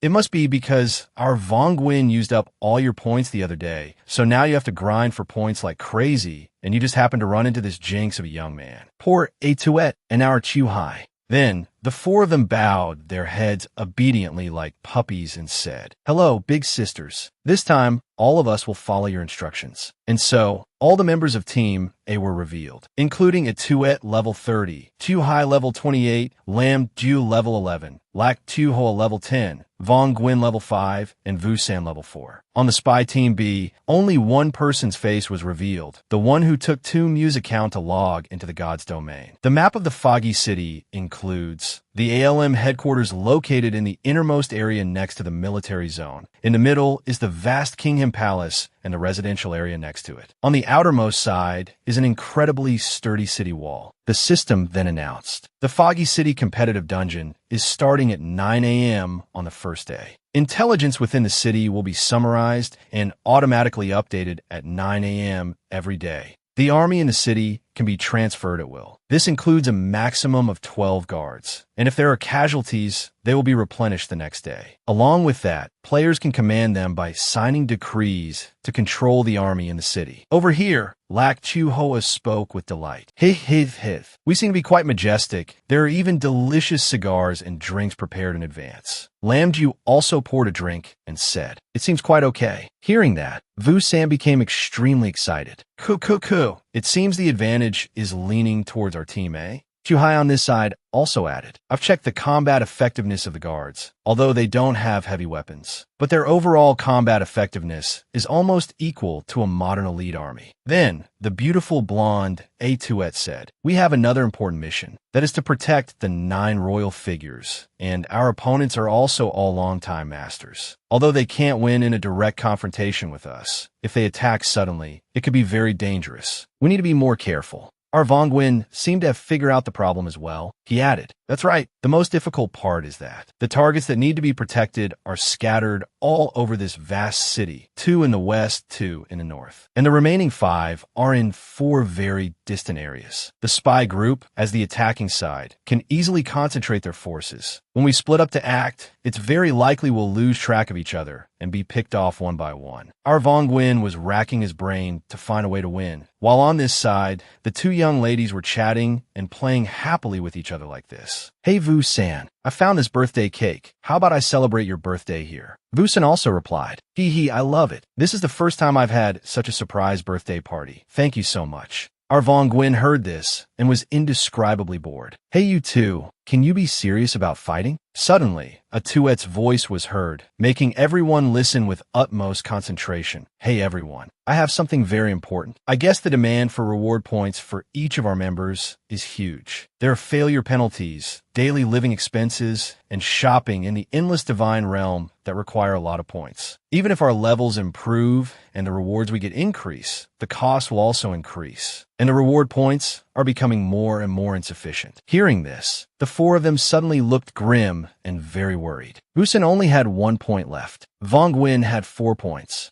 Lam Ju had lost 3 games in a row and only had a few dozen points left, and Little Lak Tu Hoa's situation was even more serious. She was 700 points in debt due to overspending. Then, a Tuet rallied her teammates. "That's why we must win this match. I believe that as long as we are completely united, we can succeed, even though 2 of you are just rookies. But you also play a very big role in the team. Do you all hear me loud and clear?" It turns out our Tuet was trying to earn back the 28,000 points she lost the other day for an important mission. That's why she has this burning, fiery determination. KH. I feel bad for her, but oh well, what can you do? Suddenly, Chu Hai opened the door and walked in, finding them shouting wildly. "Determination, victory, united, we can even drain the East Sea." Just like some multi-level marketing guys. She froze for 100 seconds, stiff as a board. "What the hell? What in the world is wrong with you guys? Did you just get high or something? You're so out of it." Then, Lak Chu Hoa said, "All right, let's get moving. The key to winning this game is time." Vu San then spent 2 authority points to call the army to the Greenwich district, the farthest place from the team. They must protect the royal figure there for the next 8 hours.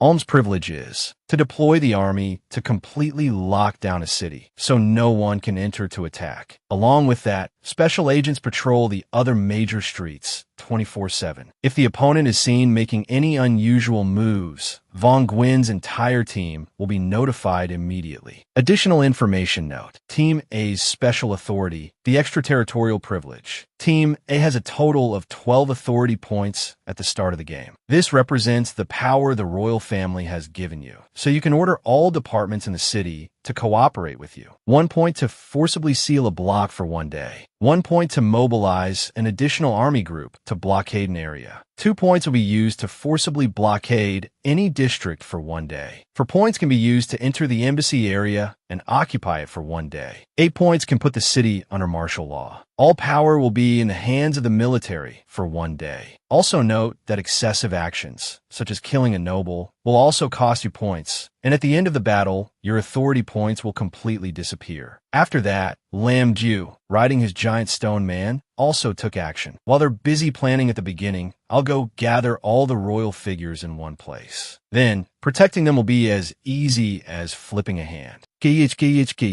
Elsewhere, Vong Gwyn's car screeched to a halt in front of school. He then got out, put his hands in his pockets looking extremely cool, and said, "It would be great if all the royal figures were locked up in one house, right?" Then he showed the security guard a picture of a royal figure and said, "Hello, can I ask if you've ever seen this person?" The security guard saw something and trembled like a leaf, replying, "Yes, she's receiving a guest in the academy. Can I help you with anything, sir?" It turns out our Von Gwyn brought along 4 guards equipped with paintball guns, level 3 helmets, and level 3 armor, just like they were playing Free Fire. He continued coldly, "I'm just visiting her and taking her to a safe place." The security guard also obediently complied. Immediately, finding it strange, Von Gwyn also said to a Tuet, "I noticed something as soon as we left the West District. Even the school is covered in fog despite it being the middle of the day. The environment here is really bad, isn't it?" A Tuet replied, "With terrain full of tall buildings and such thick fog, detecting spies is very difficult. If we spot them, we must close in immediately." It turns out a Tuet was standing on a towering high place to observe and provide timely support to her teammates. She also added, "The map of the foggy city is vast. It will take me a little time to get there to help. Everyone, please be careful." Then Von Gwyn walked away, looking incredibly handsome and dashing, a true heartthrob, and replied, "Hey, big sis, don't worry. I'm the most careful person there is." It was now 9:50 a.m. at the academy, where Von Gwyn was going to pick up the first royal figure. This young girl is a noble that Von Gwyn's team needs to protect. Her name is Newton. But this Newton is very strange, way cuter and more adorable than the Newton we know. She was reading and researching when suddenly a guy who looked quite similar to our Von Gwyn, but with red hair and a more sinister look, appeared. His name is Truong Tan, level 23, with the title Kwong Kin Thursday Tuesday. He was approaching to say something to Miss Newton. She asked in surprise, "What did you say? Why do you want to invest in my research project?" He immediately replied, "I'm very interested in that project. Shall we go to your laboratory to talk more?" Little Newton, hearing this, was delighted, dropped the apple on the ground, stood up, and said, "Of course we can. I hope you see the great value of this research project." Then he went with her right away. After a while, he contacted his teammates to report, "Ha, I found a target. I'll make my move when the opportunity is right, and then quickly wrap it up. The target looks pretty green and naive. I'll definitely act quickly and cleanly." His teammate also replied, "Good, let's split up and eliminate as many targets as possible before those bitches have a chance to act." Then he laughed and muttered, "I'm not afraid, even if those scabby toads from Team A react. They're all just useless rookies. They don't stand a chance of winning against me. Ka. After walking a short distance, a voice suddenly rang out, "Hey, Ms. Newton, someone from the Queen has come to see you." Little Newton was startled and asked back, "Oh, what is it? Why are there so many visitors today?" When the guard led Von Gwyn inside, he unexpectedly came face to face with Truong Tan. Our Von Gwyn was startled and thought, "This guy is definitely from the spy team." He quickly used his special ability, forced immobilization, on Truong Tan. At the same time, he immediately pulled out a gun to threaten him. "You there, freeze and don't move. I have a gun. I'll shoot you." Von Gwyn thought to himself, "Damn it, I'm one step too late. If he attacks the noble from this distance, it will be very difficult for me to intervene." Truong Tan was no pushover either. He immediately used his mental shield ability to create a barrier against Von Gwyn's ability and laughed smugly, saying, Ha. You think you can take me on with a low-level suppression ability? You really are a useless rookie. You're dead meat this time, son." As he spoke, he rushed towards him, attacking as fast as the wind. Ka. What a pig-brained idiot. Now eat my critical punch. Then, Von Gwyn immediately drew his one-pattern dragon sword. Truong Tan threw a world-shaking punch that sent dust and smoke flying. But our Von Gwyn also raised his sword to block it. Right at that moment, the punch was so incredibly powerful that it sent Von Gwyn sliding back, scraping the ground and creating sparks. He said in alarm, "What the heck? How dare you attack?" Truong Tan laughed menacingly and replied, "Why not? You're just a useless piece of trash. You think you can take me on with some crappy sword? What a pig-headed fool. Ka. As soon as he finished speaking, A massive army carrying huge cannons arrived immediately. Vong Nguyen also said to him, "What I mean is, you're so good that you'd fight my entire army, right?" Hearing that, sweat poured from Truong Tan's crotch and armpits. He was now filled with late regret. Son of a bitch, I'm screwed. Cut to the Crown District, another place in the foggy city. Suddenly, a dazzling red light flashed in a very mysterious bathroom. This is Kitty, level 19. A member of the spy team, she seemed to be hiding two supersized, gigantic things in her shirt. Looks pretty formidable. At this moment, she was secretly reporting to her teammates, "I have successfully infiltrated the Royal Court of Justice. Everything is still fine." A guy who was taking a piss spotted her. He shouted in alarm, "What the hell? Why are you spying on me while I'm taking a piss?" Then she gently placed her hand on his shoulder. Suddenly, the guy vanished into thin air. Then, Kitty reported to her teammate, "I haven't seen Team here yet. It seems they can't protect too many targets at once. It looks like we're sure to win this match. Let's quickly kill all the targets and complete the instance." Suddenly, Truong Tan spoke up. "It's not good, guys. I've encountered a level 5 rookie here. He's just a scrub, but his army is terrifyingly strong." Then he screamed tragically, "Save me! Save me! They're using super powerful cannons with incredible firepower.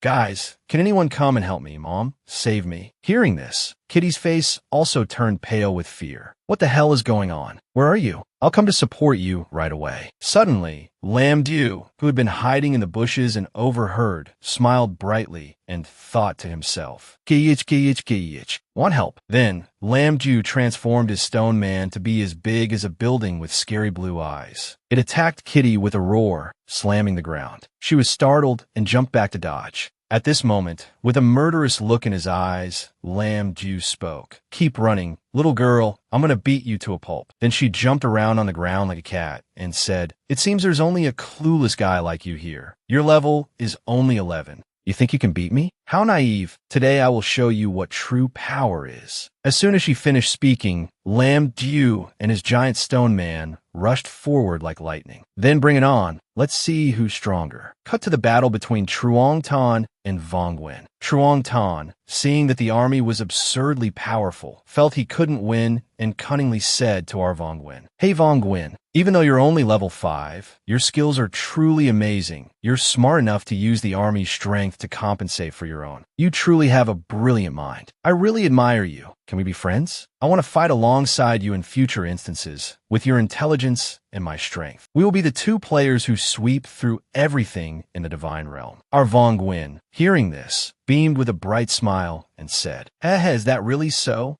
Then Truong Tan replied, That's right. So please let me live this time, big bro. If I get killed by a level 5 player, Facebook will be flooded with news about it. I'll be so embarrassed, I'll have to hide my face." Truong Tan was now being continuously fired upon by a group of soldiers. He was so scared he was about to piss his pants while running. Vong Nguyen then turned to the royal figure, Little Newton, and said, My, you're still safe and sound. How fortunate." Finding it strange, she spoke up and asked, "Can you explain to me what is happening right now? I'm extremely confused." Our Vong Nguyen also smiled with his eyes crinkled. "I'm from the Ulm Royal Secret Service. I'm responsible for your safety. Don't worry too much, he. Then he sat down and said to her, "Right now, the foggy city is very dangerous. Please come with me to a safe place to hide for a while. See that guy over there? He's a pervert who is trying to lure and attack you." Truong Tan heard this and cursed angrily. "What the hell are you talking about? What pervert? Don't you dare slander me." Little Newton sighed and replied to Vong Nguyen, "It seems that's the best way for me to be safe. But please let me go to the laboratory for a moment. I need to get a few important things first." He immediately agreed and led her away. Seeing this, Truong Tan was furious and resentful. It was infuriating. "That guy must think I'm a pushover. Well then, witness my power." Saying that, he used magic to summon something and said, "I have the very powerful divine, mechanical, holy relic within me. My power will far exceed your imagination. You bastard Vong Nguyen." As he spoke, he created countless robot parts, just like a Power Ranger transforming. Then the parts assembled into a giant robot, and Truong Tan laughed smugly, saying, Ka.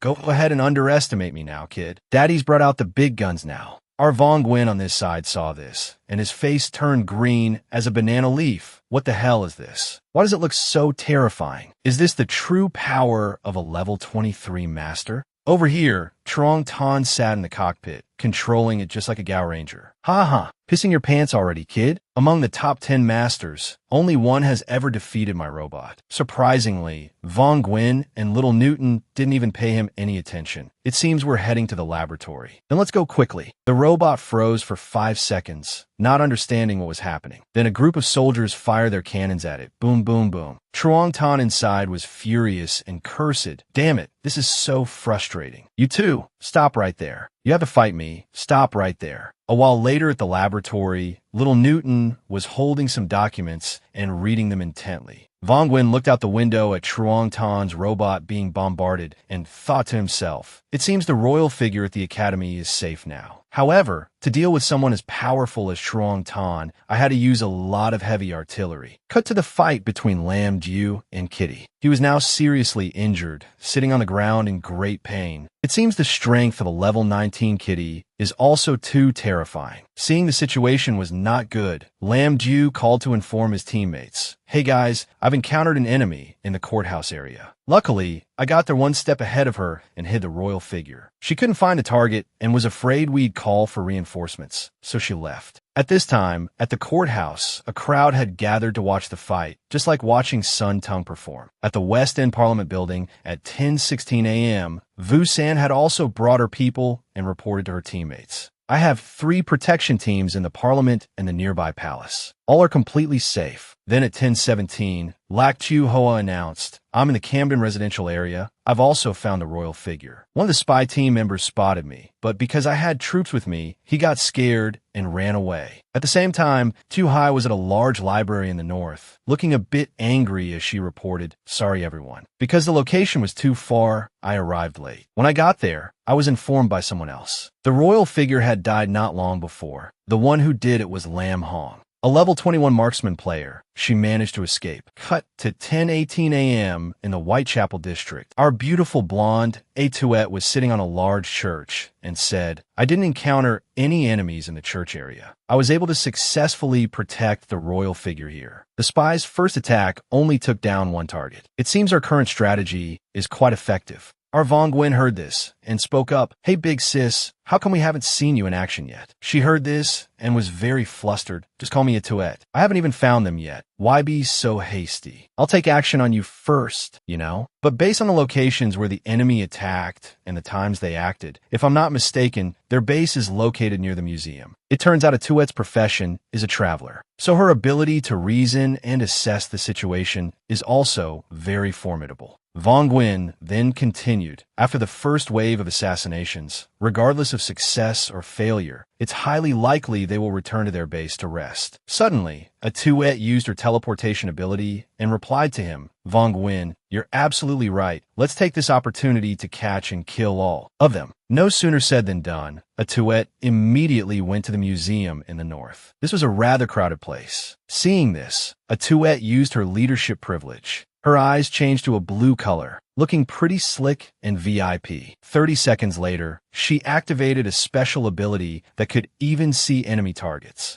At this moment, she said gleefully, found them. Now it's time for action. In another house, a girl suddenly appeared uninvited. She was Lam Hong, the marksman Tu Hai had encountered earlier. Because he was so surprised by the stranger barging into his house, the old man immediately tried to drive her away. Who are you? We don't call for prostitutes here. Get the hell out. Lam Hong gave a very cunning smile and replied, I'm truly sorry to bother you. I'm injured and need a place to recover. Without letting the bald old man answer, she used 2 fingers to touch his forehead. The old man evaporated into smoke. It was terrifying. Then she sat down on the sofa and sighed. That was a close call. That Tu Hai is really too powerful. If I hadn't run away quickly, I probably wouldn't be sitting here anymore. There's no one around me right now. Maybe I'll take a short nap to recover and then figure things out. Suddenly, Lam Huang's system gave an emergency notification. You are being targeted by an enemy's mark for the next 30 seconds. Please be careful. Lam Hong was still drowsy and didn't understand what was happening. Before she could even get her bearings, a Tuette was suddenly right behind her. How scary. Hey, you spy. D. Lam Hong was startled awake in terror. Then she leaped up to dodge a Tuette's terrifyingly strong slash. And at the same time, she drew her gun too.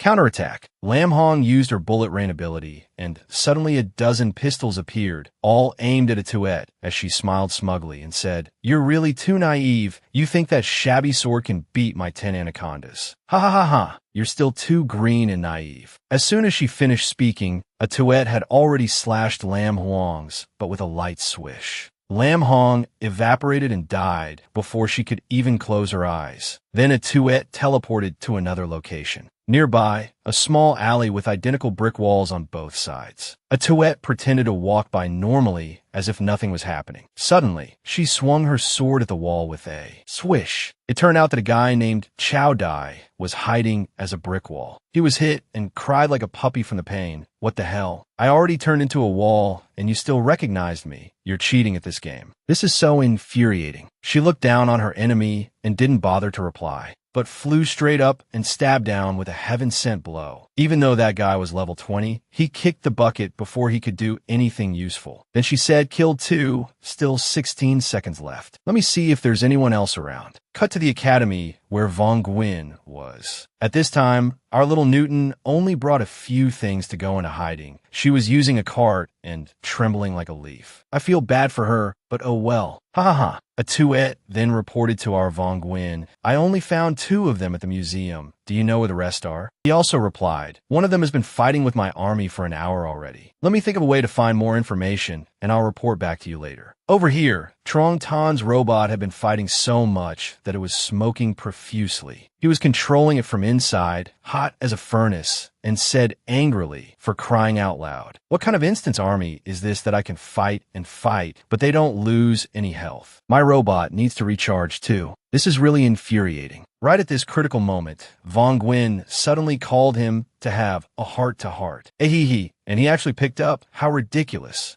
Vong Gwyn gave a friendly smile and said, "Hey big bro, it looks like you're about to fall, right? But it's okay, let's make a deal." Hith. Trong Tan heard this, and his blood boiled, his eyes and nose red with anger. He replied, "You underestimate me too much. I'm a person who greatly values brotherhood. Even if you transfer me 20,000 points, along with keeping the transaction absolutely confidential, and also give me a Tuet's contact info, I would never sell out my teammates." Vong Gwyn had no idea what was going on. "What the hell? That damn Truong Tan. The way you're talking sounds like you're naming your price to me. But can I ask you something? Is there someone in your team named Tumyu?" Truong Tan tilted his chin up and replied, "I think I've heard of her. She's quite famous for being in the divine realm for a long time, and her fighting ability is also very good. But she's been stuck at level 10 for quite a long time. She's currently on our team." "But why are you asking?" Hearing this, Vong Gwyn thought to himself, there must be one or more people from the spy team who came to this instance with her, disguised as Tumyu. It's highly likely they're from the Lam Jong Federation. If she were alone, she would never dare to risk coming here. Truong Tan suddenly laughed out loud and said, "Hey brother, you want to hit on her, don't you? Ha ha ha. We're brothers, just say it straight. What's there to be shy about? If you call off your army, I'll put in a good word for you. How about that? You've got some bold taste, brother. Truly impressive." Giyich. Vong Gwyn heard this and didn't even want to talk anymore. Suddenly, 2 girls appeared behind him. The blonde one was Tan DM, level 25. It seemed she was with the person impersonating Tumyu. She suddenly spoke up to greet Vong Gwyn. "Hey old friend, still remember me?" He heard her and was startled, thinking to himself, "This voice, isn't it Tumyu? But something's not right." She then smiled and added, "I thought we were best friends. Why are you so surprised?" Vong Gwyn's face became grim, and he tensed up, thinking, "She's with Tan DM? They must be part of the group, trying to harm me." Then Tan DM asked, "You two were best friends before?" Suddenly, as fast as the wind, Vong Gwyn rushed over and put his arm around the girl impersonating Tumyu. Hith. Good friend.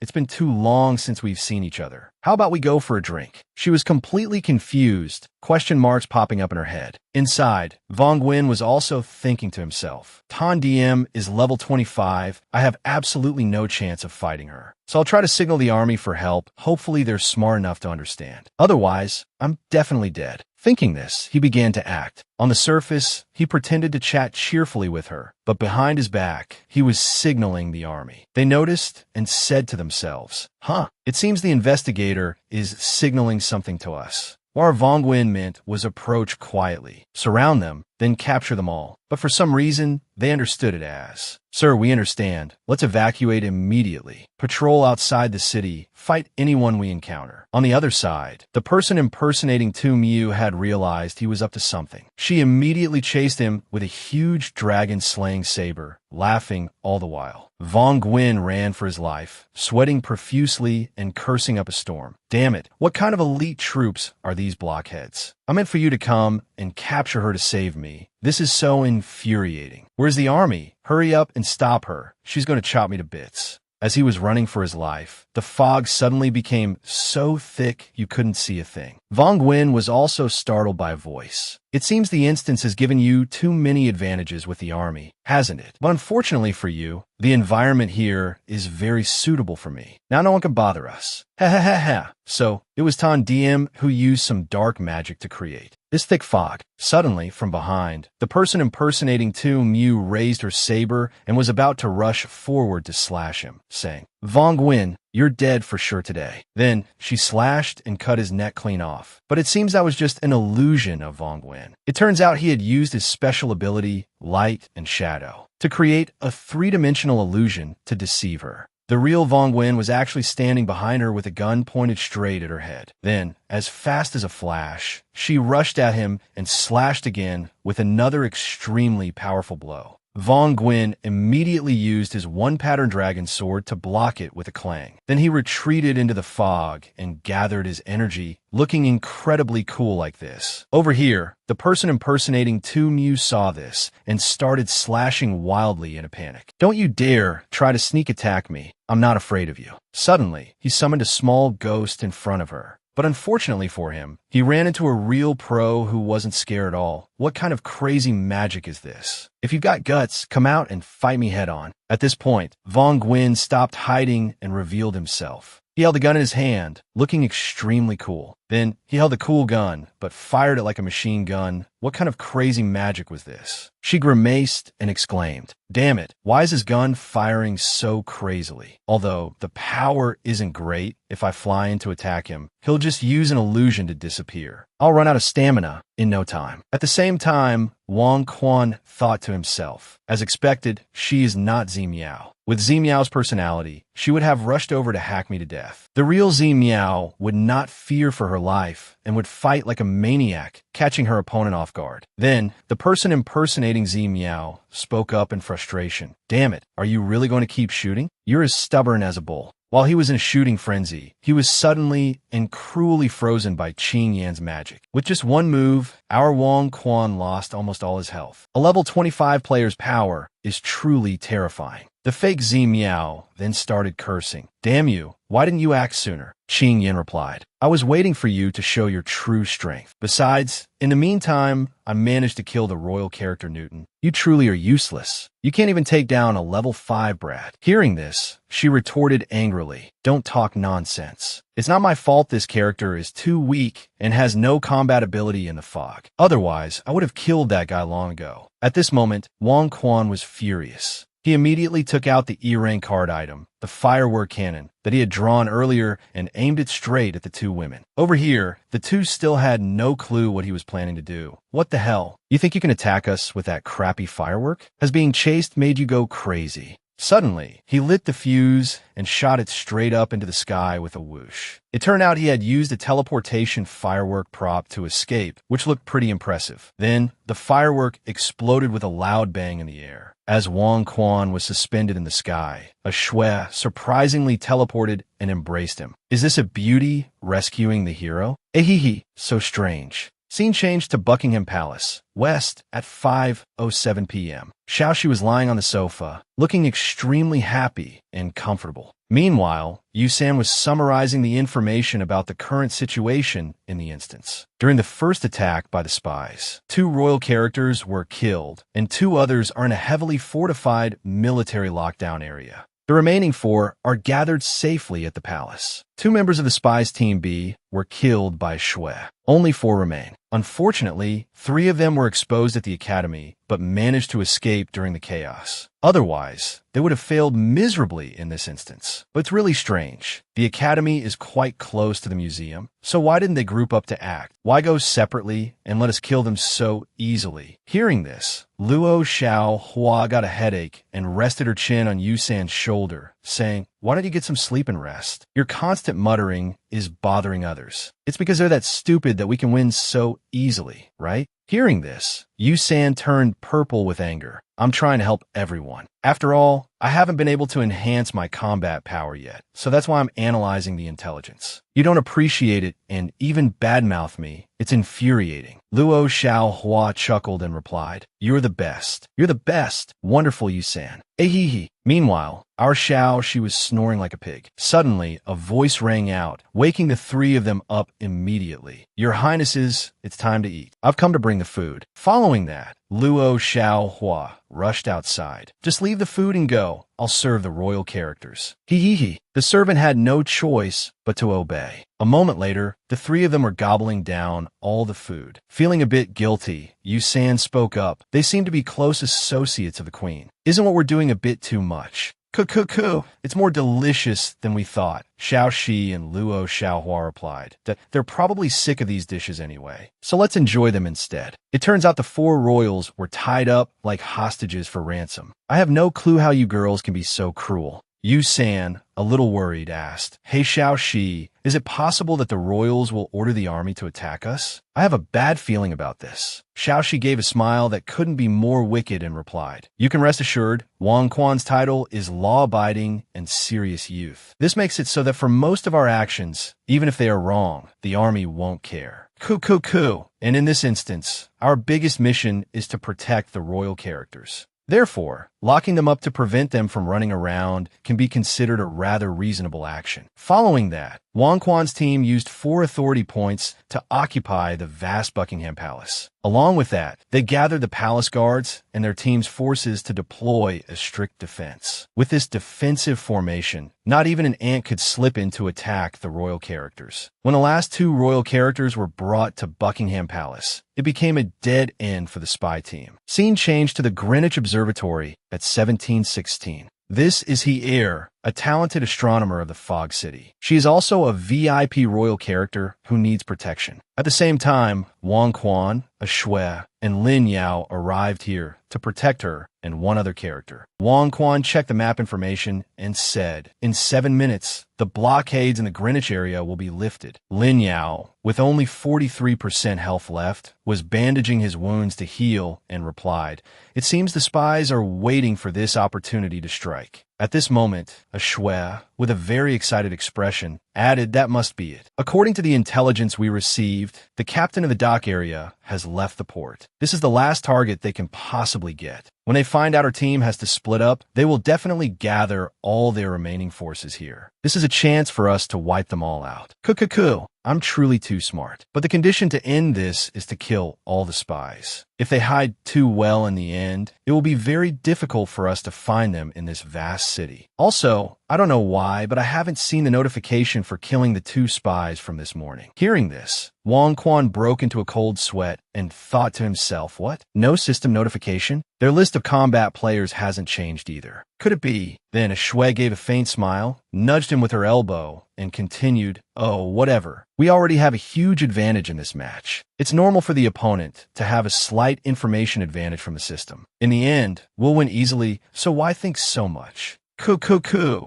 At the same time, a Shui immediately pulled out an incredibly VIP treasure and said, "Look, you two, this is a D-rank holy relic, the Herald Spirit. This holy relic and my profession are extremely enhanced for instant teleportation. So my biggest advantage is in long-range raids on a large map like this. It seems they have no chance of winning against me." Hearing instant teleportation, Lin Yao was suddenly startled as he realized something and asked, "Hey Wang Quan, the enemy you met before, did you see how he got into the academy?" Wang Quan, horrified, replied, "I didn't see anything at all. When I arrived, he was already next to the royal character. Don't tell me it was the same on your side. At this moment, Lin Yao suddenly shot up, his stone hand materializing as he exclaimed in extreme anger, "Damn it." Then he slammed his fist down on the observatory building with a powerful bang. Below, a very familiar dark shadow managed to dodge and escape. Then the two rushed in and discovered that Lin Huang was still alive and kicking, completely unharmed. Seeing this, Wang Quan said furiously, "So Team B-side has the ability to instantly teleport and even resurrect? Damn it all."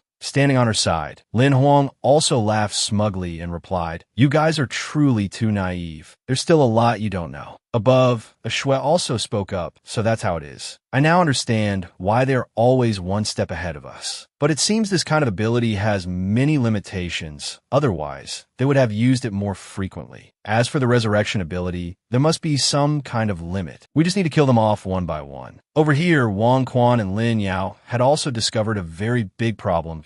Oh no, this is bad. Since they have the ability to infiltrate via instant teleportation, their main focus of action this time is definitely not here. We have to get back to Buckingham Palace quickly. They're planning to wipe out the targets there. Scene change to the palace. Suddenly, Yusan was startled to discover a smoke bomb, signaling the start of the spies' operation. It seems the next battle will be very intense. The time is now 17:30 in the afternoon. Suddenly, the entire palace was filled with a fragrant, misty smoke, obscuring everything. You couldn't see a damn thing. Yusan, extremely confused, said, "What is this? Are we being attacked from the outside? How dare they act with so many troops around?" Xiaoxi took out her weapon and said, "Our vision is being obscured by the smoke screen. This is very dangerous. I need to find the one creating the smoke and kill them immediately." With that, she swung her white Emperor's Thorn sword with a slash. It shot out a long, incredibly powerful sword wave. Xiaoxi's move grazed the top of Qing Yan's head, who was hiding in the smoke, causing her to jump in terror. Then, Xiaoxi, holding her blood-red sword, charged forward like a warrior and said, "I hate people like you who use dark arts the most, Lin Yan. Today, I will definitely chop you into 100 pieces to satisfy my anger." Surprisingly, just as Xiaoxi charged from within the smoke screen, a freaking huge robot belonging to Chongqing emerged. But Xiaoxi wasn't scared and stabbed her sword straight into its body. Only then did she realize with a start, her sword was like a mosquito bite to the robot. Inside Chongqing's cockpit, the notification only read, "Damage level at 17%. Seeing this, Chongqing laughed, "Haha, extremely pleased. Your sword is pretty impressive, but it's probably only good for scratching my robot's itch. You're dead for sure this time." As soon as he finished speaking, Chongqing used the dozens of heavy cannons on the robot's body to fire relentlessly at our Xiaoxi. The terrifying power blew holes all over the palace. In another development of the battle, Luo Xiaohua was wildly firing her six-barreled gun continuously into the smoke. At the same time, the cunning Zhou Dai said, "I advise you to throw those crappy guns in the trash. They will never have any effect on me." Suddenly, Zhou Dai snuck up behind Xiaohua and said smugly, "You're dead for sure this time. May you rest in peace." Then he used his apple-peeling knife, intending to stab Luo Xiaohua from behind. Surprisingly, a figure appeared and took the fatal blow for Xiaohua. At this moment, Zhou Dai was extremely shocked and horrified because he discovered the person he had slashed was our beautiful Yusan. But for some reason, she happily said, "Hey Xiaohua, I've caught an enemy." It turns out Yusan's title is Death's Refusal. After unexpectedly receiving a fatal attack, all her stats increase by 100%. Her health will remain at 1 point for 5 seconds, and she is immune to all control effects. It seems our Yusan is quite formidable, no joke. At this moment, Zhou Dai was held in a tight grip by Yusan, completely surprised. "Holy crap, your title is seriously top tier. Even though you're just a newbie, I bet you'll be a real master in the future." Hearing this, Yusan's face lit up with delight, almost drooling. "Are you serious? If so, that would be great." Hey, over here, Luo Xiaohua immediately turned her six-barrel gun towards Zhou Dai, her face excited as she said, "Ka. Great job, Yusan. Now I'm going to blast him a bit." True to her word, Xiaohua fired with insane enthusiasm, causing smoke and dust to fly everywhere, making it impossible to see a thing. After a moment, she felt something was wrong. Why did it feel like she was shooting at thin air? Then, Qing Yan also arrived and said, "It seems your ability is too damn useless. How can you not even beat two little kids after all this time? I really don't get it." It turned out that Zhou Dai had transformed into the ground. His two hands were locking Yu San's hands, pinning her face down on the ground. Luckily, she had two large grapefruits to break her fall. Otherwise, she would have been seriously injured. Zhou Dai's face was extremely frustrated as he said, "What do you know? I'm trying to take them down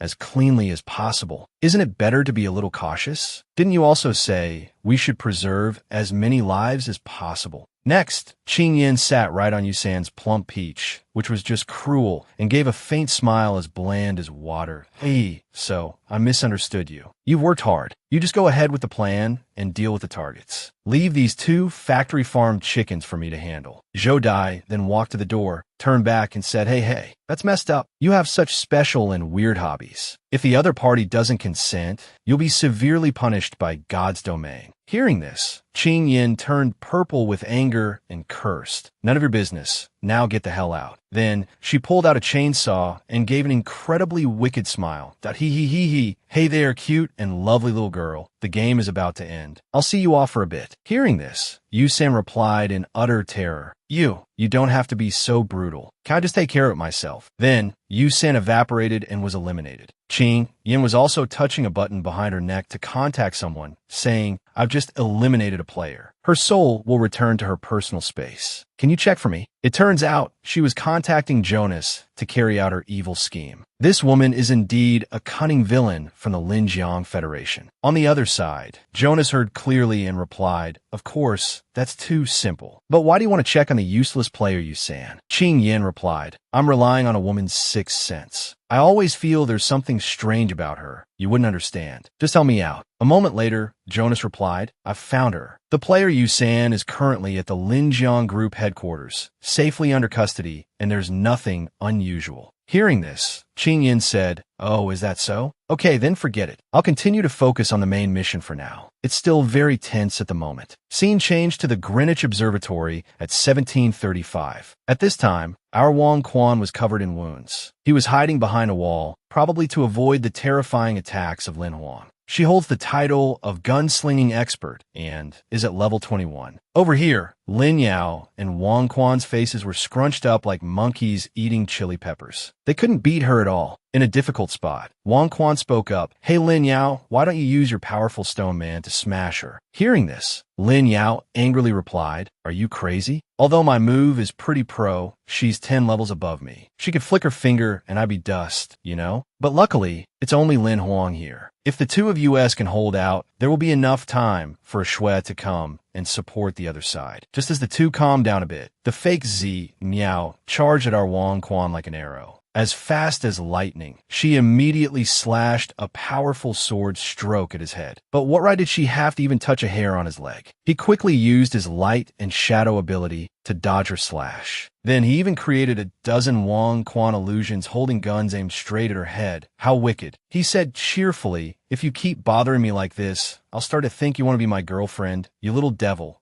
Then she glared at him and said, "You bastard, using illusions to trick me again?" At the same time, she contacted Jonas, saying, "Hey, are you monitoring me? Help me break the limit and double the character's attributes. Can you? I need your help right now." Jonas heard and replied, "Are you sure? If you gain this, you'll have to lose something else. If Miao's body has problems, I won't give you a new one." On the other side, she said angrily, "All right, cut the crap. I don't understand how this useless body can't even beat a level 5 noob. It's so infuriating." A moment later, the fake Miao seemed to have successfully activated a hack. Her eyes and killing intent were now incredibly terrifying. Seeing this, our Wang Quan was also startled and terrified, having no idea what kind of dark magic she had used. Then, she frantically slashed dozens of times in all directions. Over here, all 10 of the Wang Quan illusions turned to dust and smoke. At the same time, Wang Quan was hit by 4 slashes. Luckily, he had used his dragon sword to block, so he only lost a little health. Otherwise, he would have been wiped out instantly. After that, she approached him and laughed, saying, "How does it feel, kid?" As expected, you could never have imagined I could be this strong, right? In that case, you're dead for sure today. Even if you create 100 more illusions, I will never let you escape. As soon as she finished speaking, she used all her strength to launch 2 100% critical slashes straight at Wang Quan. Then, he quickly took out the lucky golden dog coin, hoping his guardian angel could save him. At that very moment, a stone arm belonging to Lin Yao surprisingly appeared to protect him. The Z Miao impersonator's slash hit the rock with a loud clang, unable to harm Wang Quan, so she became as furious as if she'd eaten level 7 spicy noodles. Damn it all. It's one thing after another. How can I keep fighting and fighting a mere level 5 newbie and still not win? This is infuriating. Over here, Lin Yao chuckled and said, "Hey, old spy hag, have you forgotten about this guy? You're still as immature and stupid as ever. Haven't changed a bit." At this moment, our Wang Quan felt an overwhelming love for Lin Yao. He, big bro is truly so powerful. You are my guardian angel who came to my rescue. Oh my, don't tell me that after this, handsome Wang Quan is going to turn gay. Oh no. Although they could now stop her attack, it seemed Lin Yao and Wang Quan had forgotten the presence of someone else. Lin Yao was also startled and said, "Oh no, it's over. We have to run." As soon as he finished speaking, that bitchy character had already charged towards them with her gun, fast as a rocket. Not only that, she even used her super terrifying bullet storm ability. How wicked. Lin Yao's stone man immediately took to its heels and ran for its life, not daring to look back. Then Lin Yao stuck out his middle finger and cursed loudly, "Damn you two despicable bastards. I'm leaving that royal character for you to slurp up. Take those 10 reward points and go to hell." Hearing this, Lin Huang was also extremely furious. "What the hell are you cursing about? As expected, you two brats are only good at running your mouths and running away. You two, just wait." Over here, the expression on the fake Z Miao's face was not happy either. Her eyes were bloodshot as she clenched her fists and said, "Hey Lin Huang, why did you let them get away so easily? Hurry up and kill them for me." Hearing this, Lin Huang smiled secretly and replied, "Let them run all they want. I have other ways to eliminate them. Those two are still green and naive. They'll die by my hands sooner or later. The target we need to act on first is right here. We have to kill her first, then we'll figure out the rest." He. With that, Lin Huang pointed her finger at the royal character. Instantly, she vaporized and disappeared. Then, Lin Huang held a card in her hand with an extremely cunning face and said, "Now is the time to deal with those two. Even if those two run to the heavens, they won't be able to escape."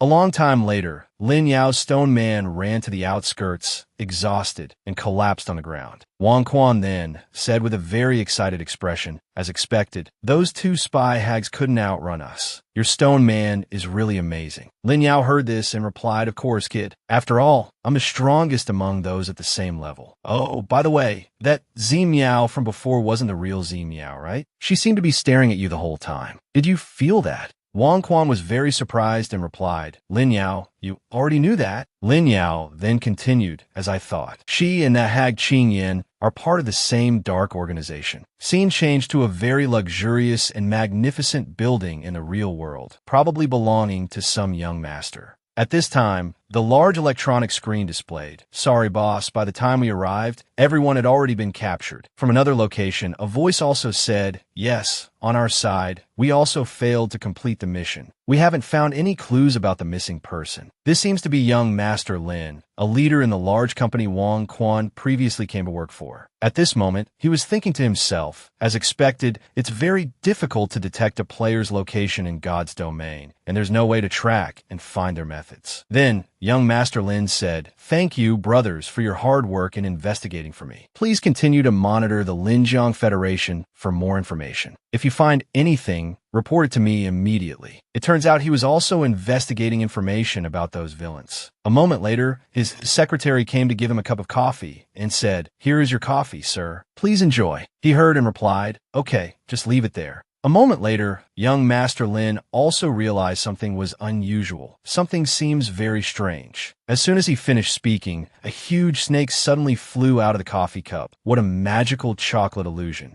At the same time, the woman disguised as the secretary suddenly attacked young Master Lin. Strangely, a snake's head also emerged from his wound, looking incredibly frightening. But he was also a master, not some weakling. He immediately rushed forward and slammed into her, then pulled out a gun and fired dozens of shots in her stomach, causing her to die with cold feet before she could even close her eyes. Then, young Master Lin crushed the crappy snake with his hand, causing it to evaporate along with her instantly. Right at this moment, the old butler arrived with a pistol, shouting, "Young master, are you all right?" "I apologize for letting the young master be in danger." Young Master Lin replied, "Butler, don't worry, I'm fine. I forgot that the secretary had requested a day off yesterday. I never expected she would be captured in a god's domain and then be replaced by someone else to attack me. Damn it all. Butler, please help me with this. Any cases of comas that are discovered must be reported to me immediately so I can handle them in time. By the way, how is my younger brother, Lin Yao?"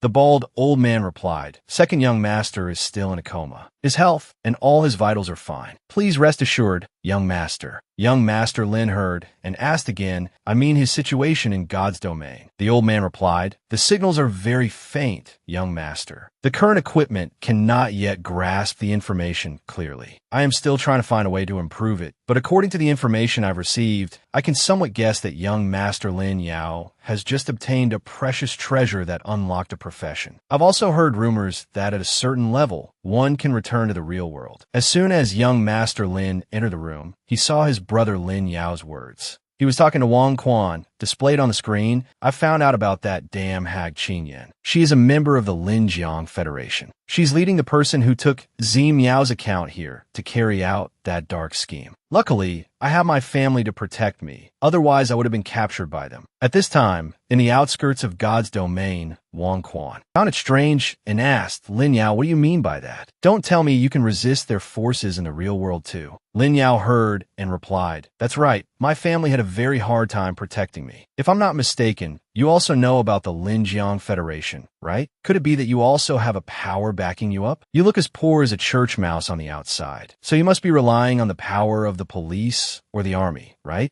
Hearing what Lin Yao said, Wang Quan turned purple with anger, not understanding at all. "Damn you, do you know how to speak politely?" Then Lin Yao added, "I don't care what method you use to survive, but there's one thing you must remember. No matter what, do not get killed by the members of the Linjiang Federation in God's domain. If you're unfortunately killed by them, they will be able to trace your signal and take over your account, and at the same time, they will kill your real body to complete their dark scheme. If there is someone in reality to protect or intervene in time, you could be safe. Also, a person in God's domain will emit many signals that are identical to their real body. They can use that to find the location of the real body, and then they will find a way to kidnap it to carry out that bitch's scheme." While they were chatting animatedly, Lin Yao suddenly saw a strange phenomenon. "What the hell, could this be a special ability that can detect us?" As soon as he finished speaking, Lin Huang appeared in a flash, saying, "That's right, son. This is the E-rank ability, Scent of Blood. Even if you run to the heavens, I will definitely find you. CACACACA. After hearing that, Lin Yao and Wang Quan were drenched in sweat. Damn it, this Lin Huang bitch is as persistent as a leech. Then, Lin Yao used his ability to soothe the pain and said, "Hey Wang Quan, your real body is safe. So what the hell are you afraid of them for? Let's go all out against them." Hearing this, he felt as dejected as a snake. "Damn, you make it sound so simple." In his mind, Wang Quan was also thinking, "The biggest problem is that my real body is in the hands of the Linjiang Federation, which is a real pain." Next, Lin Yin, with a gun in each hand, fired crazily and said, "What's the point of you two resisting anymore? Not even God can save you today." At this moment, Lin Yao also used a stone man to create a wall to block the rain of bullets from Lin Huang. At the same time, he said, "I'll give you a tip. If you're in a critical situation and can't avoid being killed by the Linjiang Federation members in the Divine Realm, you must immediately commit suicide. Don't let them act. That way, they won't be able to find your information signal to make a move." Over here, Zi Miao was also lying in wait, looking for an opportunity to rush in and kill Steel. After hearing this, Wang Quan immediately took out a massive firework cannon and strapped it to his back. What a badass. I get it now. Thanks, big bro, for the very useful information. I'll leave the rest to you, big bro. I'm out of here first.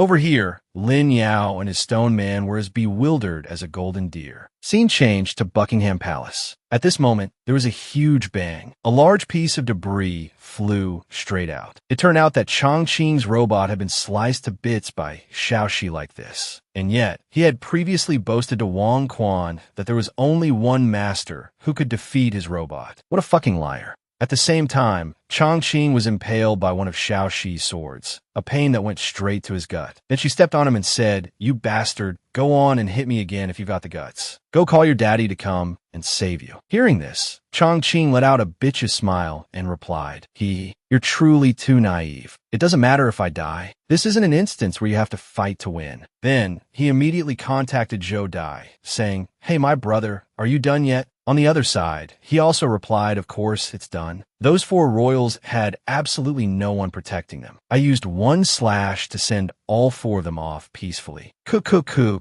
Outside, the army had only just discovered that they had broken in. How frustrating. I don't fucking understand how an elite army can be so dense. Kitty was also standing outside. She used an invisibility spell so no one could detect her, and she immediately called to report to the Spy Snakes team inside. "Hey, brothers, there are a lot of troops outside with heavy weapons rushing in. It looks like we can't hold them off. Let's retreat now." Inside, Qing Yin had also heard the information clearly. She immediately used a move to freeze Luo Xiaohua. At the same time, she finished off Luo Xiaohua, sending her to the scoreboard. With an excited face, she said, "It seems our attack this time is a complete victory. Now let's retreat quickly. As long as our team joins forces for one more attack, we'll have victory in this round for sure." Just as she finished speaking, our Shui was standing right behind Qing Yin. What a badass. And a Shui said, "Are you sure?" As soon as Qing Yin turned around, she couldn't see a Shui anywhere. Then a Shui used Yasuo's ultimate, Last Breath, slashing Qing Yin dozens of times, swish swish, through her body. Then she stepped back, glared, and said, "You said join forces to attack who?"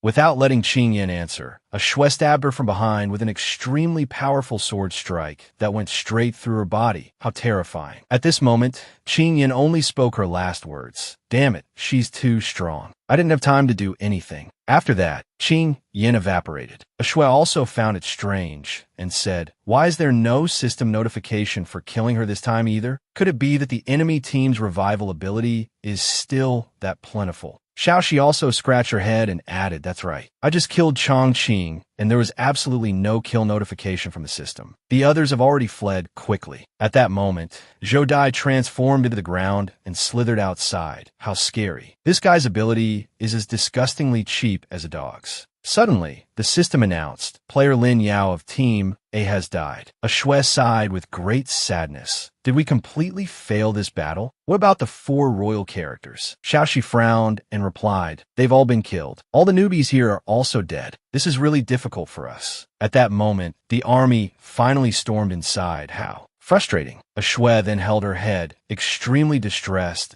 In terms of strength, our team could completely dominate. But now, there's something even more terrible. The Spy Snakes team can teleport to anywhere in the city. On top of that, do they also have infinite revival ability? We have absolutely no chance to win. Just as she finished speaking, our Wang Quan spoke up, "A Shui, don't worry, we absolutely can." A Shui was startled and extremely surprised. "Wang Quan, you're still alive?" He also replied to her. The handsome Lin Yao risked his life to hold back those two. Only then was I able to escape safely. He really is a true, righteous man, but I'm stuck in a very high place now. Beautiful A Shui, could you possibly come and rescue me? Also from this position, I've discovered that the map in the city is a bit unusual. Combined with the opponent's ability to revive and teleport instantly and their team mechanism, I've already thought of a perfect plan in my head.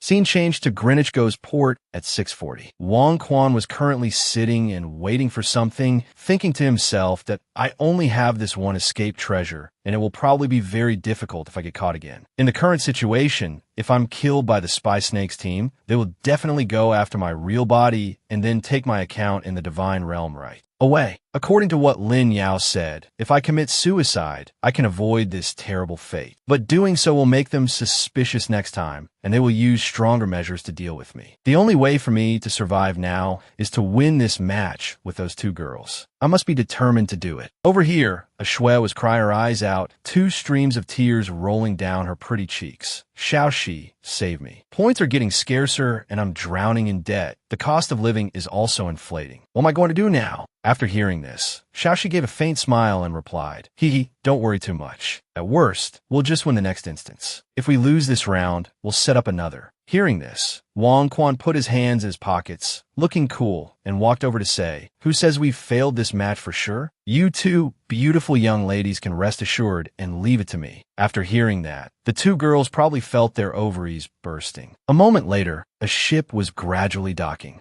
Wang Quan's group looked up and discovered her. The female captain was wearing a purple off-the-shoulder top, super tight and super sexy. What a badass. Her name is Xianyu, and she is also a royal character who needs to be protected. She gave an incredibly sweet smile and said, Hey, handsome and beautiful investigators, come aboard my ship. After that, the three of them left the port and the city. A Shui spoke up, Hey Wang Quan, I know you never want to lose this match, but I feel like there's no hope left. Not only is our team down to just 3 people, but 7 of the 9 nobles have been killed by that spy team. Besides, they also have teleportation and revival. We are completely powerless. There's no way to win. After hearing that, Wang Quan also said, This is the first question I want to ask you. Why haven't we been eliminated yet? At this moment, a Shui and Xiaoxi were startled and looked at him, replying grimly, It's because the 2 remaining royal characters aren't dead yet, but they just need to teleport and join forces to attack, and it'll be over. What's the point? Then Wang Quan, very seriously, pointed at the notification board and said, That's right. The 2 remaining nobles are the detective and the captain. The common characteristic they share is that as soon as they entered the instance, they both left the game's starting position.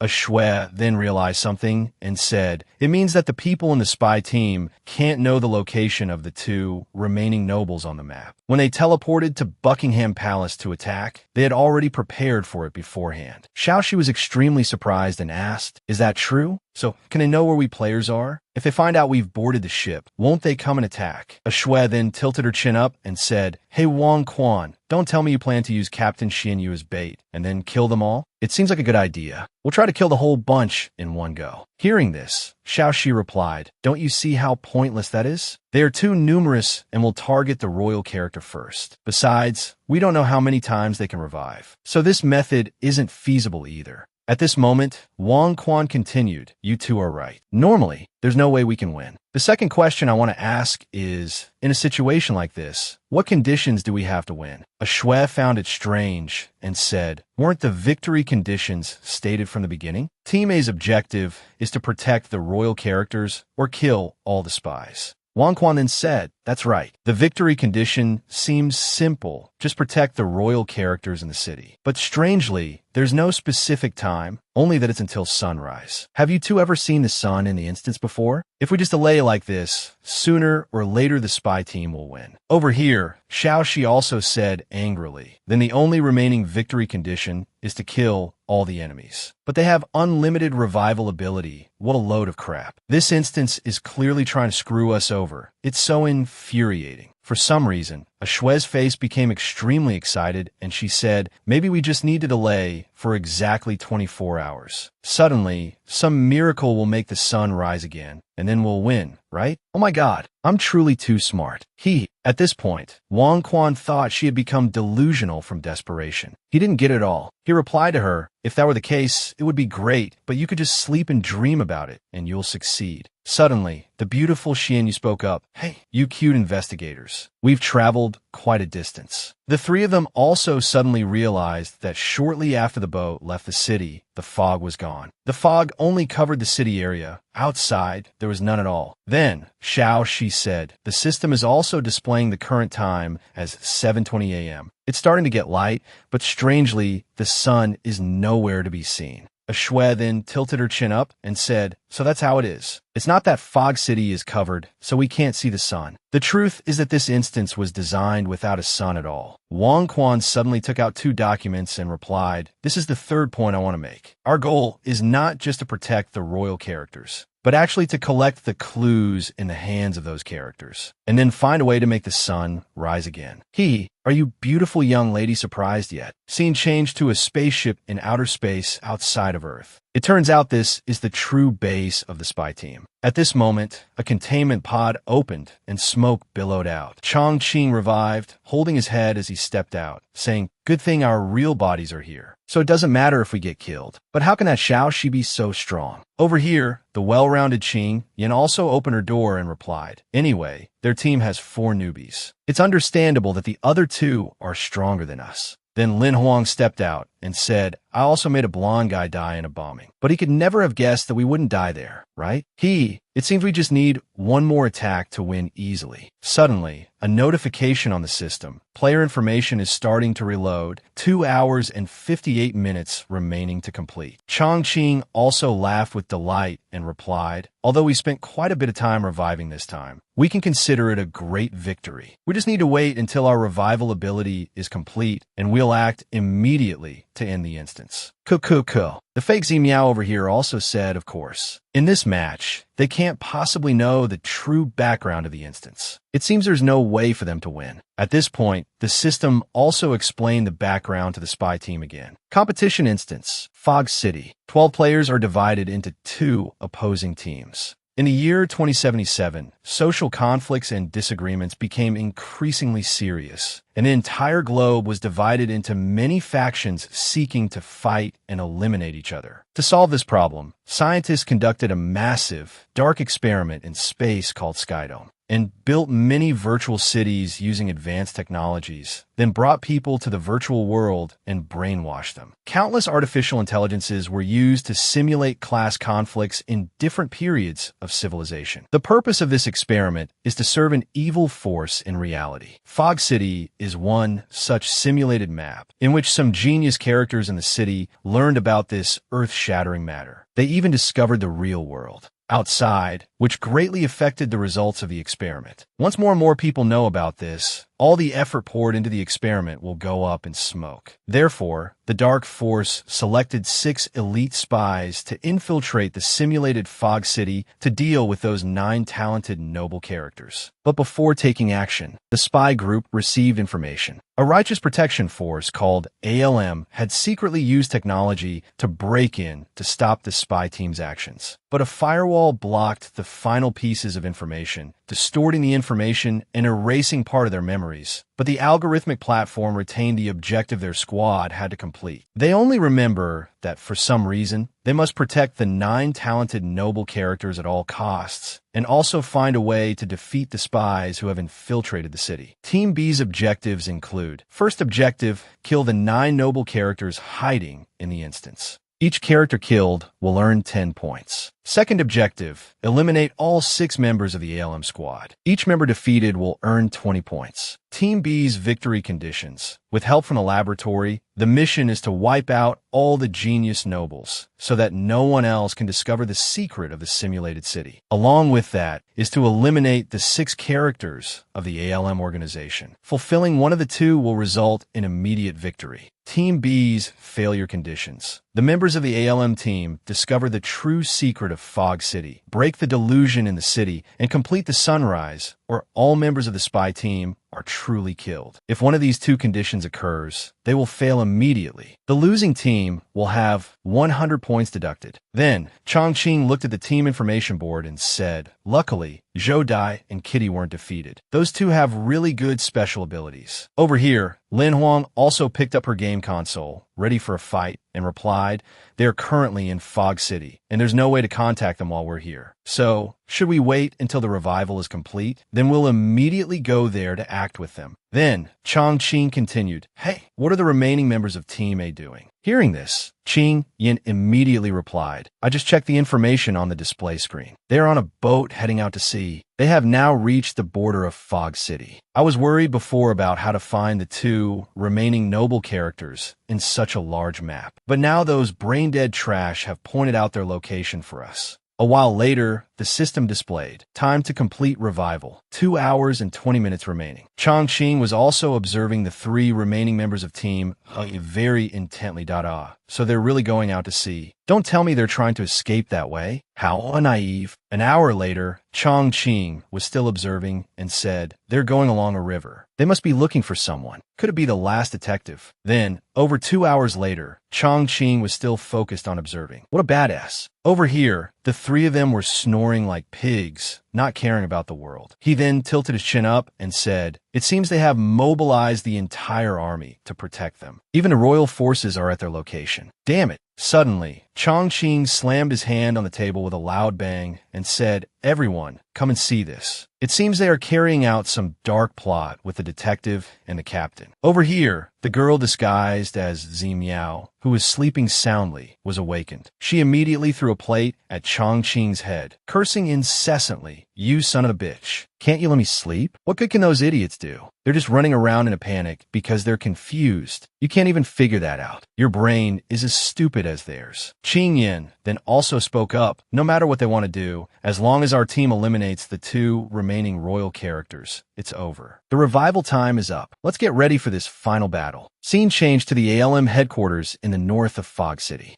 At this time, the people of the city had gathered in droves, packing the streets and shouting deafeningly, "Abolish the privileges of the damn ALM. Give us back our freedom. Protest against violent law enforcement. Protest. Protest." Xiaoxi looked outside and frowned with great worry, saying, "Wang Quan, is what we're doing really okay? Even with your title, it seems we can't hold out for long. Once the army can no longer protect us, it will be very difficult for us." Over here, Wang Quan gave a very handsome, godlike smile and replied, "Xiaoxi, please trust me. There's no problem right now. Our plan won't take too much time. This is the last royal character that needs to be protected. His name is Sherlock Holmes, a great detective that everyone has heard of." At this moment, he was looking through the documents Wang Quan gave him and said, "I have combined all the clues and eliminated the impossible cases. I can only admit that your speculation is completely correct. The world we live in is indeed just a simulation." Even the detective Sherlock Holmes was so shocked he got goosebumps from this. Additional note on the privileges of the spy team, assisted by the laboratory. First privilege, evaporation. By placing a hand on another person, the target's existence and past will completely disappear from Fog City, and everyone in the city will also lose all memory of the target. Second privilege, floating. From Fog City, one can teleport back to the laboratory in the sky. It takes 1 hour to complete. Third privilege, infiltration. Teleport from the laboratory into the city. All Team B players can choose any location. Fourth privilege, silent observation. Team B players can see the entire city from a laboratory. This command can only be executed at the laboratory, and from there, it is impossible to communicate with teammates in the city. Suddenly, at the ALM headquarters, the public had gathered for a terrifyingly large protest. They were smashing and burning cars, and even attacking. The army, what a badass move. The 2 spies who were already at a nearby location witnessed it, and said, "It seems the advantage is leaning too much in our favor." At the same time, the other 4 had also teleported in. The knockoff Zi Miao spoke up, "Finally, we can log in again. What's Team A's situation?" Kitty also replied, "They've taken the 2 remaining royal characters and are hiding in the ALM headquarters. I don't know what's going on in their dog-brained heads to think of that." Hearing this, she rushed down as fast as lightning and said, Cuckoo, because we are too formidable. They have no choice but to be helpless. Let's act now." Then, the whole group smashed the glass and launched an immediate attack. The one disguised as Zi Miao also spoke up, "Hey Lin Huang, take them down immediately to save time." Wang Quan and the 2 beautiful young ladies were startled and extremely surprised. He also said, "Hey everyone, be careful. They've started to act. Lin Huang then, with a gun in each hand and a thrilled expression, said, "So you guys are hiding here because you're being held up by the protesting public, right? Then just accept your surrender, kids. Your struggles are meaningless." As she spoke, she fired a continuous stream of bullets at the beautiful Captain Xianyu. A shui rushed forward as fast as the wind. She used her sword to slash away the bullets like in an Indian movie. How surreal and Californian. Over here, Kitty also used 2 swords to rush up and attack Xiao Shi, and she said, "Your team only has 3 people left. You won't be able to stop us. Hurry up and D." At a nearby location, Zhou Dai transformed from the ceiling. He suddenly rushed down with a bitchy smile on his face. "Ha ha ha. Hey, you trash Wang Quan, let me bleed that Sherlock Holmes. If you try to stop me, you two will die together." Suddenly, our Wang Quan kicked the detective Sherlock Holmes. It sent him tumbling down. What a badass move. And he smiled brightly like a flower and said, "He, let me give you a hand."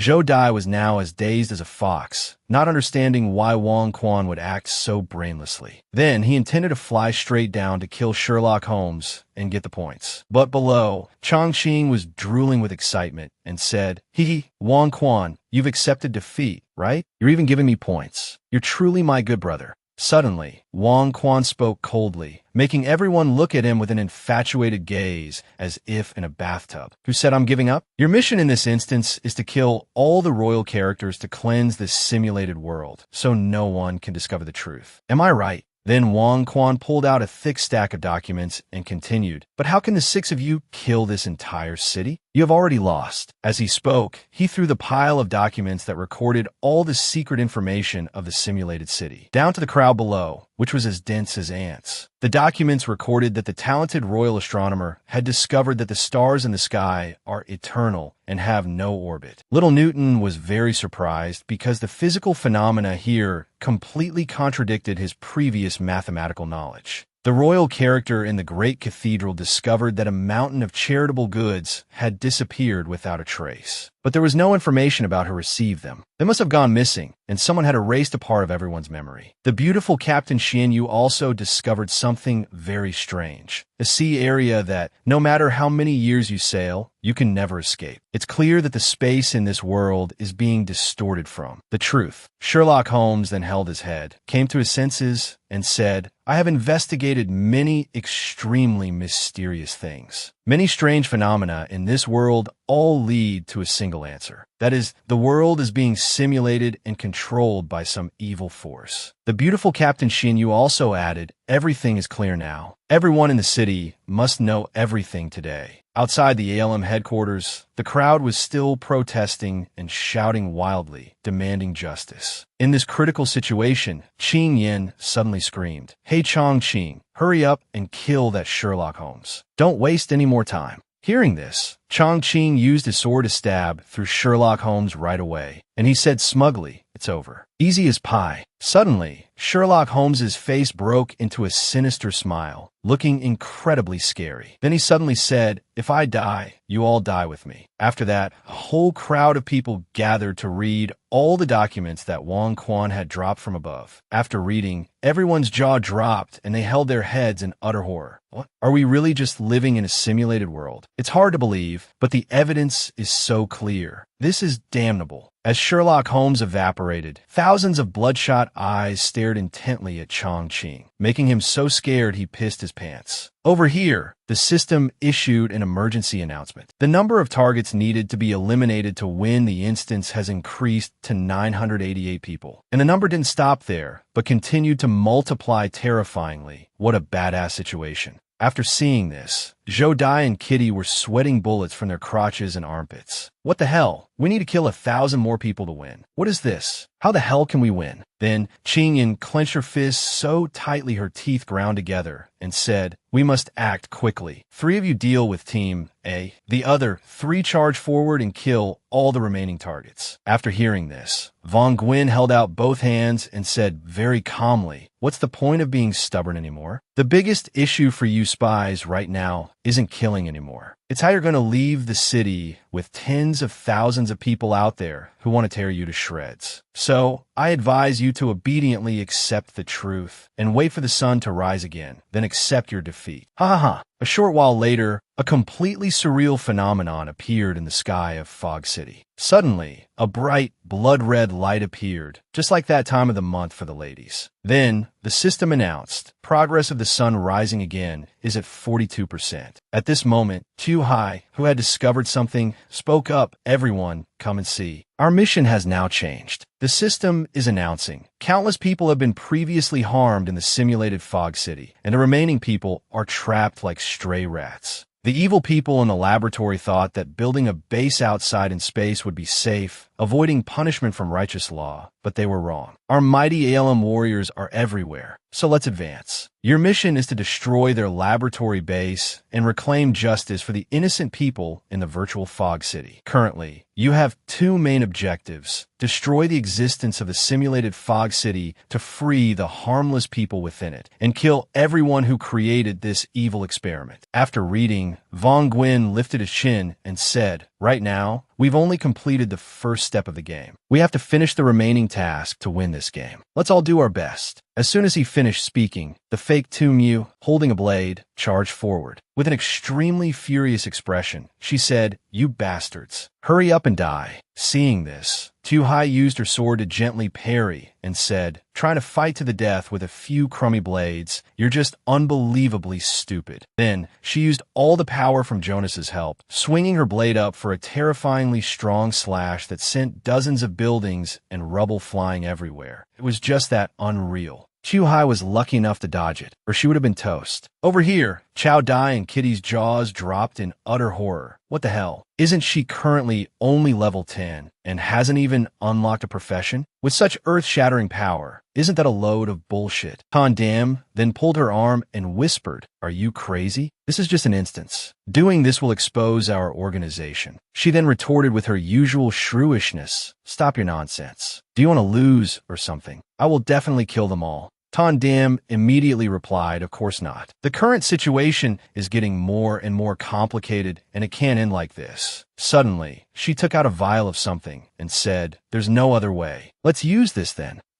Tan Dam threw the small vial to the ground, and it suddenly created an earth-shattering explosion that lit up the entire vast sky. It was wicked. At the same time, everything in the city froze solid blue. Even the sea and the distant boat were frozen stiff like a rock. Fortunately, our quick-witted Atuet immediately used instant teleportation to pull Chu-Hai and Vong Gwyn to a place far from the explosion to avoid it. At the same time, she said, "Everyone be careful. Their last chance to win is before sunrise, and they will do their best to kill all of us." Then, Tan Diem, flying like the wind, began to act. Vong Gwyn also smiled brightly like a flower and said, "Thanks to some mysterious force, their power has skyrocketed. But why should we fight them when we can use another way to win?" Suddenly, Tan Diem had also flown to their location and said, "You still want to run? I've covered this entire city with ice. Even if you run to the ends of the earth, I will sense you, find you, and kill you all. If you know what's good for you, accept your death, you brats." Cool. After hearing this, Vong Gwyn replied gleefully, "Your move is quite impressive, but is that all your pig brain can think of? From the very beginning, Fog City was just a simulation.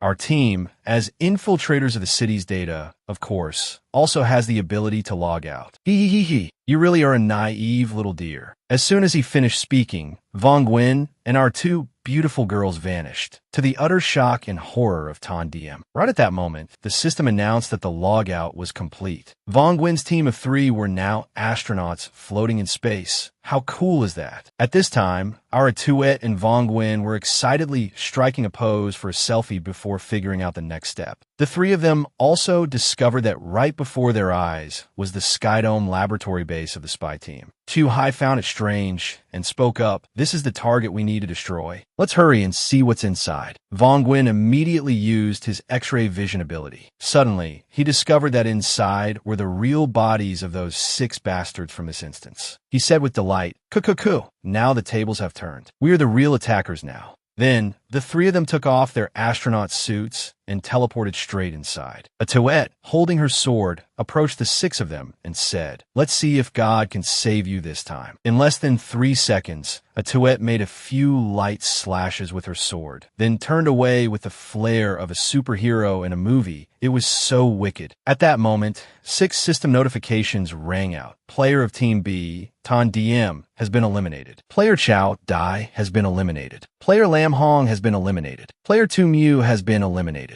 Player Truong Tan has been eliminated, and Player Kitty has been eliminated. The 6 members of Team B have been defeated. Team A has won an outstanding victory. Then Vong Nguyen and Tu Hai walked in and said, "We did it. Let's celebrate." With a look of great admiration, Tu Hai added, "The biggest credit for this match goes to you, Vong Nguyen. I really can't believe how you can have such a brilliant mind." Hearing this, our Vong Nguyen was delighted, his eyes crinkling with laughter and his face blushing as he replied, "Hey, you're making me blush." It was also partly thanks to the power of the 2 beautiful ladies. Tu Hai then patted his shoulder and said, "This newbie is something else, taking on players who've been at it for years. That's amazing. Besides, you've collected the holy relic, right? You must have reached level 10 and unlocked a profession by now." Saying that, the beautiful Tu Hai romantically took our Vong Nguyen's hand and pulled him towards a Tuet, adding, "Hey, a Tuet, why don't we add this guy to our group so we could grow together?" Over here, the cute, blonde a Tuet was busy adding, subtracting, multiplying, and dividing to calculate the points received from this match. Eliminating 6 opponents plus the base points multiplied by the coefficient. Looks like we got a decent amount of points from this match. Seeing this, the boredom was written all over Tu Hai's face. "Hey, a Tuet, can you pay a little attention to me?" Hearing that, a Tuet smiled brightly, her eyes crinkling as she replied, what do you mean? Let Vong Nguyen join the group. Of course, that's great. I've been thinking about that for a while now. So let's be friends first. When we become professionals, the team system will open up. Vong Nguyen immediately accepted, and he replied joyfully, "What could be better than teaming up with such a beautiful expert? Oh, but I have one more thing to ask. Has a Tuet been in this divine domain for a long time? How did you become a guide?" She replied, "Of course, I'm one of the very first players of the endless divine domain. Being a guide is just a side quest for me. Any longtime player can take it. But why do you ask me that?" Hearing this, Vong Nguyen's face became serious as he asked further, "What do you think about the endless divine domain? How does it exist?" A Tuet replied, "Why do you care about that? I've lived here for a very long time. I feel those questions are meaningless."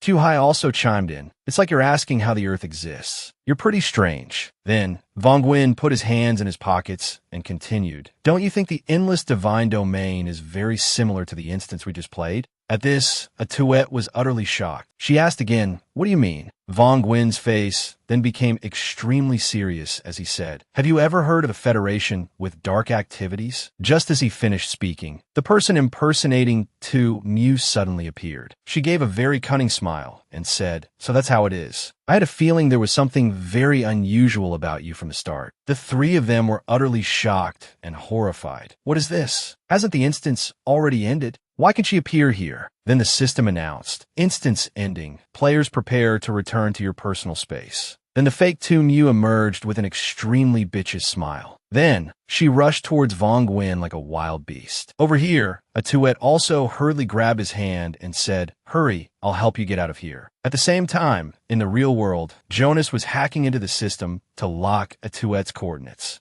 A Tuet in the divine domain was then unable to move a muscle. She felt utter shock and horror, her eyes wide. Then the fake Tu Mu immediately used her blade to stab through both of their bodies. How wicked! Vong Nguyen stood frozen like a statue, his face drained of blood, speechless. The woman, on the other hand, wore a smile that couldn't be more despicable, and she said, "Then you can all die together." Then, a huge amount of information flew out of a Tuet's body. The fake Tu Mu spoke up, "Hey Jonas, hurry and extract the information." Hearing this, a Tuet's face was horrified. She could only stammer, "Oh no, why? Why can't I move? I can't use any items either." Over here, our Vong Nguyen had also figured something out. As expected, there was someone behind the scenes interfering with the divine domain system, creating many wrongful loopholes. This is so infuriating. Suddenly, Jonas contacted her and said, "You need to hurry up. Interfering with the system is a very dangerous act. If you're unlucky, you could be discovered and permanently deleted from the divine domain. She chuckled and replied, "Don't worry. Even though her level in the divine domain is quite high, it's just a bulky pile of data. I'll be done in a moment." Suddenly, Vong Gwyn realized it. The person behind her was the evil Jonas, the one he discovered had burned his best friend Tu Mu to death in front of him the other day. He gritted his teeth and whispered, "Damn it, he must be in the laboratory. Atuet, wait for me. I will definitely come back to save you."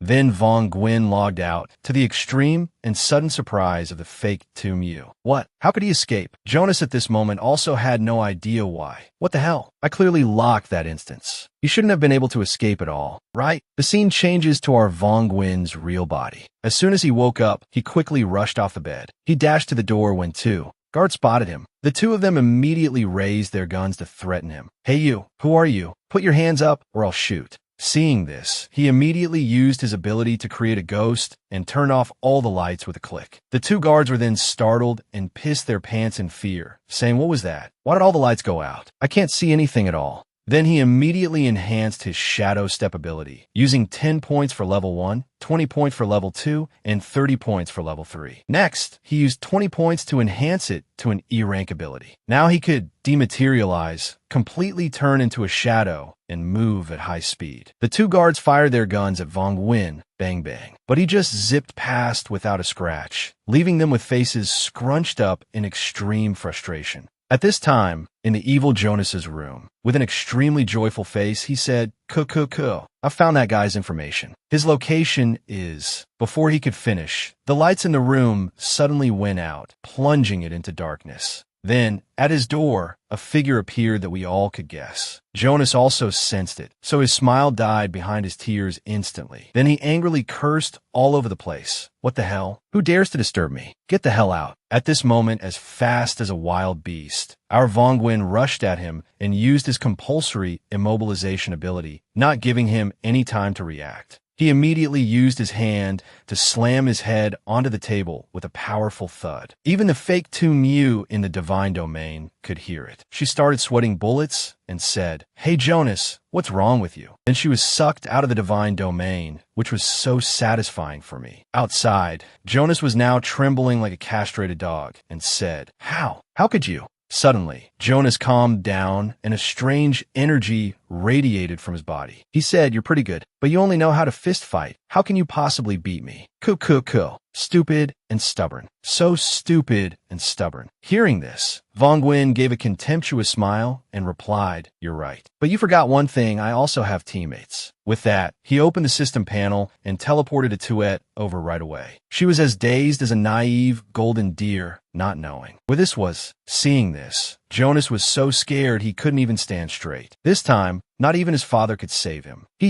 Thank you everyone for watching my video to the end. Currently, the story in China is at the latest chapter. When a new chapter is released, I will try my best to translate it for you all to watch. If you want to do any other series, please comment below to let me know. If you enjoyed it, please help me by subscribing to the channel and giving a like to give me super massive motivation. I thank you all very, very much.